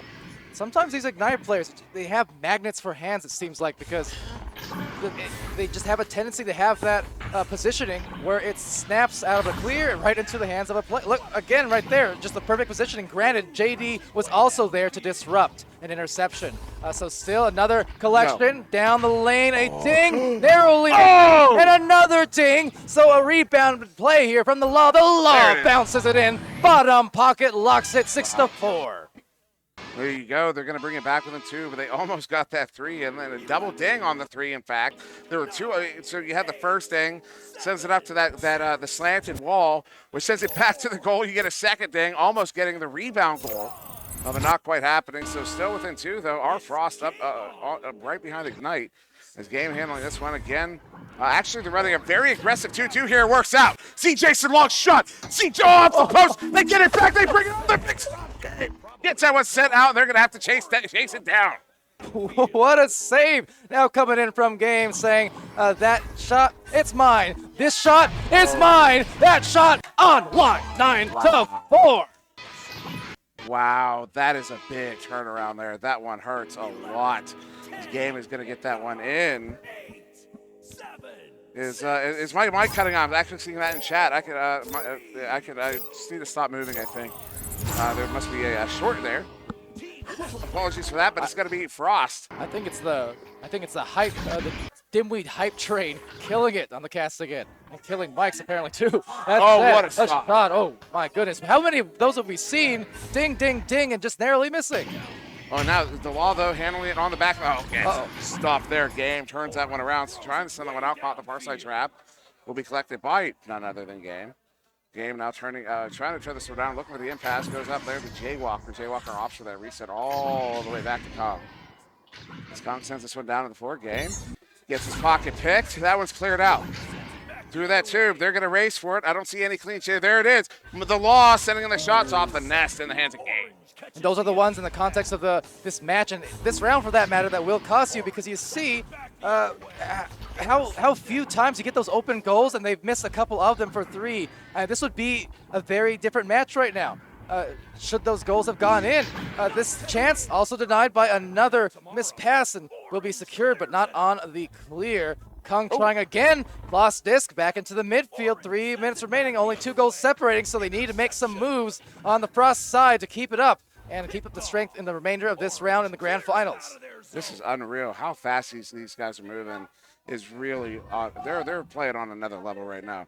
As Ignite on offense, all of a sudden to send in the setup behind the goal. Jaywalker's going to hit it on the one-timer, puts his team up by 7. Just like the analysis from Sneaky and Andy earlier on, they were pointing that out in some of the VOD replay from that last match. And you saw, again, they're willing to make the extra pass. They have the communication to know where to place it, and they have the wherewithal and the skill to drop that shot without even getting a solid grip. You don't need it, and you see how effective that is at just getting it through a goalie. Now up to the ceiling, Mozzie. Oh no, gives it away. Jaywalker has it now. Shout out to Jinx in the chat there. It's Jaywalker over to Game. Game on the ceiling, juking around, pulls the defense out, does get this one over to Kong. Kong looking for the bring in, loses handle, actually sends it off. Oh my goodness. That is just clean and filthy at the same time. It is Schrodinger's game here in Virginia. 13-4, man. You are a cool cat, Dimwee. That's the best I could make of that. Anyways, 2 minutes left here in this round.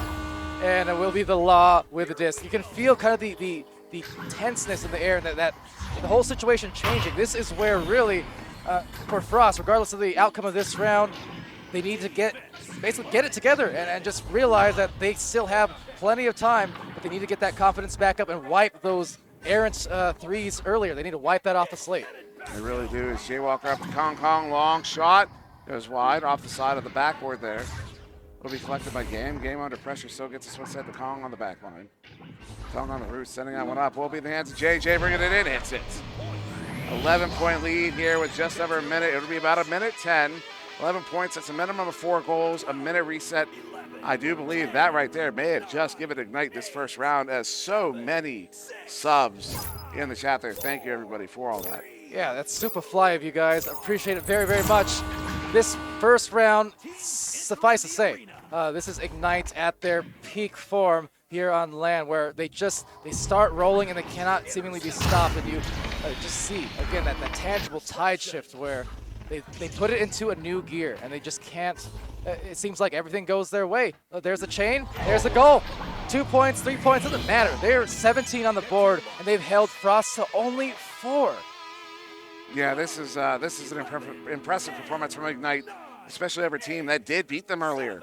You know, Frost did get that victory, and here Ignite absolutely commanding this first round of the bracket reset game here. Of course, this is still best of 3, so Frost is not out of it yet. They still have the opportunity to win it all. They have to win 2 in a row. They have to win 2 in a row against Ignite. They have to win 2 in a row against Ignite that's feeling it like this. I don't know if it's possible. Well, it is possible, but it's also quite the tall order as Ignite looking for maybe one more goal. They are going to get it, putting them up by 15 to end the first round. Jaywalker, the recipient of so many of those plays, exactly. Over to our analyst desk, we have Andy W. and Sneaky Evil. What did you see? Well, they just fell right back into a stride again. It seemed like at the beginning it was super close. There was a lot of back and forth again.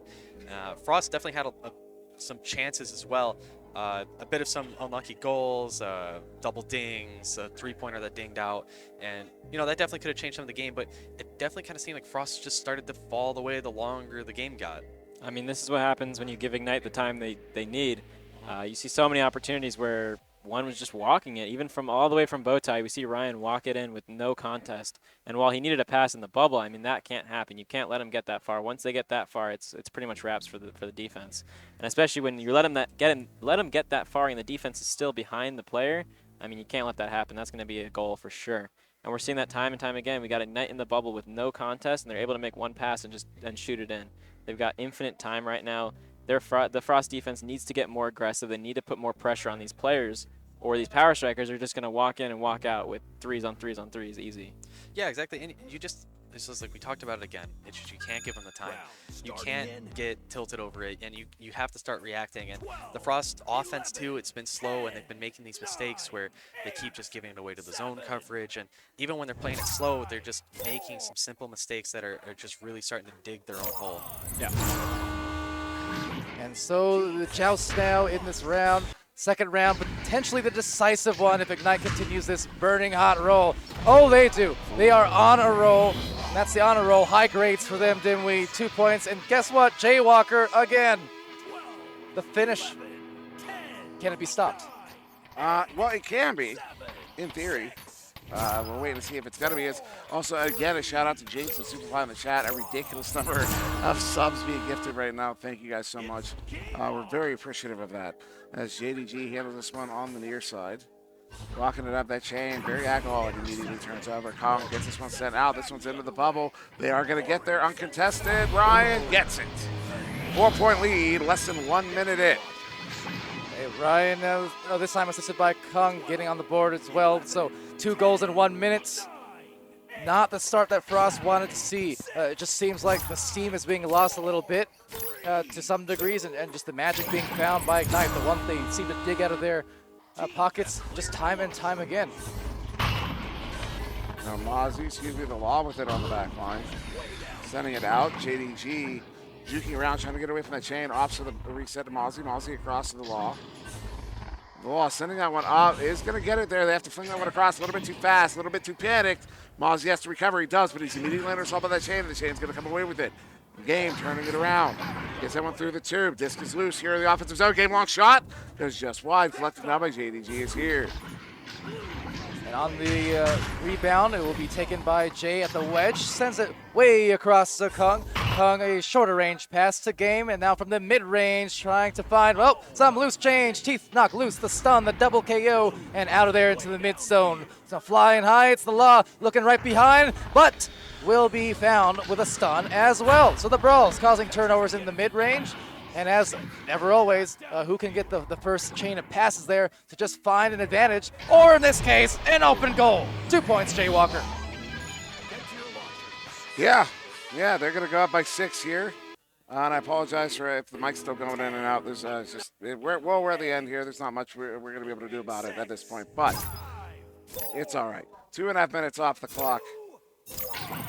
All right, well, 7:32 left on this, as you said, with 6 points on the board. I think you don't want to see, if you're Frost, you do not want to see another score going against you. All it takes is one, break the seal, and get the rhythm and those good feelings back in the mix. That's all you need. So one score, but they need to find that control once again. They wave the wand, and there it is.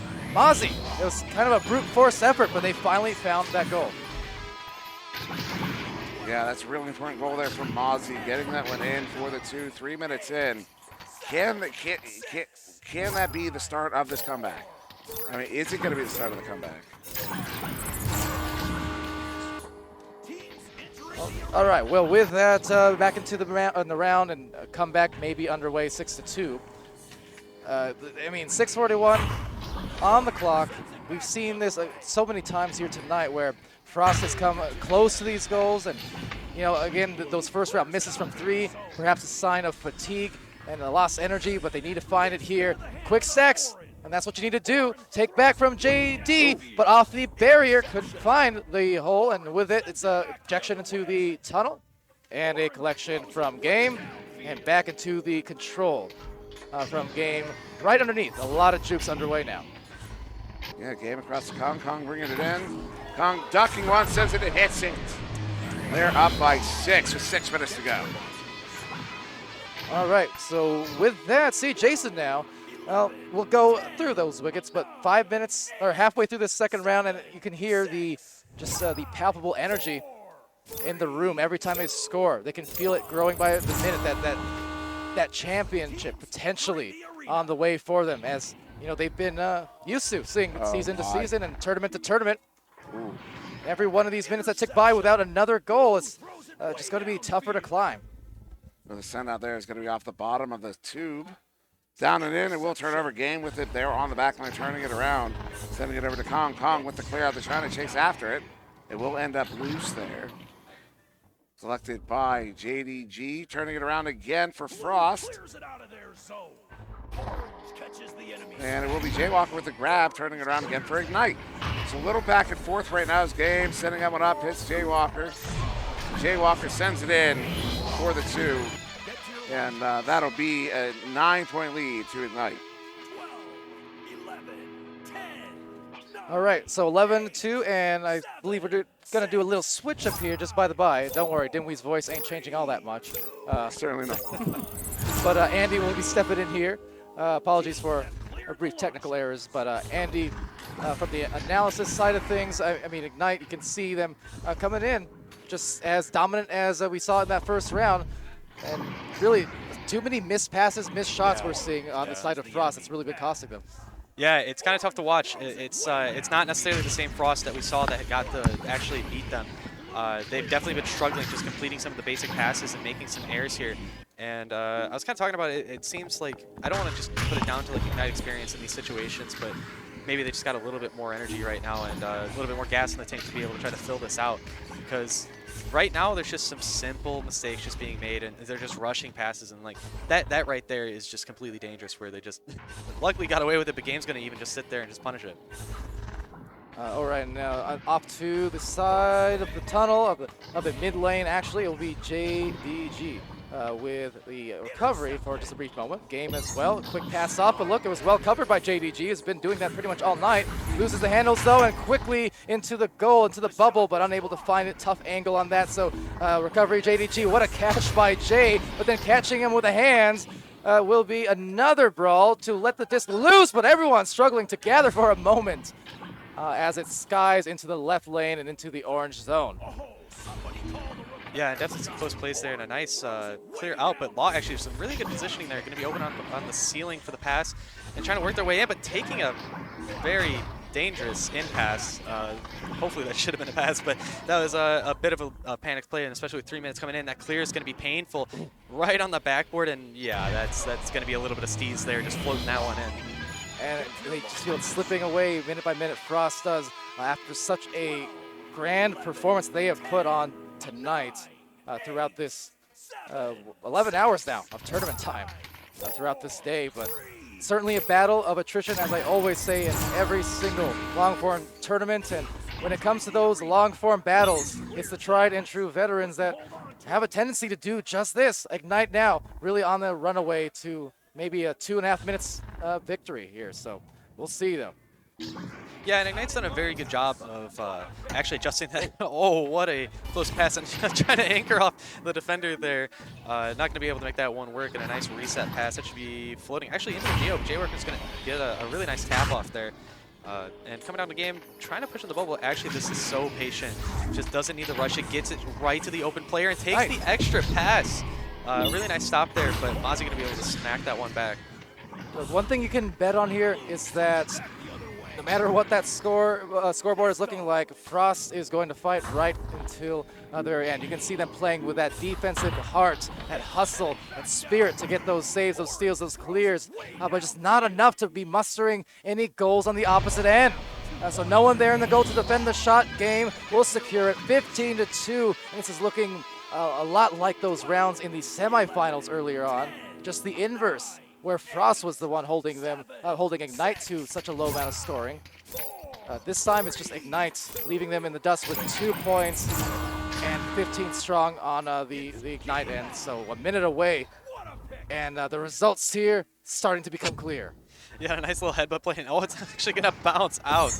Yeah, it's kind of like, I remember it just seems like forever ago now, but when we were casting them in the beginning, we were saying that you just can't give Joker these points or else, you know, they could just possibly run away with it, and they've made the adjustments. You know, they came out pretty upset with the loss, I think, and they went to the drawing board and they really sat there and thought about it, and actually taking out a game's hands there for a small turnover as well. But yeah, they made the adjustments, and that's one of the big things, and they didn't let their mental fall because of it.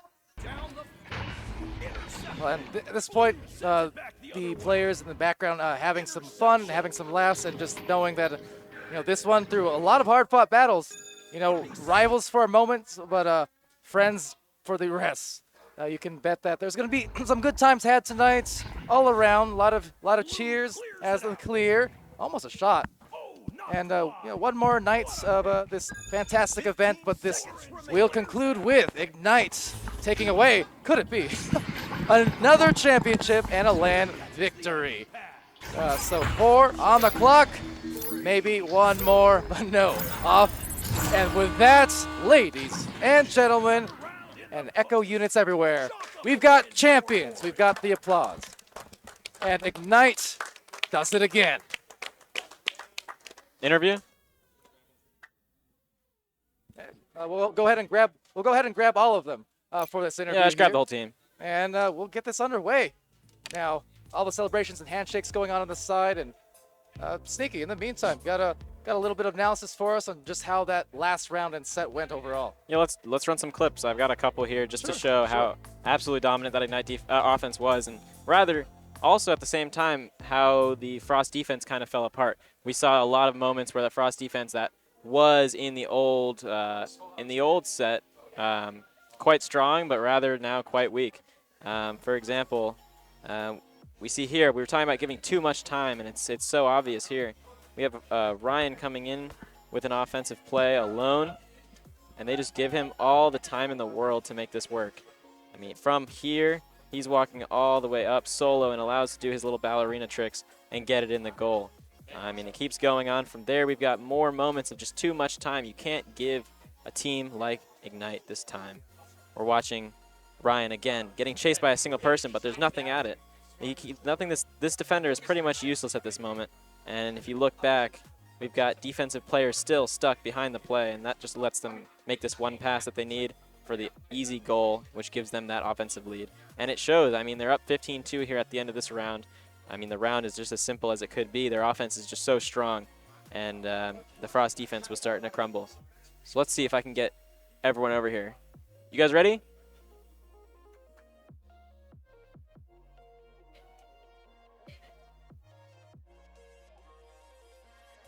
So I think we're getting ready for interviews here. We're trying to get the whole team, so we're trying to get a mic. We're trying to get his mic. Sput's mic. Production mic. One brief moment, we're getting yeah,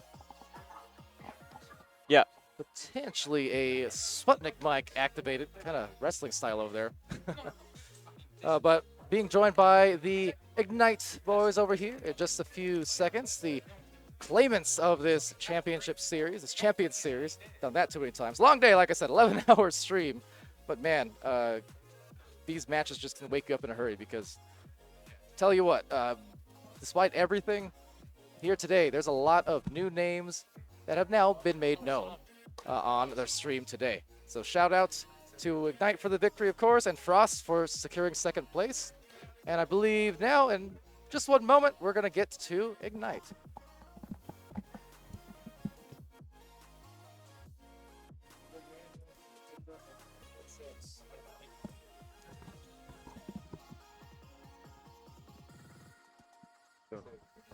Hello? All right, so we are joined here by Ignite, the winners of this Champion Series LAN event in Virginia. And yeah, thank you guys for joining.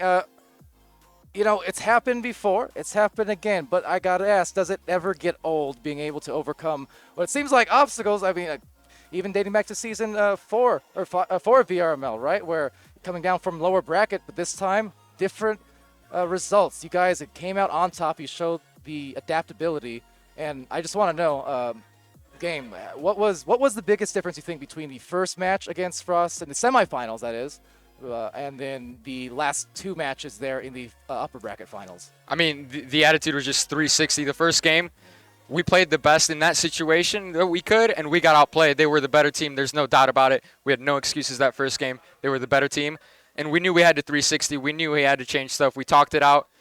We felt confident, and we knew we had to bring the hype after every goal, and that's exactly what we did. Absolutely, those hype comms, the yelling, it's like a war out there. But it's funny too because obviously being right next to your opponent, it has mental factors both ways, and you kind of go in, you know, as friends right before, you go in as rivals, and you're butting heads in the middle of the arena, and then outside of the the game ends, you got the handshakes again, and I mean, it's one of the best parts about this competition, you know. And I'll ask as well. So for Kung, you know, I feel like your chains have been one of the biggest topics of the night. The way you've run your stack plays, offensively, defensively, the way that you guys swarm the midfield, and as kind of a resident goal defender, I suppose, and just mastermind of defense in general. How do you feel that the midfielding, whether it's stacks or just the positioning, is such a big part of your game? Just kind of explain a little bit. I mean, it really made the difference between the first and the second game, because after that first game, we went and talked. We talked for a while, how to fix it, what to do, and chains was the main factor. So chains really play a big part in every game, and especially on defense, getting back, beating them to the chain. That's what we were losing in the first game, and that's how we won the second game there, where we beat them to the chains, and we played resets more.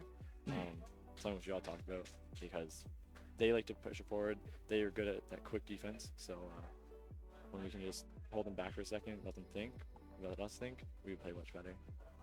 All right, and also we'll hand off Kung's mic to Jay here. Actually, wait, hold on. First, okay, for all 4 of you, I'll go all up in a row. So Kung, I've asked everyone this. Favorite LAN moment so far? Go ahead, you first, and then we'll hand it off to Jay. But favorite LAN moment so far? Obviously, winning this would be, I'm sure, one of them. But otherwise, let's say, in general, any good memories, good connections you made, friends, otherwise, or some funny memories that are stream safe, by the way. I did nothing.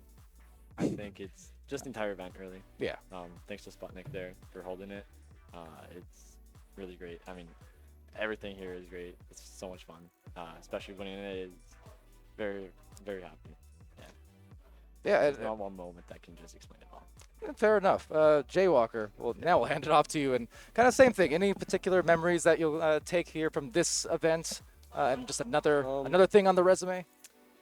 It's definitely meeting the players. You know, seeing the face behind. Yes, seeing the face behind the like the mask. You know. Yeah. It's a lot cooler to see these people in person because you know you can have like rivalries and like you can have a couple disputes with people online, but you know once you see them in person, you're just all friends. Yeah, exactly. Like I was talking about, right? It sounds like a war while the game's going on, but then the handshakes and hugs right after. Absolutely. Always one of the nicest parts. Game. Anything also from you? I mean, for me, it's just after you have a good play or a good round, being able to take off the headset and actually go and shake the person's hand. There's just no better feeling. It really brings like humanity to it. Just realizing that these people really are players, and they are people, and they're not just robots in a video game. They're people you can actually interact with and shake hands with, I guess. Absolutely. And Brian, same question here as we hand it off. Thoughts on this event and the memorable moments from it? We're figuring it out. For me, it's definitely the event, if anything. Like, the whole entire production, everything that you guys set up is just amazing as Zone. And just seeing all of it face-to-face is just insane. Yeah, well, and again, I guess shout out to Sputnik and Smooth Riding from Annex Fate who put this whole event together and then collectively just brought an amazing, again, a show with a lot of effort. But I think, as we always say on this end, is whenever we have it's been a long day, long tournament, but to see like the effort the players put in, because we are all players ourselves, we all make each other better in that sense, right? Players play hard, so the production plays hard in that sense. But with that, one more question actually that just came to mind. I guess we'll pass it off to Game here because this should be one that maybe you could see coming. But okay, Season 4 VRML was the first loss from Ignite after a few years in a row of dominance. It was tough. A lot of words said, a lot of thoughts out there. Don't have to dwell on all the past. I'm more curious about the future more so. So Season 5 of VRML starting in a week.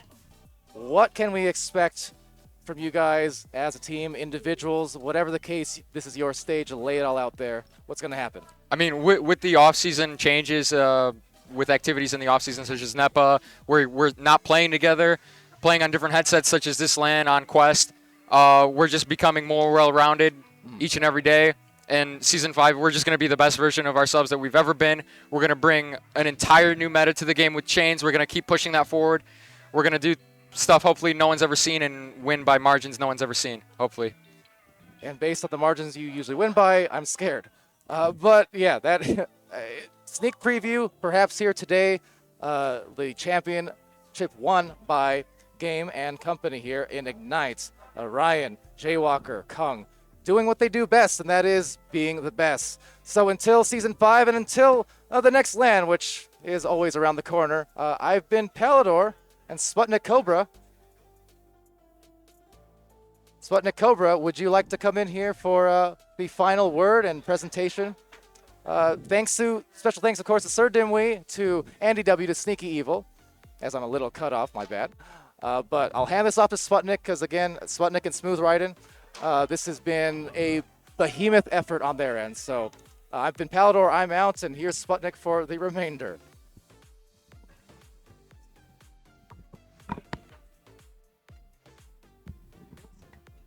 What's up? I heard you guys won a tournament. So I'd like to give you this trophy and congratulations on the first place victory. Another 3D printed trophy. Thank you. From my Help me home raise it up, viewers. fellas. Yes, of course. One finger. And do we have the other teams? I don't. We have Ace. Ace is here. They're playing Frisbee. I'm on camera. I don't even know why I'm like mouthing it. Yeah. Go get the other ones. Oh yeah, cause I've been here the whole day and I forgot who won second. Yeah, go grab them. I know now. I like They just played put amazing. 2 and 2 together.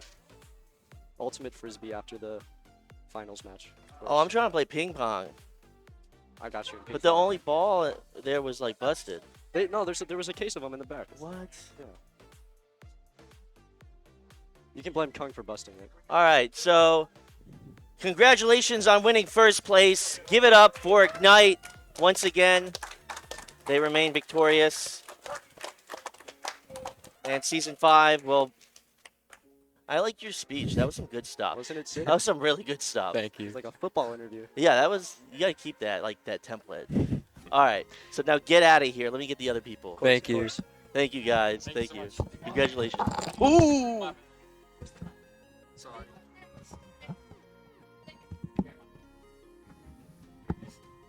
We have 4. Do we still have the 4th one? Oh, it was working for a while.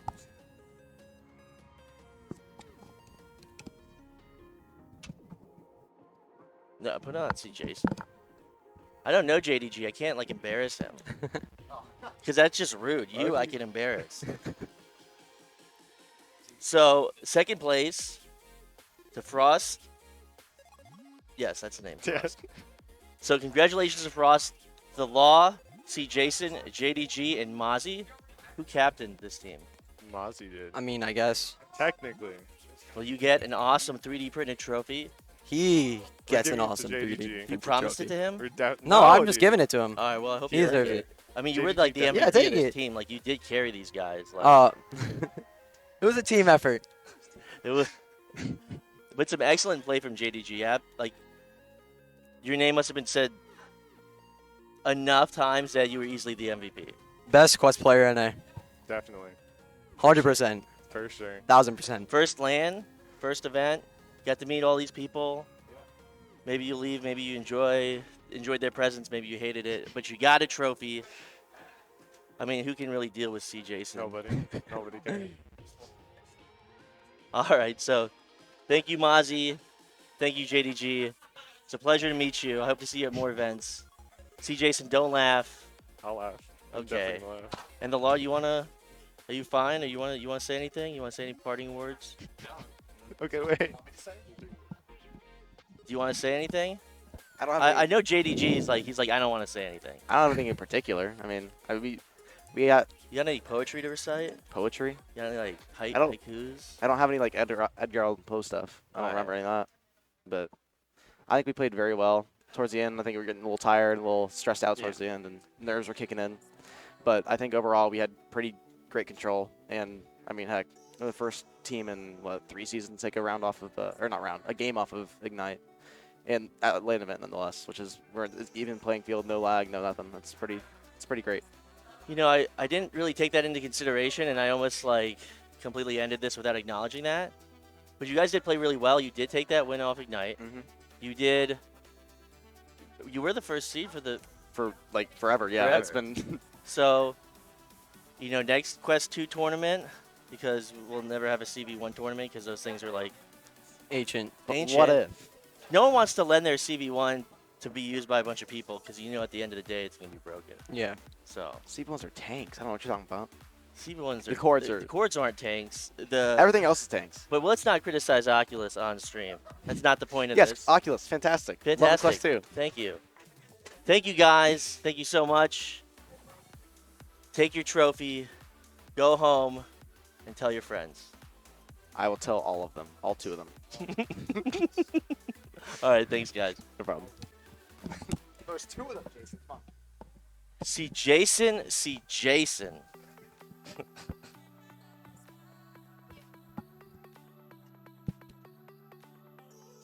Come on down. The price is, that's a trademark brand, so I can't say that. So spin the wheel. It's not actually a wheel, it's more like a cubed octagon or something like that. Sure. All right, so you guys won third. I mean, we didn't lose to those guys. We lost to first place. We didn't lose to second place. So Would you say that ultimately you lost to yourself? can we spray paint this like silver at least? Yeah, I want to know. We didn't lose to those guys. I'm not taking this. kind of suck. As in what I said earlier, Mozzie sucks. I still keep that statement. Well, you have this bronze plastic trophy. We didn't lose to him. I got Mozzie didn't beat us. Oh, okay. Well, this time I'm actually going to print out multiple trophies. Well, I saw a message from This time or next time? I felt so bad. I saw a message from Dash from last event. He's like, "When are you gonna send the other trophies?" I saw that in December, and I apologized. You didn't even reply to my apology. Oh. But I hope you know that I'm sorry, and I will get you a trophy. You deserve it, and I'm sorry. For a silver one in this quality or the other one? Oh, no. Like it's someone in the other one. The contender series? Yeah, because we didn't get ours, right? All right. I can't give you a timeline, but Next 5 years? Sometime? well, whenever I fix my 3D printer, because my buddy printed these.